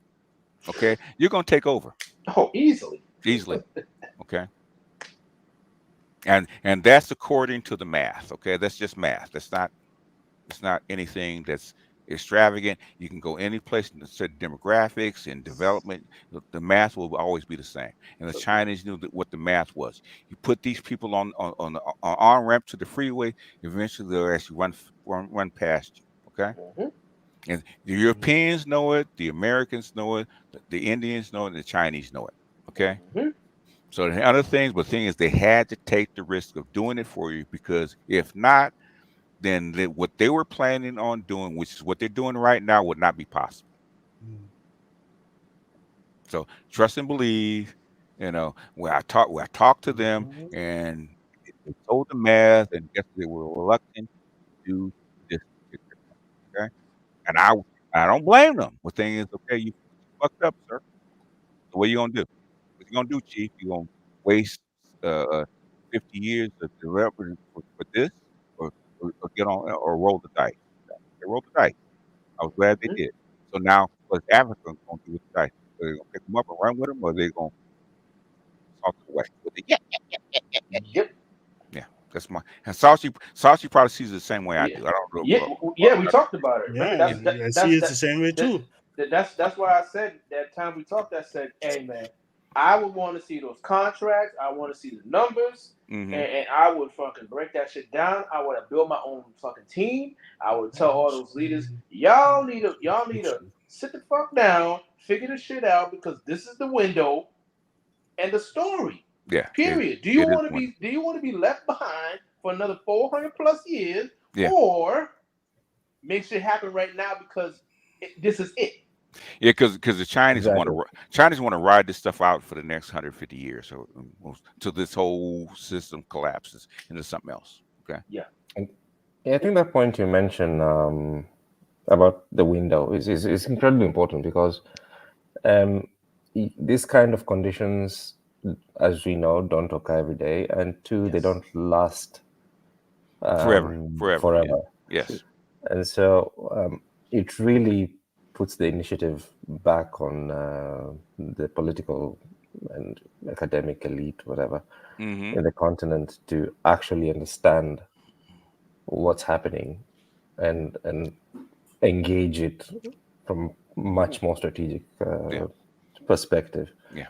And so far I'm not very impressed, but because the West the West been out of money, right? But the thing is, now they're out of guns and bullets.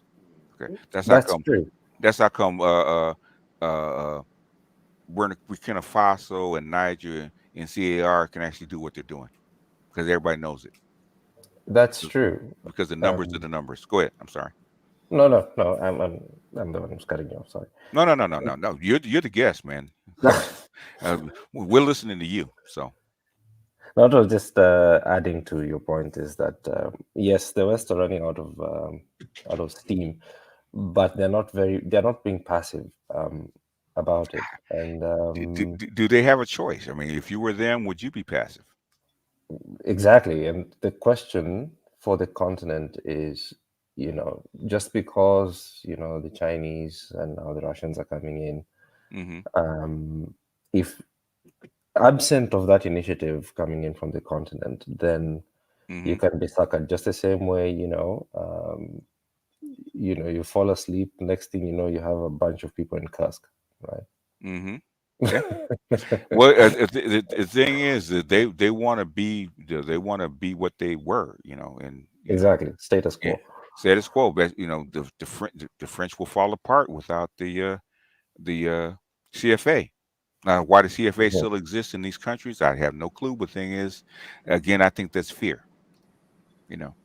Pissing off the West, because they should have. Yes. ECOWAS has its own coin. They should have been implemented. That was what 6 years ago, I think it was, when they actually came with their own coin. Was it 6 years?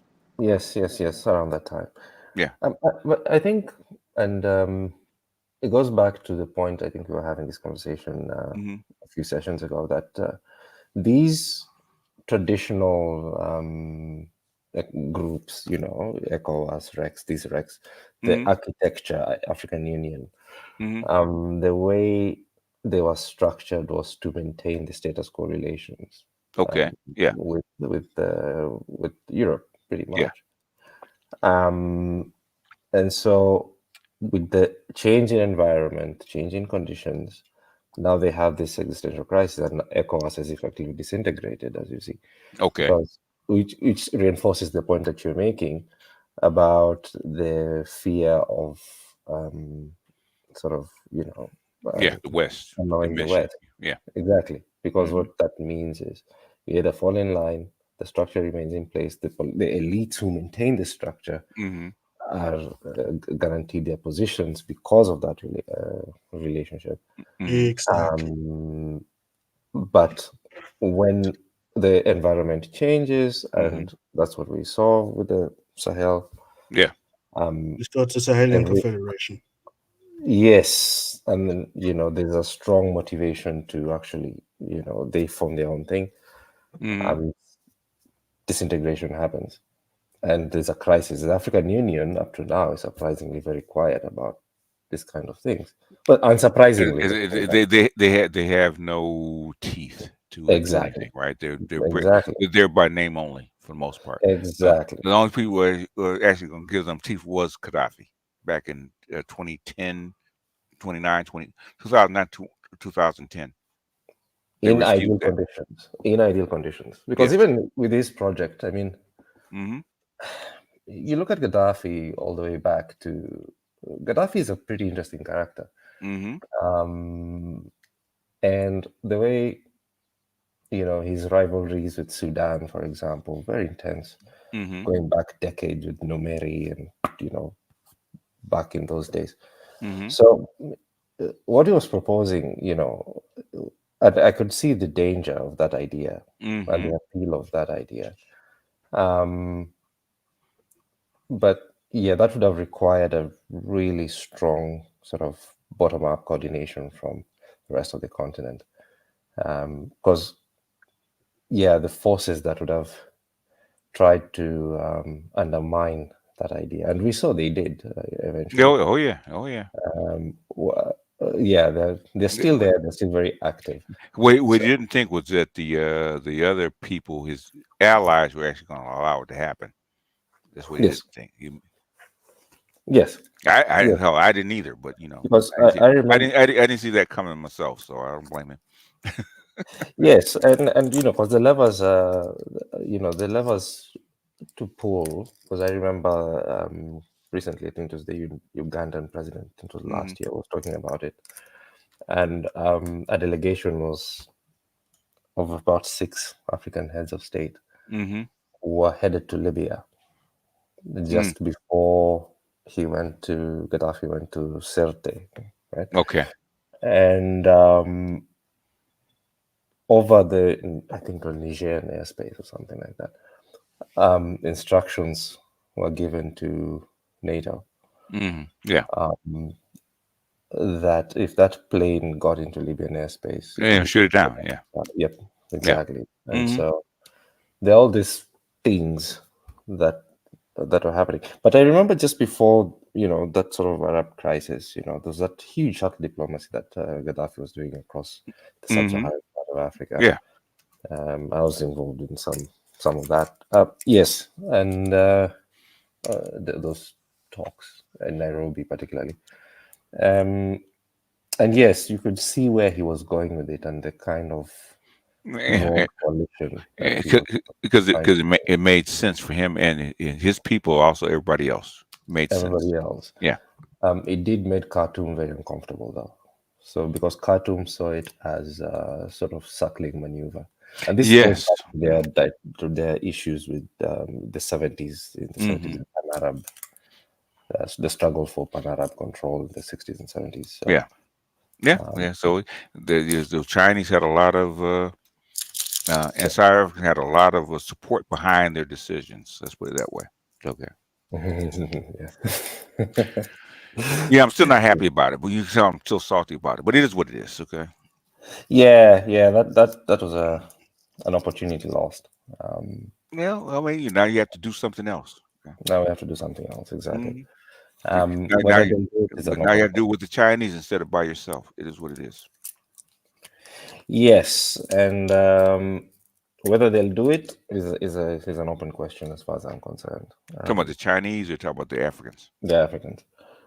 I don't think they have a choice. I think the young people want internet, they want schools, they want all the other stuff that comes with the first world life. So I don't think they will have much choice. This is what Ruto is finding out. Okay, these people actually want different. Okay. I think that's the biggest thing that's happening right now. Okay, with the internet and with TikTok and all that kind of stuff. See how everybody else lives. They want to live the same lifestyle too. They don't want to remain in the village forever. That's true, and I think that's the sort of fragility of the current post-colonial African state, because you have that groundswell, right? However, my issue, and goes back to Sauchi's point, whether now the political elite and leadership elite level, whether they're making the kind of moves to make best use those contracts they're signing, etc., to make best use of this window is my from what I've seen. No, they're gonna fuck it up. They're gonna fuck it up. We know that. Exactly. Yeah. Okay. But the thing is, over time it'll get better. That's the thing. Yes, but you don't really address the cumulative asymmetry that happens over time. Because, and this is the issue even with the debates around climate technologies and those kinds of cutting edge future development technology. It's about not just technology transfer, but if you're transferring technologies that are 50 years behind or 40 years behind, so you still maintain the asymmetries, even though you're getting the kind of technological infrastructure needs, whatever that you need. And that's a big concern for the bottom up. It's not just that we just want roads for the sake of having roads. We want the kind of roads that make the African continent, let's say, competitive in relation to globally competitive. A transformational type of development. But that requires a lot of sort of forward thinking and a very active type of diplomacy. And that's where I think the game is won or lost insofar as the thing is that when history moves, you can't stop it, right? But it's not linear. That's my point. No history is ever linear. Okay. Exactly. 2 steps forward, 1 step back. It's going to happen. But it will happen over time. In my opinion. Yes. I think you're right. Like in terms of Africa is not going to be it's not going to be the same. Like if everything, the pace. Hell, the women are not the same now. Shit. they hypergamous. They want that shit now. Okay. Of course, but my point is that it's not automatic. There needs to be a change in the type of politics and the type of diplomacy and the type of negotiation. I think as generations advance, I think it will change. Okay. I don't think it can't stay the same. It's already changing, right? Okay. So Sauchi's one of those people, right? That look at the world differently than his father and his grandfather. If I'm not too bold to say it. The world is I get into a lot. Well, I used to get into a lot of trouble. Yeah. Of course. Radical. And I tell you, you look at Stinkman. Stinkman doesn't look at the world the same way that his father and grandfather looks at the world. So I think it will change as the dinosaurs die out. Yeah. Okay. Or the big trees fall and make room for the younger trees. I think it'll change. I've seen it change dramatically in the last 15 years. I never thought it would happen this fast. So of course, I've been there. I agree with you at that point. Because I was, it was just an idea when I first started. It was just an idea. It wasn't even an idea. Could this happen? Okay. Would it happen at all? Okay, much less this fast. And when it started happening, I see how fast it's actually changed in the last 15 years. I'm amazed. So I think it will. Okay, maybe I'm too hopeful. No, I think I'm pretty black pill though. I think I'm pretty black pill. No, I see where you're coming from with that point. I do agree with you. I think in general terms, the change is happening. It's already there. It's true. But from where I'm sitting, I'm looking at it as there needs to be a higher level of sophistication to engage with the kind of forces that have been unleashed geopolitically that are coming into the continent. They've been, in my opinion, they've been through worse. So, if it's a chance to get yourself free and you already been through worse, with Europe, people had to die. Okay, some people might have to die. Yeah, is what it is. That is true. We might have to lose some to move forward. And something ugly may jump off. But the thing is, I think the trajectory is already set. In my opinion. So Dr. Riva, it sounds like you're concerned about the speed, because that's what I'm concerned about. Okay. I mean, I know it can happen, but the speed at which things are changing. It's like, you think it's too fast or what? No, I think he fears that it's going on and the normal people are okay with it, but the elites, whenever you now use the words of the elders that try to maintain the status quo, I call it the stupid dance. Okay. Will try to dampen it because it will erode their power. Well, the thing is, the West, like Europe and the United States, at some point will decline so far they won't be able to actually support you. That's what's happening already. So, what will you do when they can't? When you have no choice, what will you do? I know. I would say adapt to it, but adapt to it. How? For me, by changing, like Marifa said, I try to use more intelligent words. Sorry for my bad English. Marifa said to have a higher acquiescence, or how do you call it? Basically changing up how you do your diplomacy and your politics. There's a couple of things going on. China and the BRICS are rising rapidly, and guess what's declining rapidly? EU will be a shell of itself within 10 years. A shell of itself. Okay, how can you depend on them? If they're a shell of themselves, you can't. But so you will have to change and accept the new wave that's coming in, right? Yes, and I hope that the elites are doing it too.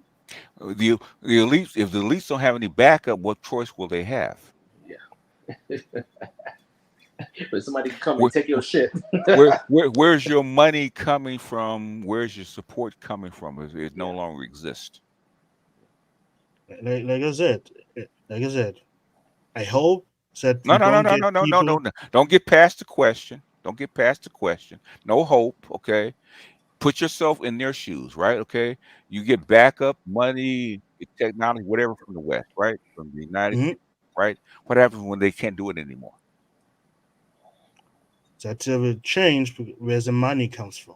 So the money comes from another direction. So if the money is coming from another direction, or what direction that is, what will you do? Change to that direction. Exactly. So the elite, as much as you think the elite are stupid and will hold on and go down with the ship, I don't think they will. No.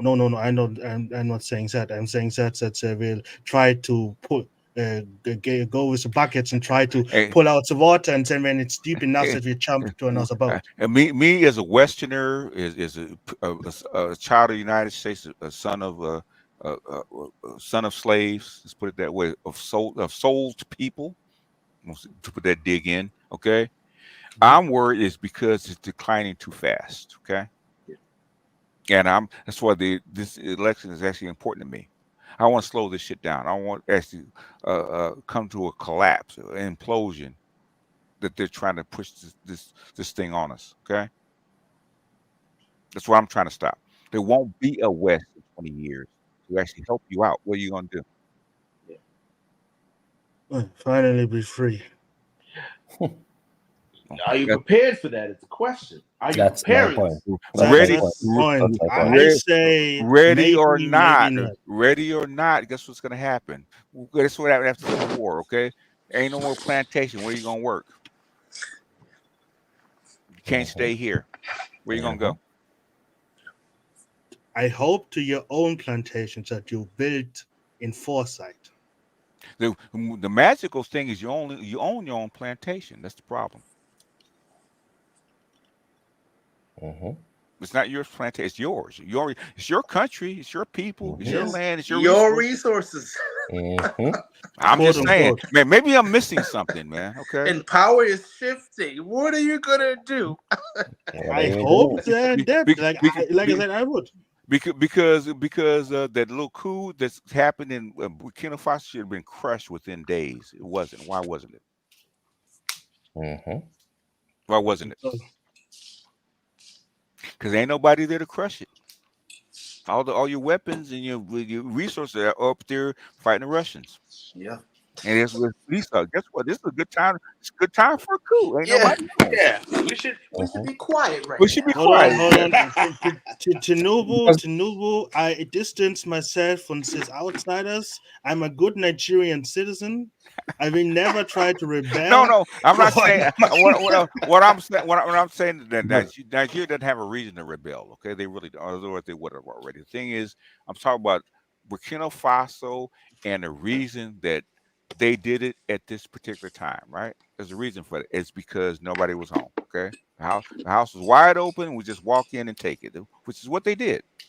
There wasn't a big fight or big fuss about it. Just nobody's home to protect us. The Americans and the French and the Germans are all up in Ukraine trying to do what they're doing, right? We ain't got no backup. Why don't we get on the plane and just leave while getting good, okay? Does that make sense to you, Snake Man? I'm in all black pill right now, okay? That's not normally me, okay? To me, it makes perfect sense why shit happens, right? When they did this, that makes sense, okay? That's why I didn't actually investigate. It makes sense. If shit's going on, ain't nobody home. Why not do it? Okay? Best time to do it. To me, okay? Why wait until Ukraine actually gets itself together, the Americans get back on their feet, and the French come back down with troops and money? It's not a good time to do it then. The doors are open, basically, and nobody's home, right? All the guards and police are all partying someplace on the beach, right? Let's go do it now, right? Makes sense? Does it make sense, big man? And they didn't say we're gonna go into Nigeria and free Nigeria.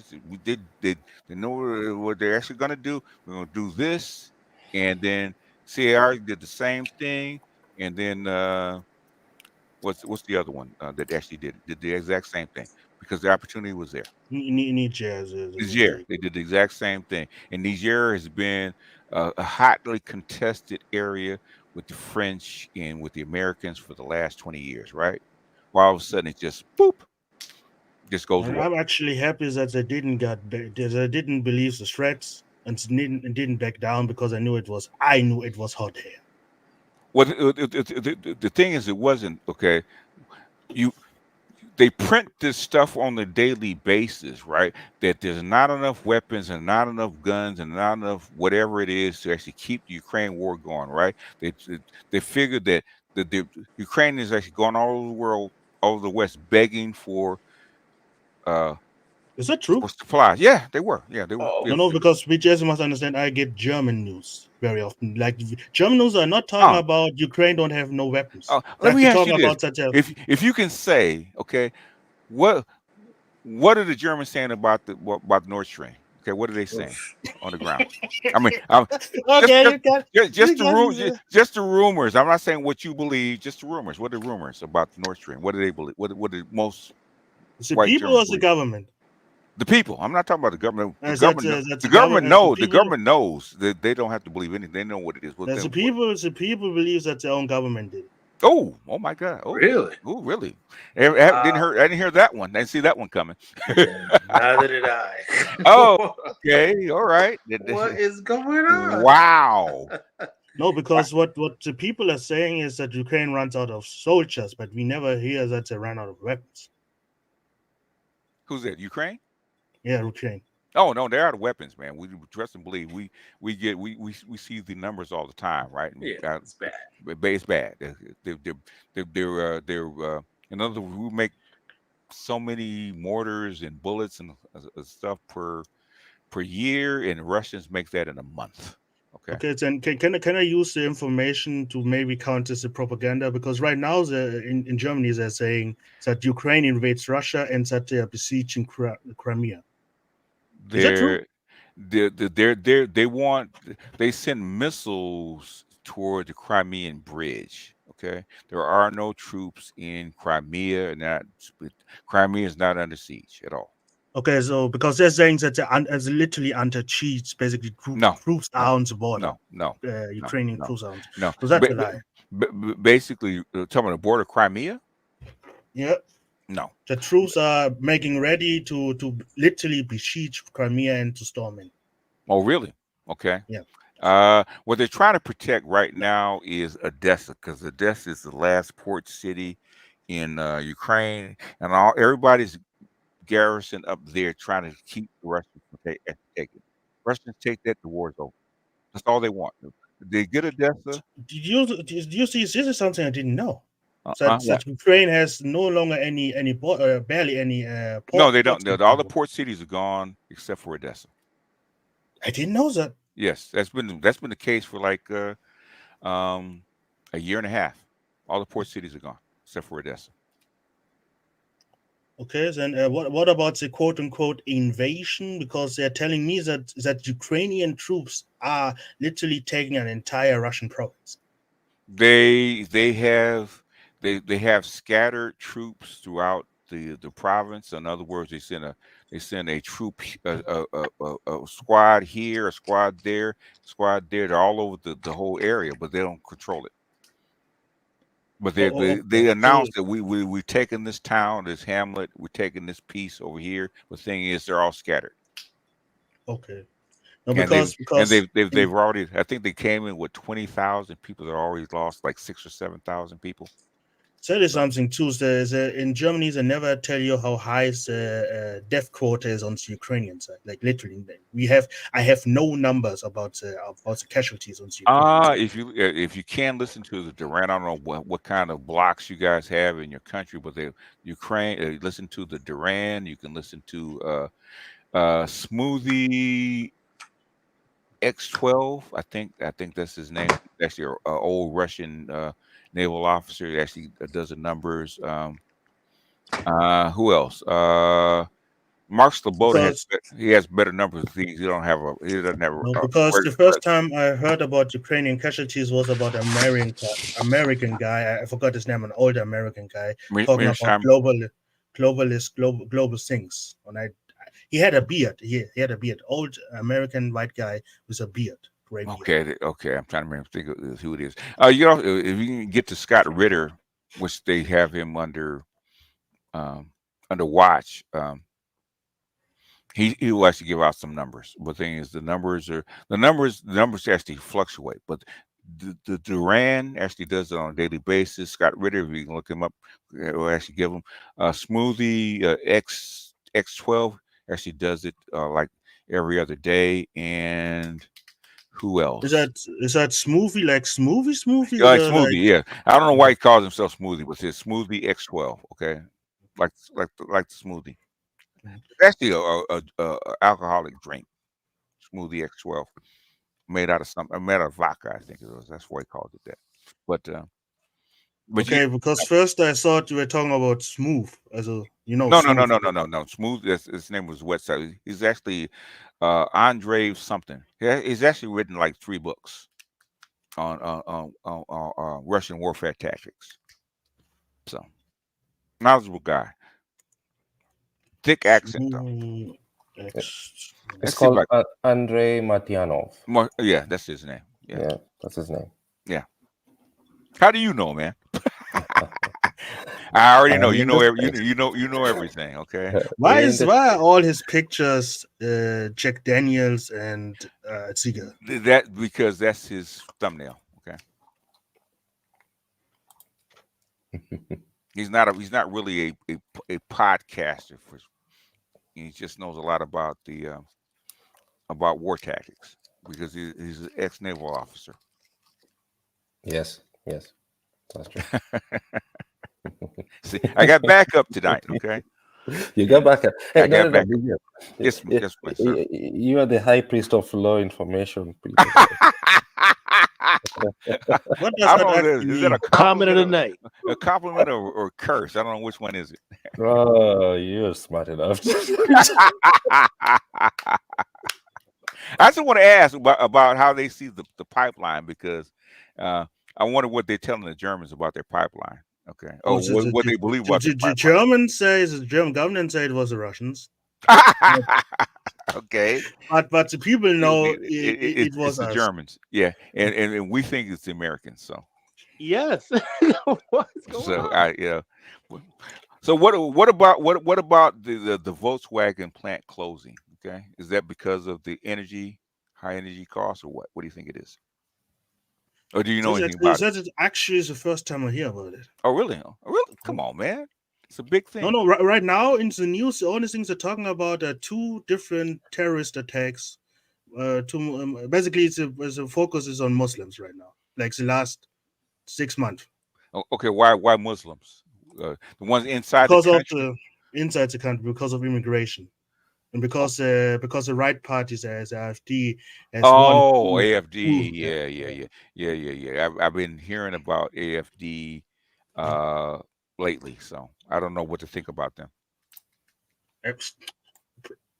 They are government shields, like all of them are connected with the big industry and all the other ones, like most of them are ex CDU, that is basically like the Republican Party. Okay. So they lean further right, in a sense. Yeah. Like the normal people think, oh yes, so we do, but it will end like in Austria. Like it was in Austria when the right party took over, and there was no death squads trying to round me up into the next concentration camps. Like everything was the same. So do they believe in an ordered society? These AfD. Prussian values. Let's put it there. Do you believe in Prussian values? Yes. They do. Interesting. Okay. They believe in, they call it German values, but technically it should symbolize Prussian values, but they just make shit up as they go. That's why I say, like, everyone who has 2 brain cells can see that this is an opportunistic parties that will change alliances. I remember 20 years ago, I was actually in a seminar with Craig Hewlett, right? And I remember the word Prussian values. I said, Craig, what is that? He just nodded his head. Ordered society. I said, oh, okay, I get it. Okay. So is the monocle back? Is the monocle and the mustache back amongst the Germans, or not quite yet? No, nowadays it's just being not shaved. Like, for some reason, all on the right don't shave no more, and all of the left they grow out their beard. They're going all the way back to the what it was to the Roman times, right? With the German tribes. Okay. Yeah. Interesting. Anyway, I have a question for you, Snake Man.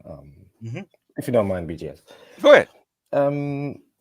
How big, in your observation, of course, we're talking about the AfD, how big is the leftist sort of Sarah Wagenknecht party? She's this superstar who's also rising. Sarah Wagenknecht party. Yes. The problem is that the left. The problem is that the left in Germany is split up in 3 parties. That's the problem. Okay. It's the Green Party, it's the Socialist Party, and it's just the left party. It's Linke, it's the left party. And in normal, and the problem is that for some reason, all these parties cannot work together. They like to work with the conservative separately, but working together is like, don't know, ice skating uphill. Right. Because the Greens are the ones who are in government, the Scholz. They're in charge right now. What surprised everyone, and I think I was not surprised, because when first it was the left party, but they didn't do anything really. They just nearly obeyed the conservative. Then all the voters from the left went to the Socialist Party, but they are literally disintegrated because they had inner party problems because of corruption, all those things. And then they went all to the Green Party, and they didn't do any stupid things, and now they're in the government, or head of the government. But the problem is that because for some reason, and that's why I hate sometimes the communist agenda is the wage war against how do you call it, the farmers. That's the last 3 years they waged war against the farmers, and that was not a good idea. So do you think like economically, I understand what they meant. They wanted to keep the prices of foods down, but when it comes to the reputation, because a lot of German provinces, states, a lot of German states have a very agricultural, community-centered culture. So if you attack the foundation, what is farmers, you're basically attacking the people itself, and that is what is basically giving the right-wing party a lot of power, because before the Greens there was not that big push of the right wing, but after, because even with the left and the socialists, because the socialists and the left tried to empower the minimum wage worker, so that minimum wage goes up, and no one had problems with that. But the Greens, for some reason, said, "Okay, we are waging war against the farmers."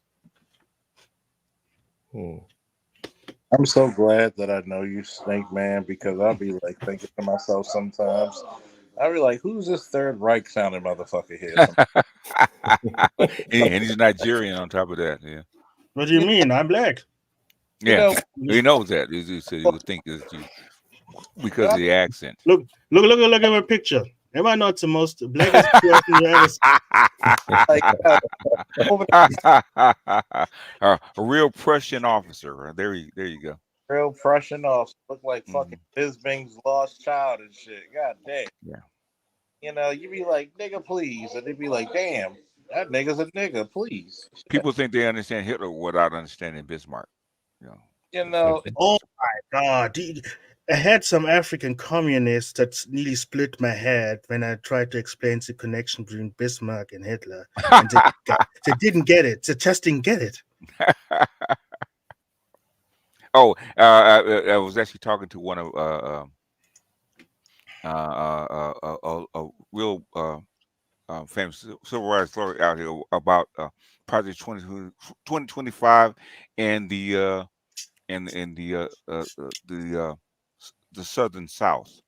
Okay, exact same argument about Constitution and states' rights and all that kind of shit never went away. You still have the argument? Like is that even an argument? No, it still is, man. About states' rights and bringing getting rid of making the federal government smaller. All that shit. This comes from the South. Okay, Lincoln was actually an expansionist. He wanted a bigger federal government, and he won. Where the South wanted low tariffs, free trade, states' rights, localized government, less federal interference. That's where it comes from. So neoconservatives or neoliberals or neoconservatives, that's where their roots come from. Yeah, but I would then ask the question, okay, what was the economy plan? What was the plan of the economy then to facilitate all those things? Talking about back then under the South, yeah. or now? Yeah, in the South. Oh, basically, it makes sense for the South because the South actually supplied 80% of the United States GDP. They had slaves, and they had and cheap cotton and cheap agricultural goods. So they were bringing in most of the money. The thing is, the North, when the federalists actually wanted to extend the country through railroads and land grants and industrialization, they're actually taking the tariff money from the South and giving it to all these other industries. Okay. So they wanted independence that way. They wanted low tariffs, everything. You keep what you eat, right? In other words, you earn your money, you keep that, and the imports coming back are actually cheap, which made sense back then. Yeah, because when I had sometimes discussion with Southerners, and I told them, the entire plan of the Confederacy could not work without slavery. Like let's think about it. They got the independence, and now they actually, but because I always want to make some morality, I say, okay, think about what's the plan. Now give blacks their freedom in that Confederate state and pay them, and see how your economy goes down the drain. Like, yeah, you wouldn't have the same economy. That's how come they had to pay them something, but they actually gave them serfdom, which is Jim Crow. So they went to from slavery to feudalism. Yeah, for black people. But they also went to feudalism or serfdom with the Industrial Revolution. They actually worked them like slaves from sea to cane sea, right? Don't be so loud. Don't be so loud. No. Basically, the technocrats, we get you. No. Talk about how easy it is to the thing is, if you read the Empire of Cotton and the couple other books, they actually said the exact same thing, right? It was actually copied almost word for word out of the what do they call it? Not the slave master. What do they call him? They called him the Overseer's Bible, right? How do you get people to work? How much you work them? How much you pay them? How you keep the books? All that kind of shit came from the slavery South, which is why socialists actually had to come in and actually correct that kind of thinking. Otherwise, they were actually working people to death. Oh my God! In those factories. Oh my God! The socialism was an idea to counter basically what you said. That like feudalistic capitalistic system. Yes. And if I talk about it, where the origin of socialism comes from, all the conservative brain starts to explode. That's how come they used to call capitalism or being on the plantation, basically, when you go to work, right? That's where it comes from, because it was literally a plantation. Little kids, 6 and up, adults, women had to work from 6 in the morning to 6 or 7 at night. Okay, in the factories, they had to change that. 6 days a week, same as the slaves. They had to change that. That's where Marx and all these people came in to actually modify capitalism. That's why it's still with you. That's why the Chinese were rebelling, because they had to work with the same thing, right? The Industrial Revolution 996, which is the same model that the capitalists used back in the 18th and 19th century. 996, which is why the young folks are getting tired of it. But that's literally where it comes from. Remember, I think read the End of Work. He talked about the Japanese working their folks the same way with the line, basically pushing them. They're working 12-hour days and shit like that, 6 days a week. Okay, and now all of a sudden 2 generations later, the kids don't want to do that shit no more. I'm not surprised. And that one-child policy in China didn't help at all. Like, I know why they did it, because of the food, but still. No. The demographic model back then was different than it is now. They found out that demographic model doesn't hold anymore. But the thing is, now you have to do this big switch, this big change. It's you can't change populations that fast. Okay, that's the problem. So they thought that, okay, it was going to increase. You had to cut down the number of people and balance it out. But they found the exact opposite. So it's actually going to cause collapse. So they were wrong. That's like when we're importing people. We thought the same thing. We taught our people the same thing. Only have one kid and didn't have to have kids, population overgrowth, all that kind of crap, right? until they figure out, oh shit, this is going to actually collapse. It's going to go the other way. Now, what do we actually do now? As actually steal people from someplace else. They call them migrants. So that's why I said to the African country, hey, eat from the Chinese table as much as you can, because if China goes to a change and turn inwards again, there will be nothing on the table left. They've tried that turning inwards and it didn't work twice for them, so they're not going to do that anymore. Okay, that's what they said. They said so. Then in the midst of this big go outward movement, which is Belt and Road. Yep. So they won't turn. They're not going. They're not going to turn in. They're not. They're not. That will not try it a third time again. I'll give you a book called. Read Kissinger's book on China. Okay. Very good book. I got a witness. Okay, I'm in good company, man. I'm in with the doctor. Okay? Yes, your word is like gospel. Why do you need Dr.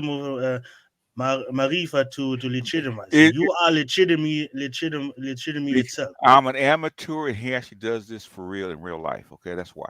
How are you an amateur? Like you're a grandmaster. I'm an amateur. I do this. I don't make a whole bunch of money doing this. This is this profession. That's why.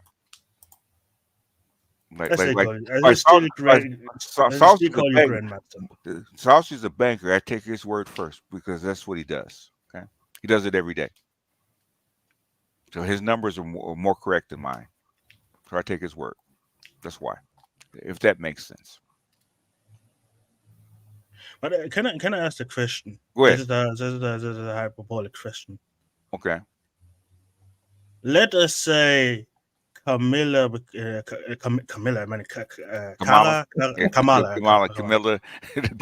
chicken. we call her Camilla. sorry. She becomes president, but let us say she slips out and cracks her head, and now the vice president becomes president. Would that be a better outcome? I don't know. I don't know much about Walsh and where he stands as far as geopolitics. I don't think he knows. So he's mostly internal politics guy. Because the vice president, what I heard is he's a people's guy. Like he was a working class and yeah, he is supposedly, but no. So I don't know about Walsh. Walsh, I don't have a clue about. Because, like you said, when it comes to Kara, I cannot say her name. Like Kamala, right? When it comes to Camel, I call Camel. I don't really know what her policy is. The only thing I can think of her is that she doesn't have one. She's a placeholder. For lack of better term. Because the only thing I know about her is she was a judge. Well, what was he? A judge? She was a district attorney and attorney general. Attorney General of California. Yeah. Attorney General. I don't know. We'll do a Margaret Thatcher and makes the laws more draconic. No, I don't think that's the case. The thing is that who does she pick to be her as her staff? Okay, does you keep the same people or pick different people? We don't know. She hasn't. That's what I wanted to say. She picked the staff. Yeah, you have to pick your staff, like your Secretary of State, your as the names, Attorney General, your Secretary of Defense, all those kind of people, right? Actually, do your policy. Okay. Does he have already people for that? An idea? Or Biden does. Those are the neocons, like Blinken and whatever his name is, and those kind of people, right? You have to pick those people, okay? And they determine what your policies are going to be, because they have to execute your policy. That's when you know what kind of president she's going to be as far as external, who she picks around her. Walsh is just as extreme as she is. Is she? Is he? From what I've seen, the stuff that I've read and looking at his state, the results of his state. Yeah. Again, it's like, that's why it really makes me wonder, why do you guys want these guys in so bad? in the condition that this country's in right now, it doesn't make any sense to me. They don't like Trump that badly. That's my brother kind of convinced me that they don't care. They don't want Trump. Yeah, that's why I said when BJ said that the camel will win. Mm-hmm. I said, oh, it's a hate for Trump is big, because I never said, oh, Jews love the camels that much. No, because I know they don't love it. They don't. They barely even know who she is, but they don't care, and that's the problem. But at the end of the day, basically, it's just having faster, or slower. Yeah. That's why. So I could probably choke himself. After, if she gets in, he's already ready to have a conniption fit. He's probably gonna retire. Oh man. I'd be like, man, I ain't got time for this, man. Ain't got time for this. Okay. Yeah, I wonder that Trump didn't die of a heart attack. Like people shooting at me, I always have to be 100% retarded all the time. Like I couldn't do that. Like my brain would fry.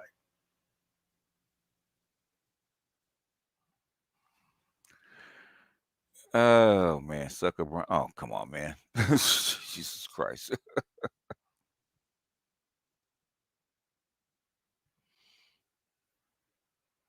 Speaking of Samsung, no phone. Okay, I don't know who these people are. Anyway, but go ahead, y'all. We're gonna wrap it up in a minute. Let Dr. Marifa go all about his day. So, okay, guys, you heard it. We still have 2 hours left. No. We don't have that much time. Okay. If he wasn't here, it actually would have been over already. But Dr. Marifa is actually here.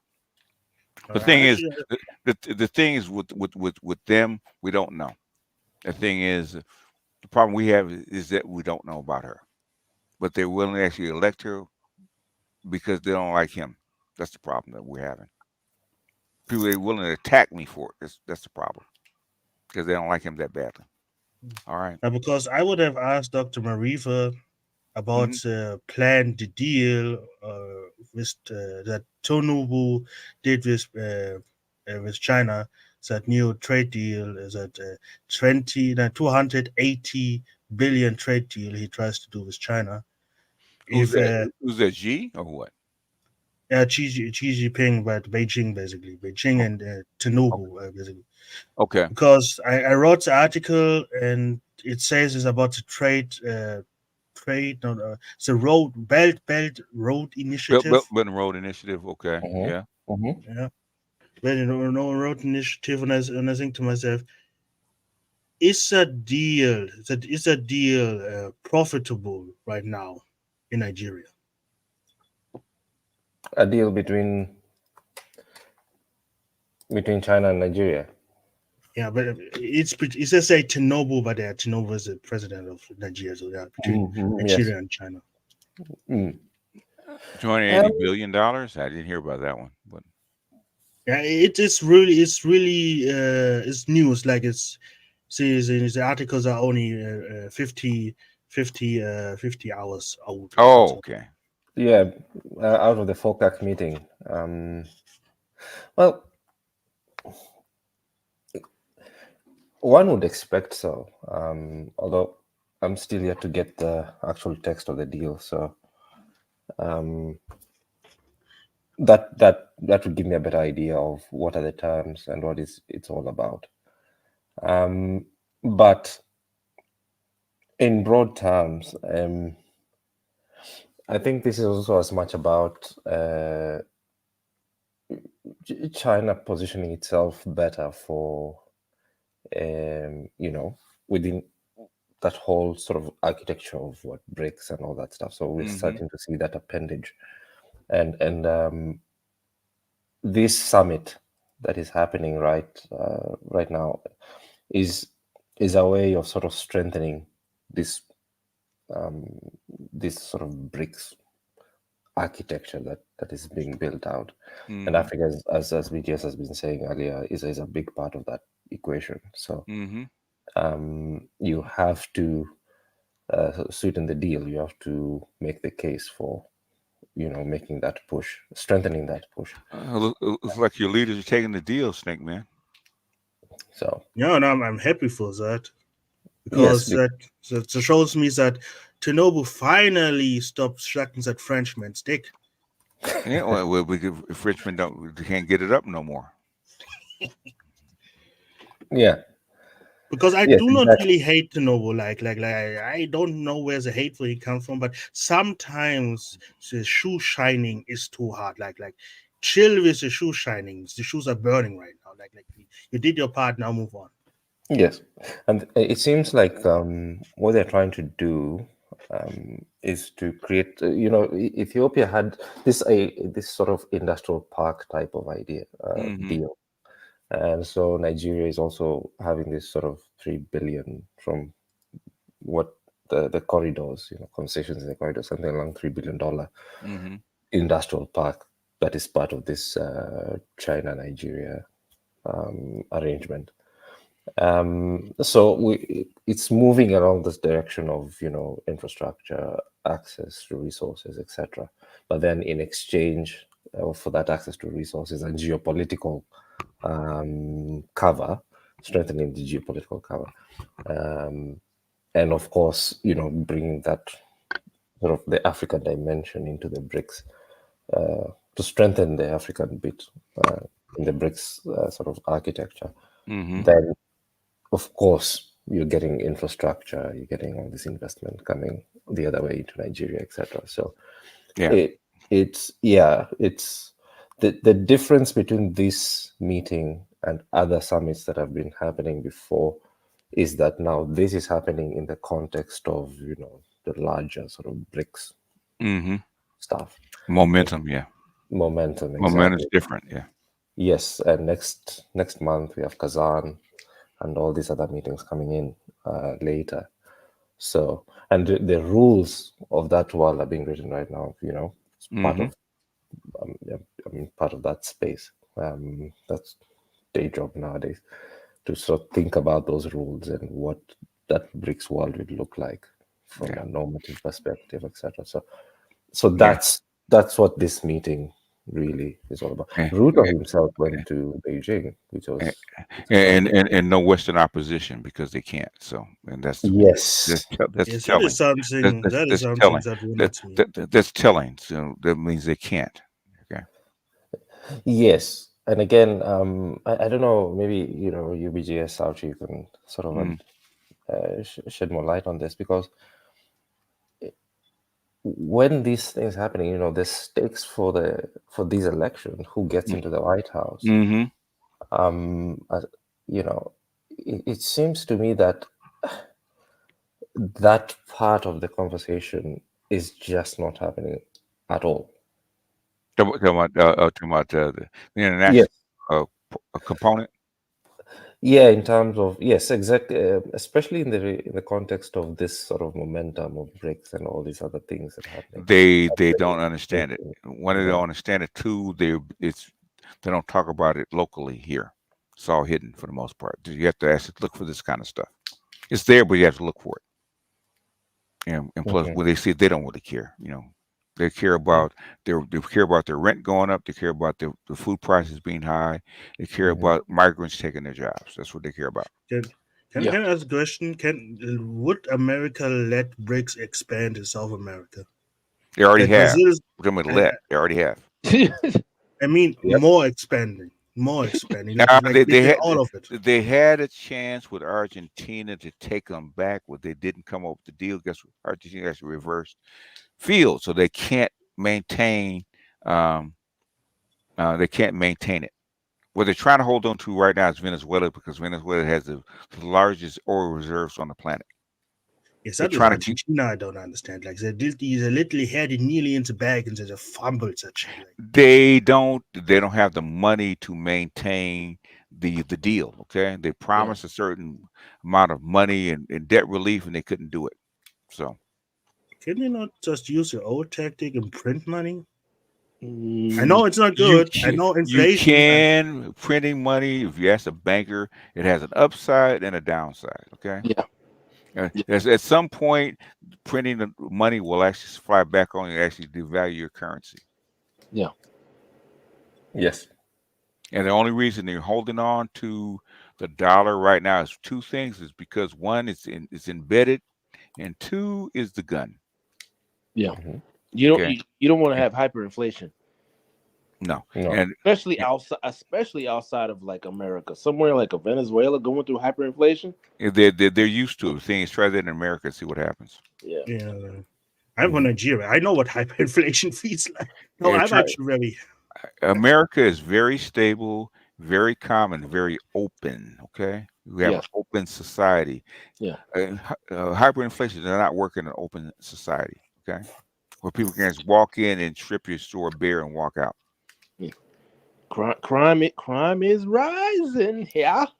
Yeah, that's why I think that, I'm just saying it. I think that's why homeless will start being put in FEMA camps. Equalizer, can I ask you a question? Because you're a little bit younger, I hope. Did who? Did me or did you? Since elders. Oh yeah, much. Yeah, I'm not an elder yet.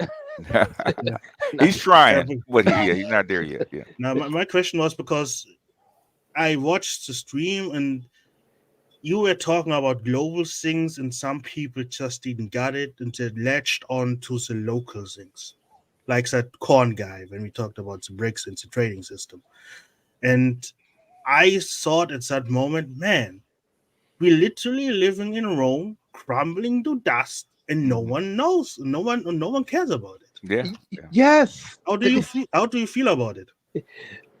The only thing that keeps me around, honestly, is BGS and Ron, man. Because a lot of times I just want to say, "Fuck it," they don't get it, like for real.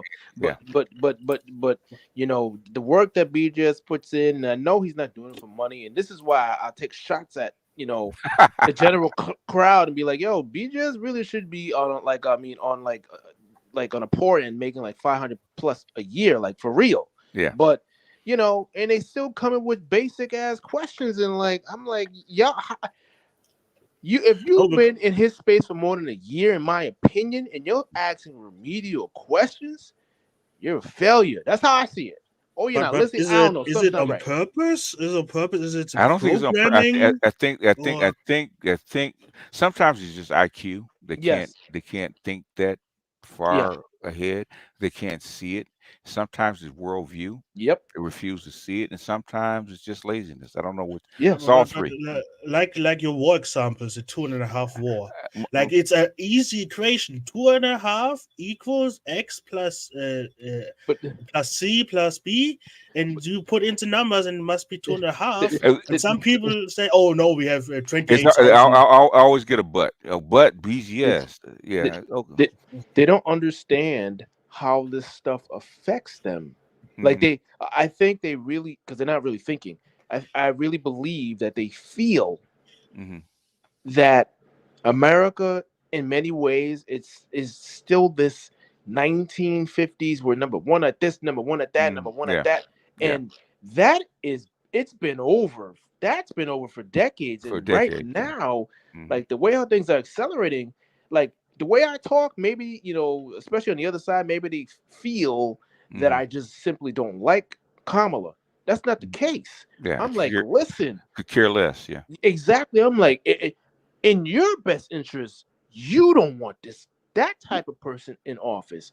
But they don't understand that I'm trying to show them or tell them, listen, these policies, this, and this will affect you like this. Mm-hmm. I mean, you show me inflation numbers. Oh, that doesn't mean anything. I said, yeah, dude, I'm like, it's in your stores. It's in your, people can't buy homes. Okay, what are you talking about? And he said, I'm doing better. I wanted to say, are you sure? Is your net take home? Because it's highly unlikely. The only people who are truly in the black are in the top decile. That's it. Yeah, nobody the top decade and living in another country. Like those are people. The people doing better have become expats, and their money's working for them in a cheaper country. Those are the people that are actually doing better. They have no in my opinion, they have no concept of what's really happening, man. Like it is mind-boggling because so many of these guys are professionals, like in their careers, and it's like, dude, you can't You can't see this. I mean, I understand that's fine if you're a Democrat. I'm not judging you on that, but you can't tell me that your bills, your food, your healthcare, all this, like, you can't tell me. You can't tell me realistically. I'm a guy. I mean, I'm a hardcore numbers guy. Like I don't. I'm at a point in my life where a lot of stuff I don't even need to look at a financial statement. You just need to say a couple things. I know where you're at. Yeah. Financially. Like I just know. If the women in the project complain about inflation and prices, it's a problem. Okay. You got a problem. You got a problem. As the average person on the street can actually say, I'm not doing as good as well, you have a problem. I don't know why it's so hard, but that's why I get frustrated. White professional women on Twitter, white professional women, literally saying, I'm not Republican. I don't like Trump. Fuck it. I am voting for him because he has my best interest, because I'm tired of I'm tired of the prices. They get it. But over here, they're talking about, Kamala this, and I don't know, she ain't full black and black. I'm like, you guys are, y'all. I mean, even if you want to vote for it, at least acknowledge the problems that this administration has wrought in the past 3 years. At least be honest about it. But they won't be honest about it. It's all Trump and COVID. Bro, we're so past COVID. We're so past COVID. And then even the resource, even some of the sources that, well, at least one person has brought up, I can squash it on the top of my head with 5 sources. And if I really want to try, I could bring out 30 and be an asshole. We actually predicted this stuff in real time, that this was actually going to happen before it actually happened. I said, yes, the policy that you guys are on right now will actually cause this kind of inflation. Yes. Okay. We knew it way 2 years ago. It's on my Instagram, 2020, and I've been deleting my shit lately. 2020 video. I'm driving from work. I swear to God, I'm telling people it's a video. Listen, the only reason why things aren't going to be as bad this year is because everybody's printing money. Yes. But after this year, the inflation we're going to see, now, I don't know exactly where it's going to hit us, but it's going to be bad. I mean, I remember that day. It was sunny. My moonroof was open. I mean, I was chilling. And I told everybody, I said, I'm telling y'all, man, don't buy house right now. Prices are gonna go up. I actually the lumber, building materials is high. High then, I'm like, listen, from the beginning, from the end of 2020 all the way up until like the beginning or mid part of 2023, I was telling people, this is not the time to buy a house unless you absolutely have to, or you can absolutely afford it, because guess what happens? You're buying on the high end. There's only one way down it's going to go, aside from potentially your property insurance is going to, your property taxes is going to be high. But I didn't see insurance prices going berserk. And here we are. People who bought during that time, they're getting their asses handed to them. Sad to say. And it's out of control. And put these people back in office, it's going to get worse. I think you guys have to do more triumph streams or victory streams where you take old videos where you predicted something and then shows the situation right now, and then for 20 minutes play some in the background some victory music and say, I told you so, I told you so, I told you so. The thing is, because I think people forget the past very quickly when it's not convenient. The thing is, BGS has volumes, man. You know what? We got to figure out. We got to get some AI going on and figure out how much material BGS got out. Because I started clocking in at the very beginning when it started doing streams. So I just moved out here. So this is 2016. Okay. Yeah. Oh man, it's the old streams. The legendary streams. My God. Exactly. I used to listen. Some days going to work, I would get 3 hours of sleep. That's it. But it's misinformation though. Oh yeah, I'm gonna mess it on my sleep to go to work in my career for some bullshit. Okay. It took me. I'll never forget. I just moved out here. I just happened to tune into Obsidian. BJS had said like 2 sentences. I was like, that motherfucker. I don't know who this guy is, but that guy knows what he's talking about. I don't know why it takes a lot of people a long time. It took me 2 sentences. For real, I kid you not. I know exactly where I was sitting, exactly what I was wearing, my suit, everything. I was like, yo, this guy is on something else. Because we actually know the business. Okay. Yeah. Most people don't. Yep. And I've been, and I didn't talk up until what 2021. Yeah, something like that. Yeah. Yep. I kept my mouth shut. I mean, I would comment. Yeah. Yeah, I've been tell people about AI. I told them about the automation. I told them about the bricks and what they were planning. I told them about all kinds of stuff, man. Yep. Okay. Yeah. I said 2019, get right or get left, because there's going to be a great divide after that. And then COVID hit and made it worse. Okay. Yep. I mean, some of the stuff that we've talked about. Again, I've talked to people who, again. A guy over here on Capitol Hill, actually, client when I was doing taxes, one of my clients, well, I'm telling you, she works for the Federal Reserve. Guess who she interviewed like 2 weeks ago in Atlanta? Federal Reserve head. Powell. Okay, yeah. Not Powell, but Atlanta's. Atlanta's Federal Reserve. Yes. Okay. Yes. So, and then even my ex, department head, he just. My previous job, he just retired. Man, making over $1 million. How am I sitting there talking about stuff he has no idea? I mean, a whole table. I'm one of the youngest ones. He's clearly the oldest one. Yeah. And once we start talking about crypto and everything else outside of the States, it was just he and I. Everybody was just listen to us talk. Yeah. How? Clueless, right? Yeah. But BJS is giving out misinformation now. Okay. I mean, the thing is that the stuff that I said like months before came out of politicians' mouths, right? Look at that's why I played Newsom, right? Okay. Yeah. Newsom said the same thing I said. Just like AOC said the same thing I said, right? Even Biden himself said some of the same things that I said. Okay. Exact same things about down ballot, had to step down, all kinds of shit, right? Same thing I said. But I'll give out misinformation. Okay. How? Right. Yeah.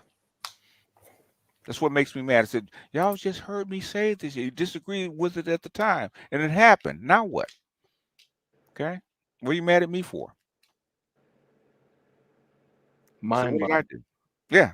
I'm just saying what I see. I can be wrong. Okay. I was wrong about Kamala. I was actually right about it because they shouldn't have picked her. But the thing is, Soros had something to do with it. Okay. Yeah. DC didn't tell me that Soros was behind her. Okay. Yeah. Because I said, how the hell is she gonna be a VP? She's not qualified. No, she was DA. Yeah. How long ago? That's not the way we. And that's why I like when you showed the clip of her from years ago. Yeah, she's not that same. I haven't seen that person. I'm not saying she is not in there, but is she being coached? Is she listening? I haven't seen it. I think it's anxiety. I don't think she's fit for this job. No. The stress is probably too great for her because she hasn't been the same since his decline. Yeah, she has to take over. She hasn't been the same. Like. It's not hating. It's observations. Be objective. Like, listen, here. That's fine if you like her. It's cool, but if you can't acknowledge these things that actually happen, that's a problem. Yeah. But as far as internationally, I think one, we automatically know that Trump is not a fan of NATO. Correct. He kind of says, well, I'll protect NATO, blah, blah, blah. I think he's lying about that. Oh, hell no. He's not. He actually wanted to defund NATO when he was actually in office, right? So this thing with the Ukraine war is probably over if he gets into office. It's over, right? Hey, come here, sit down. You want more money? You're not going to get any more money if you keep this shit up. He means it, okay? Yeah. I'll defund you, okay? NATO, sit down, okay? I'll take your money too. Yeah. Okay, and Putin, What do you? Hey man, my man. Here's a drink. Pull up. Here's a cigar. What do you want? Mm-hmm. We can give you this, and this. What do you want? Yep. Say, give me Crimea and the Donbass and a couple other regions. We're done. Okay. Yep. Sign this. Sign here. Sign here. Sign here. Zelensky, bring your ass over here. Yep. Sign this shit, right? Okay. How are we gonna fund the rebuilding of Ukraine? Okay. That's the next thing, right? Okay. Yep. Any money that's left that you took from Russia, okay, Putin's willing to let it go, rebuild Ukraine with it, okay, and let that shit go, okay. And what we tell Netanyahu, you got a month to work to wrap this shit up. Yep. Otherwise, we're gonna cut off the money. Shit, go out there attacking Iran and do some extraneous shit. Okay, you're done. Excommunicado. Excommunicado. No more attacking, no more assassinations. We'll give you enough weapons to actually protect yourself. Anything outside of that, you're on your own. Mm-hmm. What about Taiwan? And he said Taiwan is a non-starter for him, right? Yeah. We're not interested. In other words, we need you to actually buy back our bonds, restore the supply chains, stabilize our dollar, and bring down inflation so the power can actually reduce interest rates. Okay. Yes. And protect the banks. That's what he needs. Yes. If I'm Trump,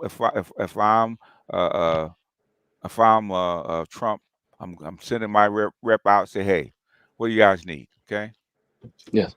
We are literally approaching, and again, because of the debt and the credit that people can't see it, we're literally approaching third world levels of wealth disparity. Like people don't understand. And this is why I say, for the common person, they can never recover. Yeah. Like we are. You can't go from low $400,000 a year as not household individual to get into top 1%. Now it's nationally approaching 700,000. Yeah. Like, but you want to put you want to put similar people in office? Like, are you? This is why I say, are you blind? Like you're not going to be included. Do you hate Trump that badly to suffer? Man, self-preservation. I don't know. That self-preservation has to kick in because my shit works. The only thing to say our saving grace is we have a first world infrastructure. Okay, it's hard to starve in the United States. Okay, it really is. Okay, because of the infrastructure and the supply chain. Okay. Yep. If it wasn't for that, you have riots and revolution already. Yeah, they would be upset. So, but I think Trump is going to bring all that in. But he did. But that didn't happen last time. So why would it happen now? I mean, like, what are you talking about? The thing, Vance said the same thing that Trump was saying. You're gonna have to push these people out and bring them in slowly. You can't bring them all in at one time, unregulated like this. It's not gonna work. Yes. And push your people that are working out of a job. Doesn't make sense. It's crazy. It's crazy. Okay. But they're the bad guys. JD is a slouch. He's not. I don't even know what other nonsense they say because I don't even listen anymore because it's so bad. It's so basic. It's so emotional. It is emotional. I said it's so bad. That's why I brought Anastasia on about with the NABJ. Right? Okay. Why do you believe what you believe? Well, he's a liar. So what? They're all liars. Okay. Yes. He's going to actually implode this. He's a danger to the country. How? Well, he just is. How? Okay. The terrorists. I said terrorists actually is a danger to the country. Really? How? That's your biggest concern? Oh my God. No, but BGS, when you have discussions, do you know what sometimes think? Do you know something? I don't want you not jumping off the cliff because of your ignorance. Do you know something? I give you a backpack full of stones so you fall faster. You're a true African. Okay. He is an African. Because, like you said, you asked him multiple times about the facts, what they're actually doing, what they're saying, and he basically was spouting propaganda. Let's tell you what it is. And because till now I don't understand, because what I hear of Trump is like, hey, his foreign policy isn't that bad, actually. Why do It's everyone hate it? Is it really his character? He's not. If I had known that Biden was a neocon, I would have been strongly against him. Okay, I did not know Biden was a neocon at the time. Okay, when I saw what he's doing, I said, "Wait a minute." I said, "Where did this come from?" And then Hunter Biden and Victoria Nuland and all these kind of people. Oh, Hillary Clinton, all these kind of people kind of popped. Oh, I get it. Okay, you were with the shit all along. Obama wasn't with it. That's why he stopped it. Yep. And they couldn't wait until Obama got out of office and put Clinton in. But she got beat by Trump, which they're still probably mad about. Yep. Because she was with it. And once Trump got out of office and put Biden in, they were back with the shit. Yeah. So I'm saying, thing is, I don't mind neocons, but the thing is, the shit that you're doing makes absolutely no freaking sense. It makes no sense at all. But you did it anyway. I mean, it makes sense. It makes sense if you still live in the past. No, even the past, they wouldn't do this in the past. It makes absolutely no sense. Historic. Okay. Basically, what you did by, I'll say this, what you did by sanctioning the Russians, like bankers stealing money. Okay. Your best client you steal money from. Yeah. Everybody's gonna move their money because they don't trust you. We can't trust you. Can't trust you. And then when BJ says it, it just goes over a lot of guys' heads. Yeah. And it's like, do you not understand what that means? Like you talking, or they change the subject, or they move the goalposts. I'm like, y'all don't understand. Yeah. There's two things that happened with the Ukrainian war, and I'll say this, and I'll let Dr. Marifa go. Right. Two things happened with this war. One, they found that you couldn't be trusted with the money. That's number one. Two, that you don't have any more bullets and guns to actually fight a war anymore. You've been exposed. So basically, your economic might and your military might is gone. I think the problem with sanction was that I think what the neocons thought is that the rest of the world just skip in the same beat. Like, we do that thing, rest of the world fetch. No. Okay, what happened was, okay, this is my belief. Okay. Mm-hmm. Okay, they didn't believe that the Chinese BRICS infrastructure would actually work. Yes, I don't think they did. Go ahead. Am I close, Dr. Marifa? We're very close. Okay. Too close. I knew that it would because they've been building it since 2009. Okay. So they had, but the Chinese were actually reluctant to actually open it up without it being thoroughly tested, right? Okay. I must be truthful. When it comes to the BRICS infrastructure, I knew it existed, but like I said, it was not really used in this extent. The Chinese refused to turn it on. Okay, they made you use the dollar system to actually trade. Okay, yeah, and that confused me very much. Because they didn't believe it in themselves. It was untested, right? Okay, you don't turn it on unless you actually rock solid sure that it will actually work. Yes, that's what they believe, right? But you force them to do it. If they wanted to save their Russia and their plans, they had to do this. So they turned it on. Yep. Guess what? The shit worked. Yep. And it worked well. Yep. Everybody said, oh shit, this shit actually does work. Let me try some of that. I want some of that. And now that it works and they're moving forward, they're at warp speed. Yep. Okay. That's a big ass gamble, man, that you took. I wouldn't have taken the gamble, but they did. And if you win and Russia goes down and you actually keep the money and make everybody else afraid to actually move, you win. You're on top for another 50 years, okay? In my opinion, right? Yes, it's a struggle for hegemony, you're right. Struggle for hegemony, right? You roll the dice, you put all the chips in the middle of the table and say, here, take the big, flip the card, roll the dice, right? And it came on snake eyes. Oh shit! Now what do we do? What do you do next? Okay. They don't trust you. Maybe we have enough weapons to actually fight off the Russians, right? When that doesn't happen, okay, you're 2 years in. Everybody says, okay, guess what? They ain't got it no more. Champ ain't got it no more. Yep. can't fight. The bully on the block is not the bully anymore. Mm-hmm. He ain't got no money or no weapons, okay, or no guns. Oh, I'm an African. I'm actually gonna take this country, okay, because he can't do anything about it. BGS, can I jump a little bit into the insane side? Go ahead. Because in the part of the conscious community, I heard, or it was told to me, that America is making ready for the grand invasion of Africa. Okay, with what? I'm not shitting you. With troops. You know what? I'll tell you this. I'm part of that community, and I know that they don't know what the fuck they're talking about. I've been with them since '89. Okay, I know these people. They don't know what the fuck they're talking about. Yeah, they believe that the devil cannot be defeated. That's what they believe. Okay. Yeah. And then they told me they will use black people for the first wave. Oh, talking about American black people that can't fight? Yes, for the grand invasion. You laugh right now. I had a 2-hour discussion about it. Black Americans, is that what they're talking about? Yes. Okay.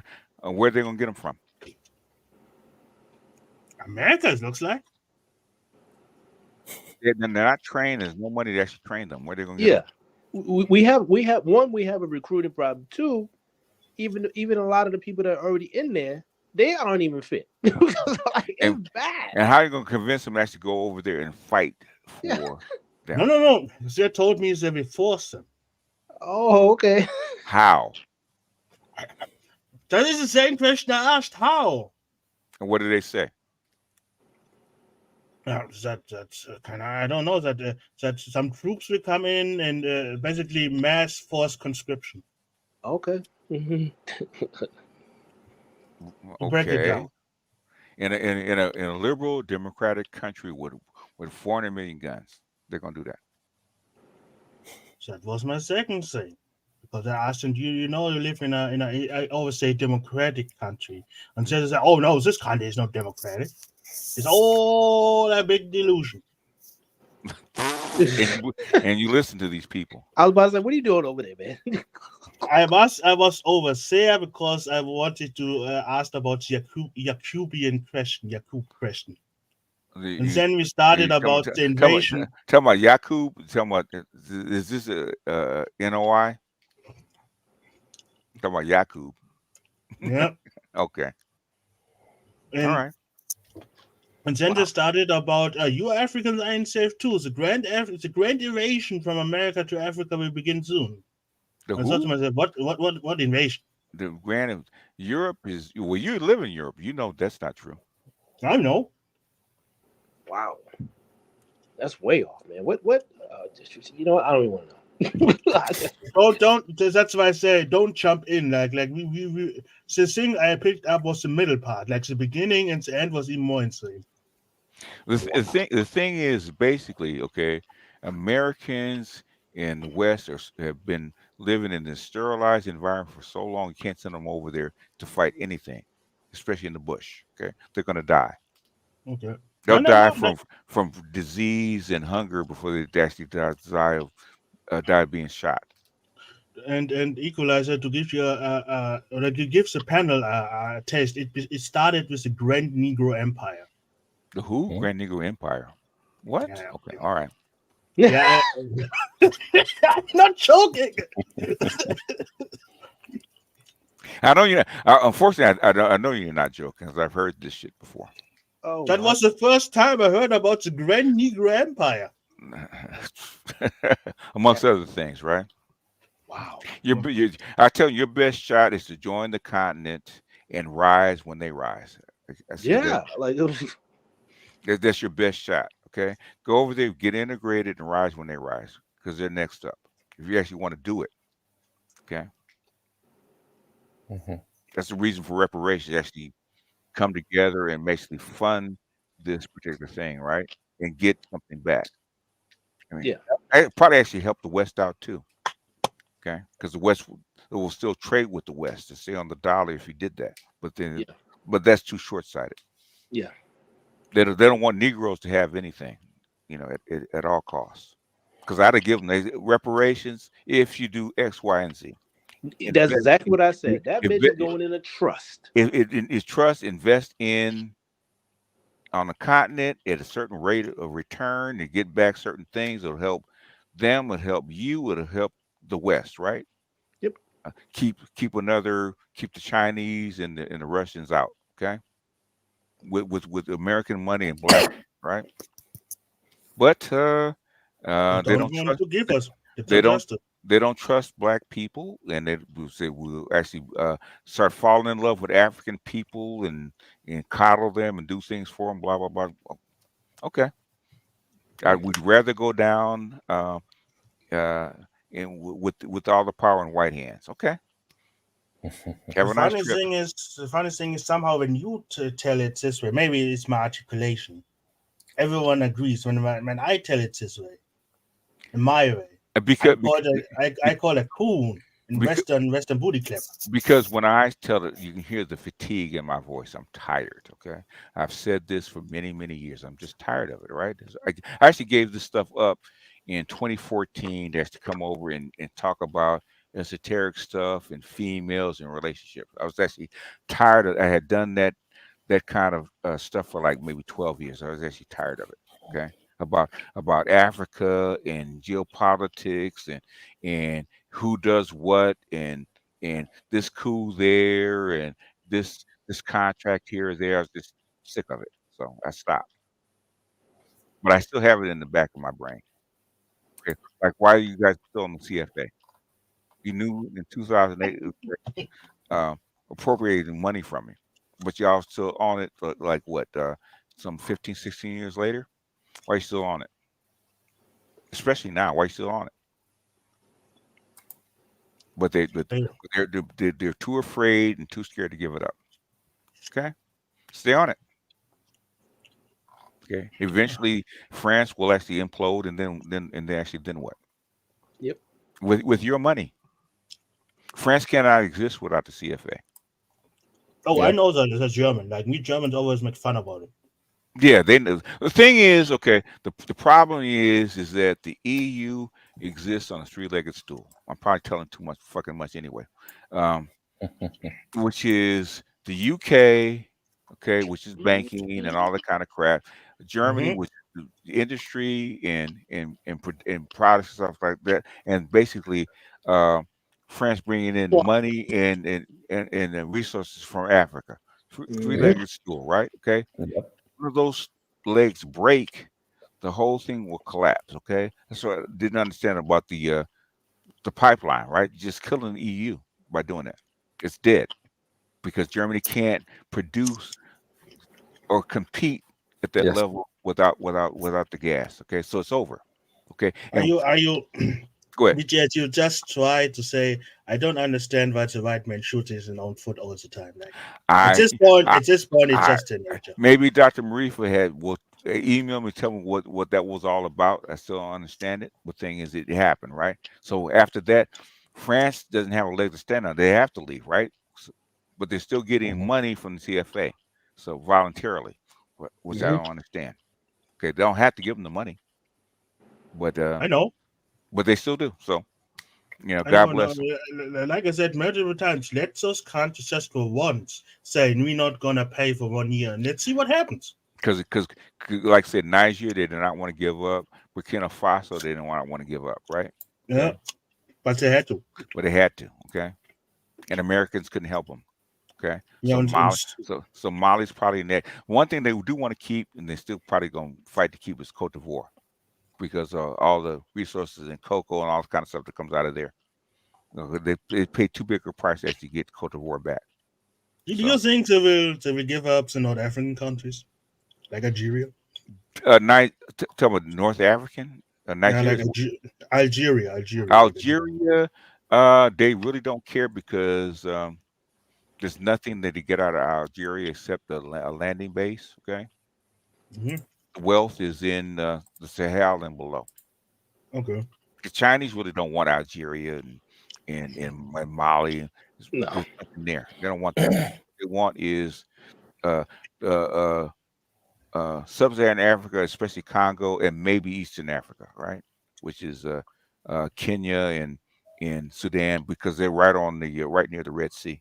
Mm-hmm. Yes. Yeah, That's what I was going to. Yep. Yeah, so that's probably why they want to keep. That's why the West is fighting to keep a presence there. Okay. Yep. They're willing to bribe their way to keep a presence there, but that's probably why. You know, I'm just guessing right now. But the thing is, what the Chinese really want is, if you look at what's going on around the Congo, that's the actual final destination for the Chinese, because everything's there. Everything. I really hope if the Chinese get the hegemony, they somehow get rid of the decentralization problem in Congo. Like that is really hurting Congo. Eventually, as the dollar recedes, you're going to have to find a different method. That's why Nigeria is finally waking up and said, "Okay, we need to actually get on board." Mm-hmm. Okay, so that's why the contracts are there. So they've already switched over. You just don't know it yet. So as you were saying that they won't switch over, it's already done now. I'm saying they will switch over. I'm saying that some people who want to die on they don't have a choice. Once this stuff goes down, well, like $3 or $4 or $5 billion, they don't have a choice. Okay. That's why I hope the people who want to die on the hill are dying very soon. They don't have a choice. Once this stuff goes into motion, okay, they don't have a choice. They have to go along with the flow. Yeah. Because some contracts are already in. Either you want to be poor, okay, have your wealth taken from you, or somebody overrun you, or get on board. They're smart enough to actually get on board. And they probably would not have done it without the consent of the upper class. Everybody sees the direction that it's going. So smart people get on board with it. Dumb ones don't. Okay. The dumb ones, they can actually move to Europe and die there. Okay. They don't want to be part of it. Move to France, move to the UK, move to Germany, or wherever, or Portugal, Spain. It's nice spot this time of year. Be careful, because this is a big topic in the African sector where I come from, about the people who want to stay in Europe. Yeah. Stay in Europe, man. Nobody cares. Stay there. Okay. Deal with the inflation and the decline. Okay. Yep. But I would go to Spain. I would go to Portugal and basically find me a nice little villa and kick back. Yep. It's cheap in Spain now. I think Angola owns more to Portugal now. So. Yep. Close family friend. That's what. Yeah, they picked up what month ago, 2 months, a month or 2 months ago. Yep, took the whole entire family out of Georgia. Bing. Where'd they go? I think it was either Spain or Portugal. Probably Lisbon. Yeah, that's probably the best. That's the cheapest. It's on the with good weather. Yep, and guess what? Her husband STEM. Yeah. She's smart girl herself, PhD, all that stuff. So remote work. Yeah. They're doing okay. Took the girls. They done. They're done. Yeah. And she's my sister's age, so she's 6 years older than me. She's not even 50 yet. Yeah. Makes sense. Yep.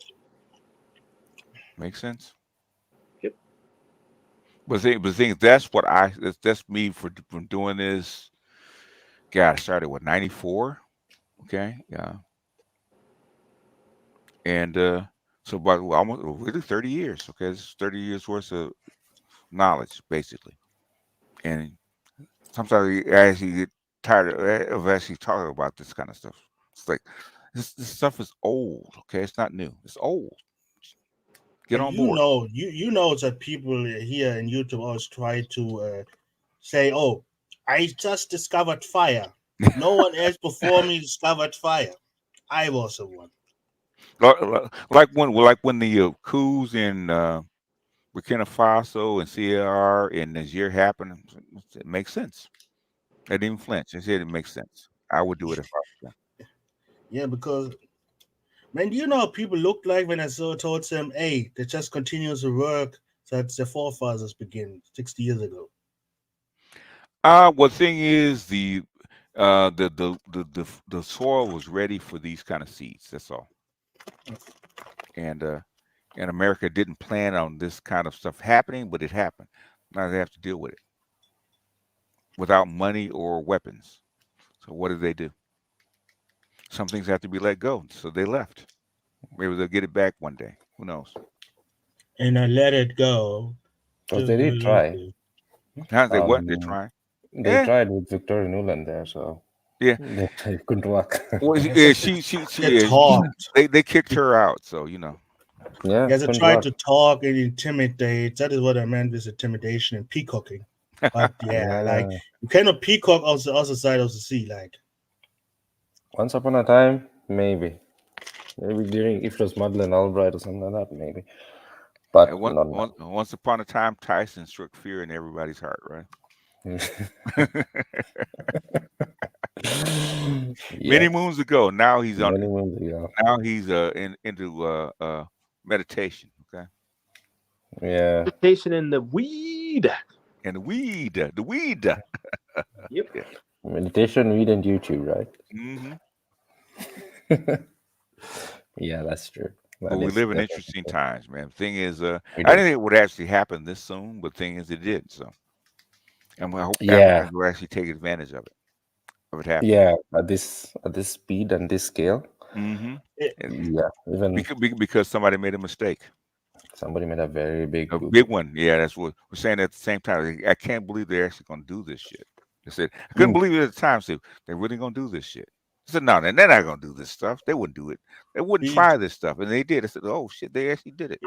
And then with the pipeline, I said, oh fuck, these people are actually serious about this kind of stuff. BTS, we're talking about the same group of people who gladly would jump into volcanoes. That means just don't give a nigga $2. Yeah, you know, I'm not around those kind of people, man. My kind of people say, "Oh, that's hot." let me get my ass down on the mainland, man, away from this shit. But you never were around people. Like I had an incident in Germany where some German boy got stuck under a tree. He didn't want to touch my hand. Oh, okay. And I thought to myself, hey.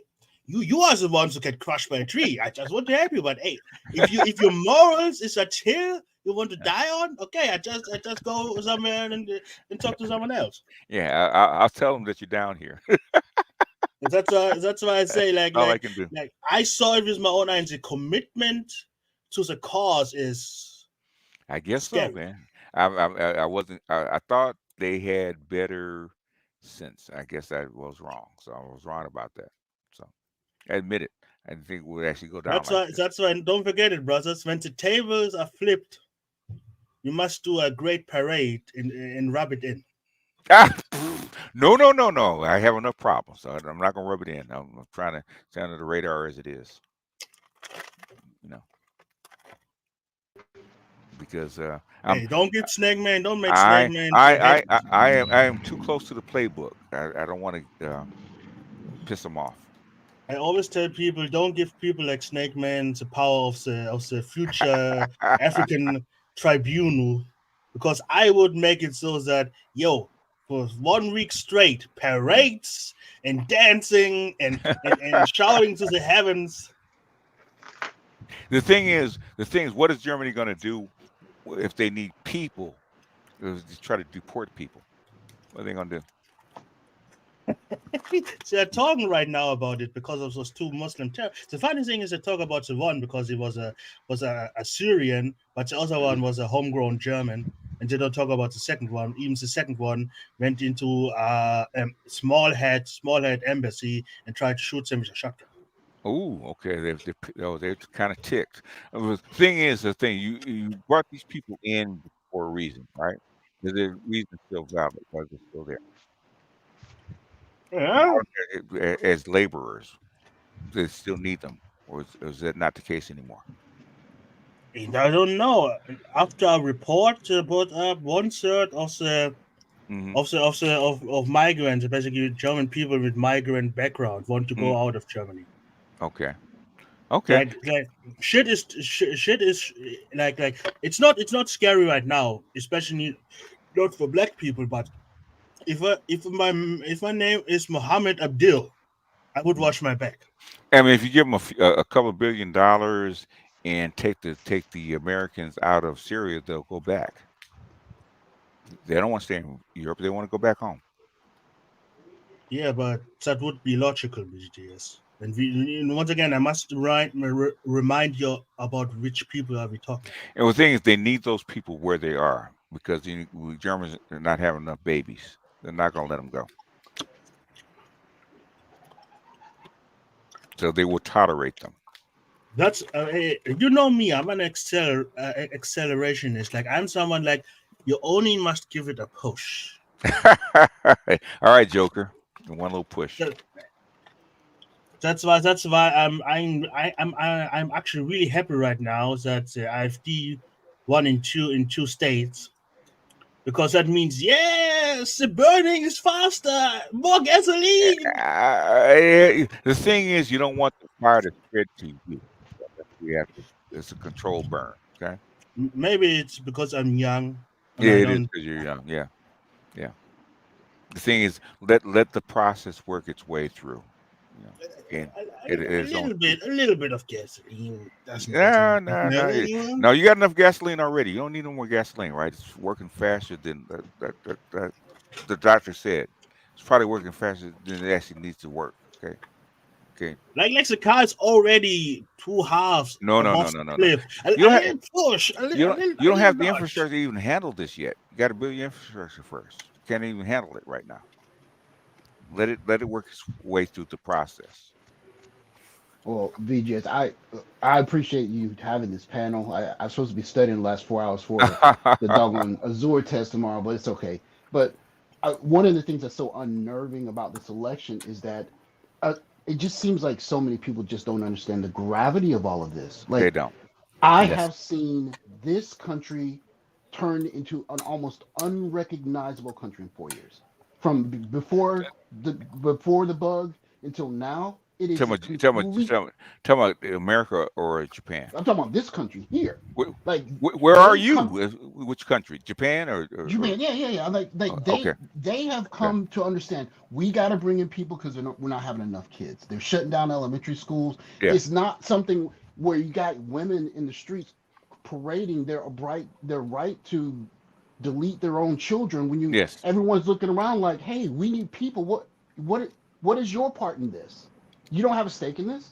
And looking at it from here, it's just like, oh my gosh, these women don't feel like they have any stake at all in the future of America. They don't care. They don't care. And these are the most privileged women to ever walk the face of the earth. Yeah.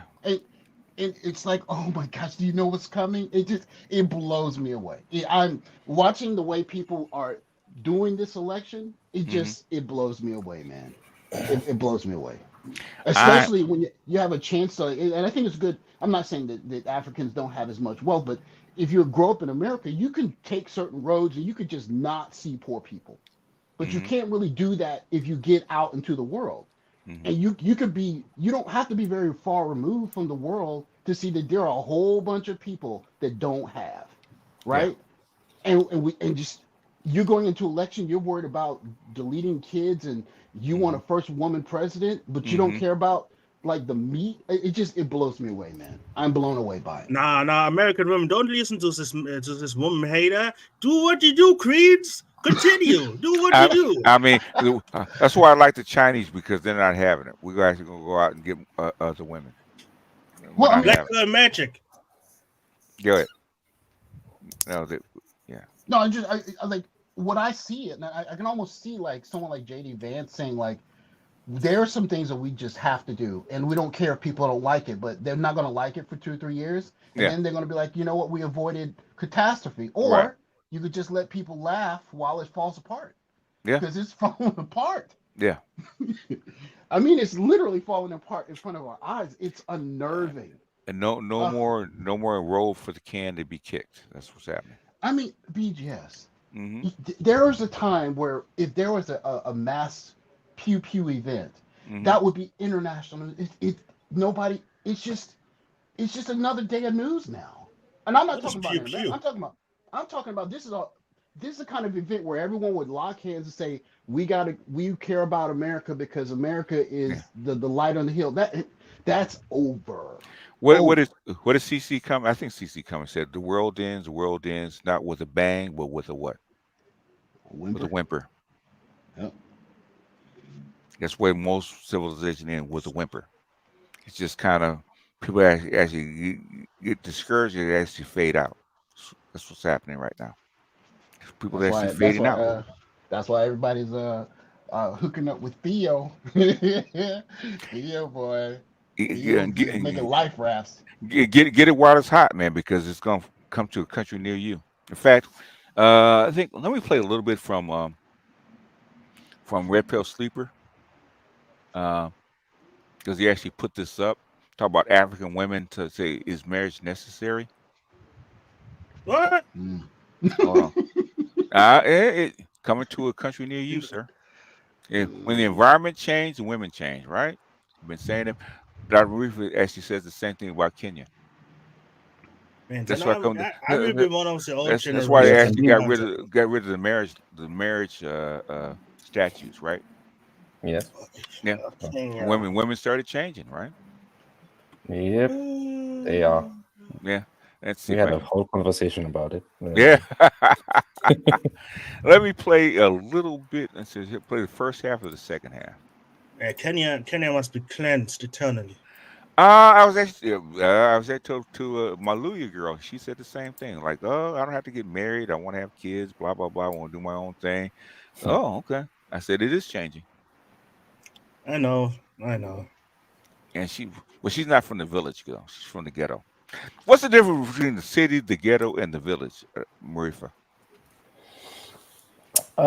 So the village would be your typical rural, rural area. So, farmlands, that type. Okay. So that's proper village. Okay.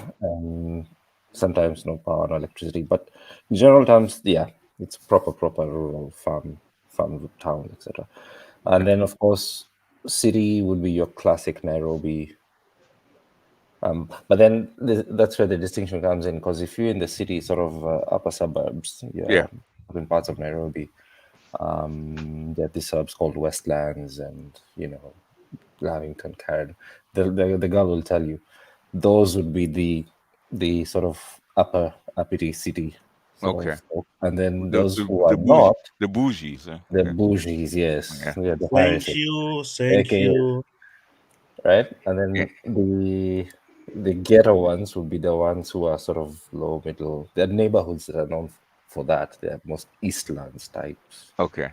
So if you say Eastlands of Nairobi, that means you're more towards sort of lower middle going down.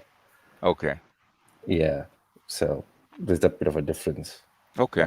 Between those three terms. So it's pretty much a mirror of what you have in the States, I guess. Okay. All right. It makes sense. Yeah. It makes sense. Yeah. It's just a mirror of the same. I'm not a village girl. I'm a ghetto girl. So okay, what's the difference? Yeah. So village would be. I'm not.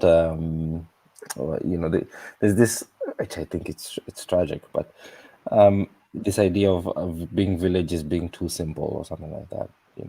A country bumpkin, huh? Country bumpkin kind of thing. Yeah. Uneducated, barefooted. Yeah. Okay. All right. Okay. Yeah. Parallels. Yeah. You're right. Yeah. So that's what she meant.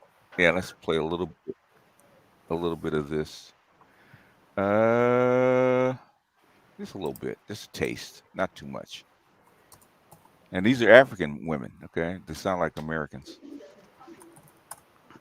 BJs, they're gonna be calling them country girls until passport bros start going straight to the doggone. Go to the village first, yeah. Village first, get the village girl. You want a happy life, huh? Get a village girl, huh?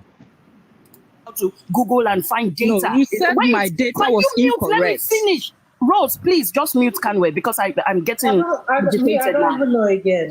Can you just mute? Let me finish. Christ, you're too emotional at this point. I don't get it, and then you're gonna make me emotional as well.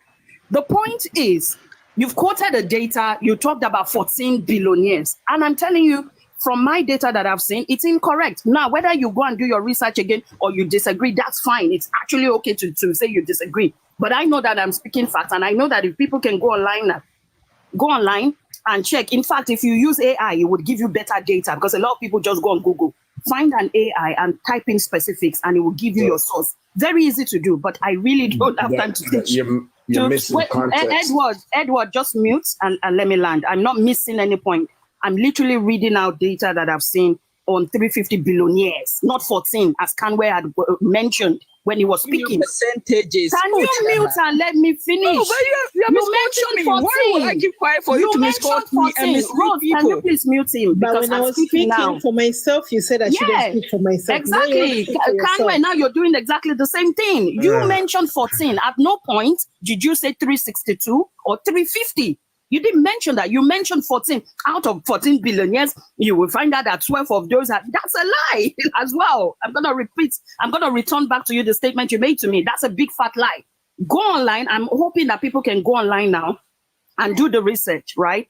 Type in how many women billionaires exist in the world. If you have AI, use that. It would give you the source. And you would find that one is not 14. Most likely you will see 350. I can see 350 here when I put it in specifically for women globally, not continent or country. So it comes out to me as 350, definitely not 14, right? Now, from those 350, I asked AI how many of those got it through divorce, and it shows me 3% of the 350, which is about 10 people. It's not true. So when we're quoting here, and like I said, it's not about literally find an AI and type it in. I don't need to start reading all the articles for you. If you type it in, you will find maybe people, because that's what, when people quote stats, people don't go back to check. And remember when I said it earlier, I said Forbes is not gonna, what are you talking about? It says check Forbes. Now you see why people have flawed articles. Like you see why people give flawed data. If you're doing a thesis and you come and say, I've done, I'm not trying to be, but I don't know how many people are. Forbes is not a credible source. Yeah, I don't know how many people are at PhD level here or master's level or people that have I am. Exactly. You would find that, go and put there and say Forbes. You will see the way they will just give you 0 and they will draw your eye and smile and tell you 0 over 100. That's not how to. And this is why I say, like, when people quote data, I'm not even being biased. I literally just put it into an AI and then it gave me the articles. So if I were to put that in a thesis, I can literally I'm just typing it in. I don't even care what he says, but I'm just pointing out the fact that it is not 14, it is about 350. And a lot of those, it breaks them down into inheritance, right? It says majority of it falls into inheritance from their fathers globally, and then there's 3% that got it through divorce, and that's from alimony. What's the other thing they pay for those that divorce? Alimony. There's another one, child upkeep or something. I forgot the name now. Child support. Thank you. That's how, so when they look at so it's not like you just go and divorce. Majority of it is tied to when there's children. Do they not sound like American women? Man, it sounds like some African brothers gonna be sitting in their car. Brother made already a mistake. There's an 11-minute mark. After 11 minutes, the women must shut the fuck up and may go through the points. So that's how I was taught. Like when women discuss something, gives them 11 minutes. And basically, what she's trying to say is that most of the women are actually self-made billionaires, and they're not. Okay. Delusional. In other words, inheritance, divorce, and child support, right? It's not self-made, okay? I mean, then she's right about the 3%, that only 3% are self-made. Yes. The thing with this AI stuff, man, it's just like a calculator. It's only as good as a user. Yeah. You still have to understand the concepts that you need to understand. Like I literally just completed a business analytics class, stats class. So I did test. I really tested this stuff, and that shit was like, it was very random. If I didn't understand the shit, let's say I tried to cheat to get one, I would have failed through AI. But thank goodness I got a brain. So when I hear people talking about this AI, all these numbers, I'm like, if you don't understand the stuff to begin with, you don't mean shit. She don't even understand her point. Yeah. Exactly. Just tell it how it is. Stupid people do stupid stuff. Well, she's trying to say that all these women are empowered and self-made and shit like that, and they're not. Yeah. Well, and you know what I always say? I always go right back to the college stats. Really? Well, let's look at what y'all go to college for. Let's look at what y'all graduate in. Let's look at what y'all do for a career. How come you guys aren't building bridges? I don't see y'all taking over NASA. I don't see y'all building planes. I don't see y'all designing this shit. Well, this one, exactly, that exception Exception. Not the rule. So yes, by numbers, yes, more of you guys are going to college. But again, how is that happening? Oh, on the backs of taxpayers. Oh, who pays the majority of taxes in this country? Oh, it's fucking men. Oh, okay. So what did you really build? What have you done? For real. It's called status. But this is, he actually recorded like 4 hours of this shit, man. What? These are African women. Doing that, my dear. Don't worry. One thing that I want to say to my beautiful ladies here is that I'm shocked at the kind of men that you're picking for yourself, that a man will have a wife at home and be scared or don't feel proud enough to say, I have a wife.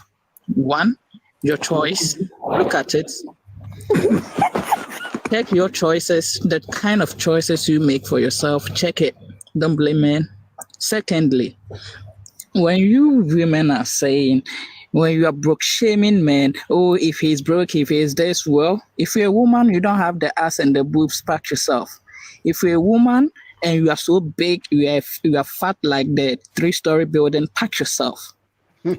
Because I'm broke, well, I can't come to you. So if you are ugly, if you are big, if you don't have the ass and the boobs, find somewhere to sit. You don't also belong to whatever the name is, please don't interject. I had a question was for you. so calm. I listened to you. I allowed you to flow. Everyone here, I allowed. So allow me. You interjected me at the end. Anyway, how tall are you? Respectfully, the guys have been really good and really quiet. So let him say what he needs to say, please. He started body shaming women. I don't know. I'm not. When you broke shame men, is that not broke shaming? And does not sound like an American conversation. it's spreading. That's all I'm saying. Anyhow, y'all, it's about that time. Closing thoughts? Anybody? It's another good one. All right. Thank you, Dr. Marifa. It's always a pleasure. No. Yes, thank it you is. also Yes. For hosting, and I appreciate your patience and your knowledge, and also for the panel as well. Sauchi number 2, that's your name. It's getting around. It's getting around, yes. Yeah, it's always good fun. Charles, the Colonel, Killmonger himself. It's always a pleasure, and thank you so much for hosting. And Sauchi, you made Sauchi one happy African. Okay. Man, you know, I was like, what's going on tonight? And then I saw you probably I'm like, oh god. And Snake Man too. So yeah, you know, yep. Happy African. No, it's now just a push. You ain't shit, Snake Man. This is for Jermaine. No, but I appreciate it. Thank you very much. All right, appreciate you guys, man. I love you all. Let me get out of here and take my old ass to bed. All right. Do you know what is funny? What's that? When you said we are in the closing hours, it was 4 hour stream. Now it's 6. It was supposed to be like maybe 4, but Dr. Marifa actually popped up. I'll allow for him. Give him extra time. You guys extra time to actually interact with him. So now I wish I was on the panel when who was his name? Asidi? And Anacetus, yes. Anacetus. And he was on because my God, it is so rare on BGS to get a real fanatic idiot. He's really typical, believe it or not. He's very typical amongst the Kamala Harris voters, amongst Black Kamala Harris voters. No, because I miss the old crop of stupid people you had. Would JB stop? She stopped through. So blast from the past. No, like do you not miss the people who came in and said, "Oh, we just need to get an AK and run on the streets"? Do you not miss those kind of stupid people? Not really, but you know,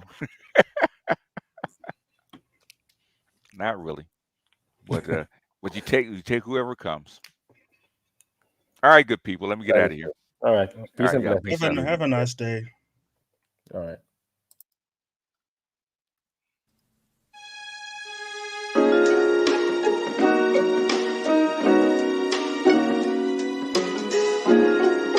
Muzika Deniz Şeberim.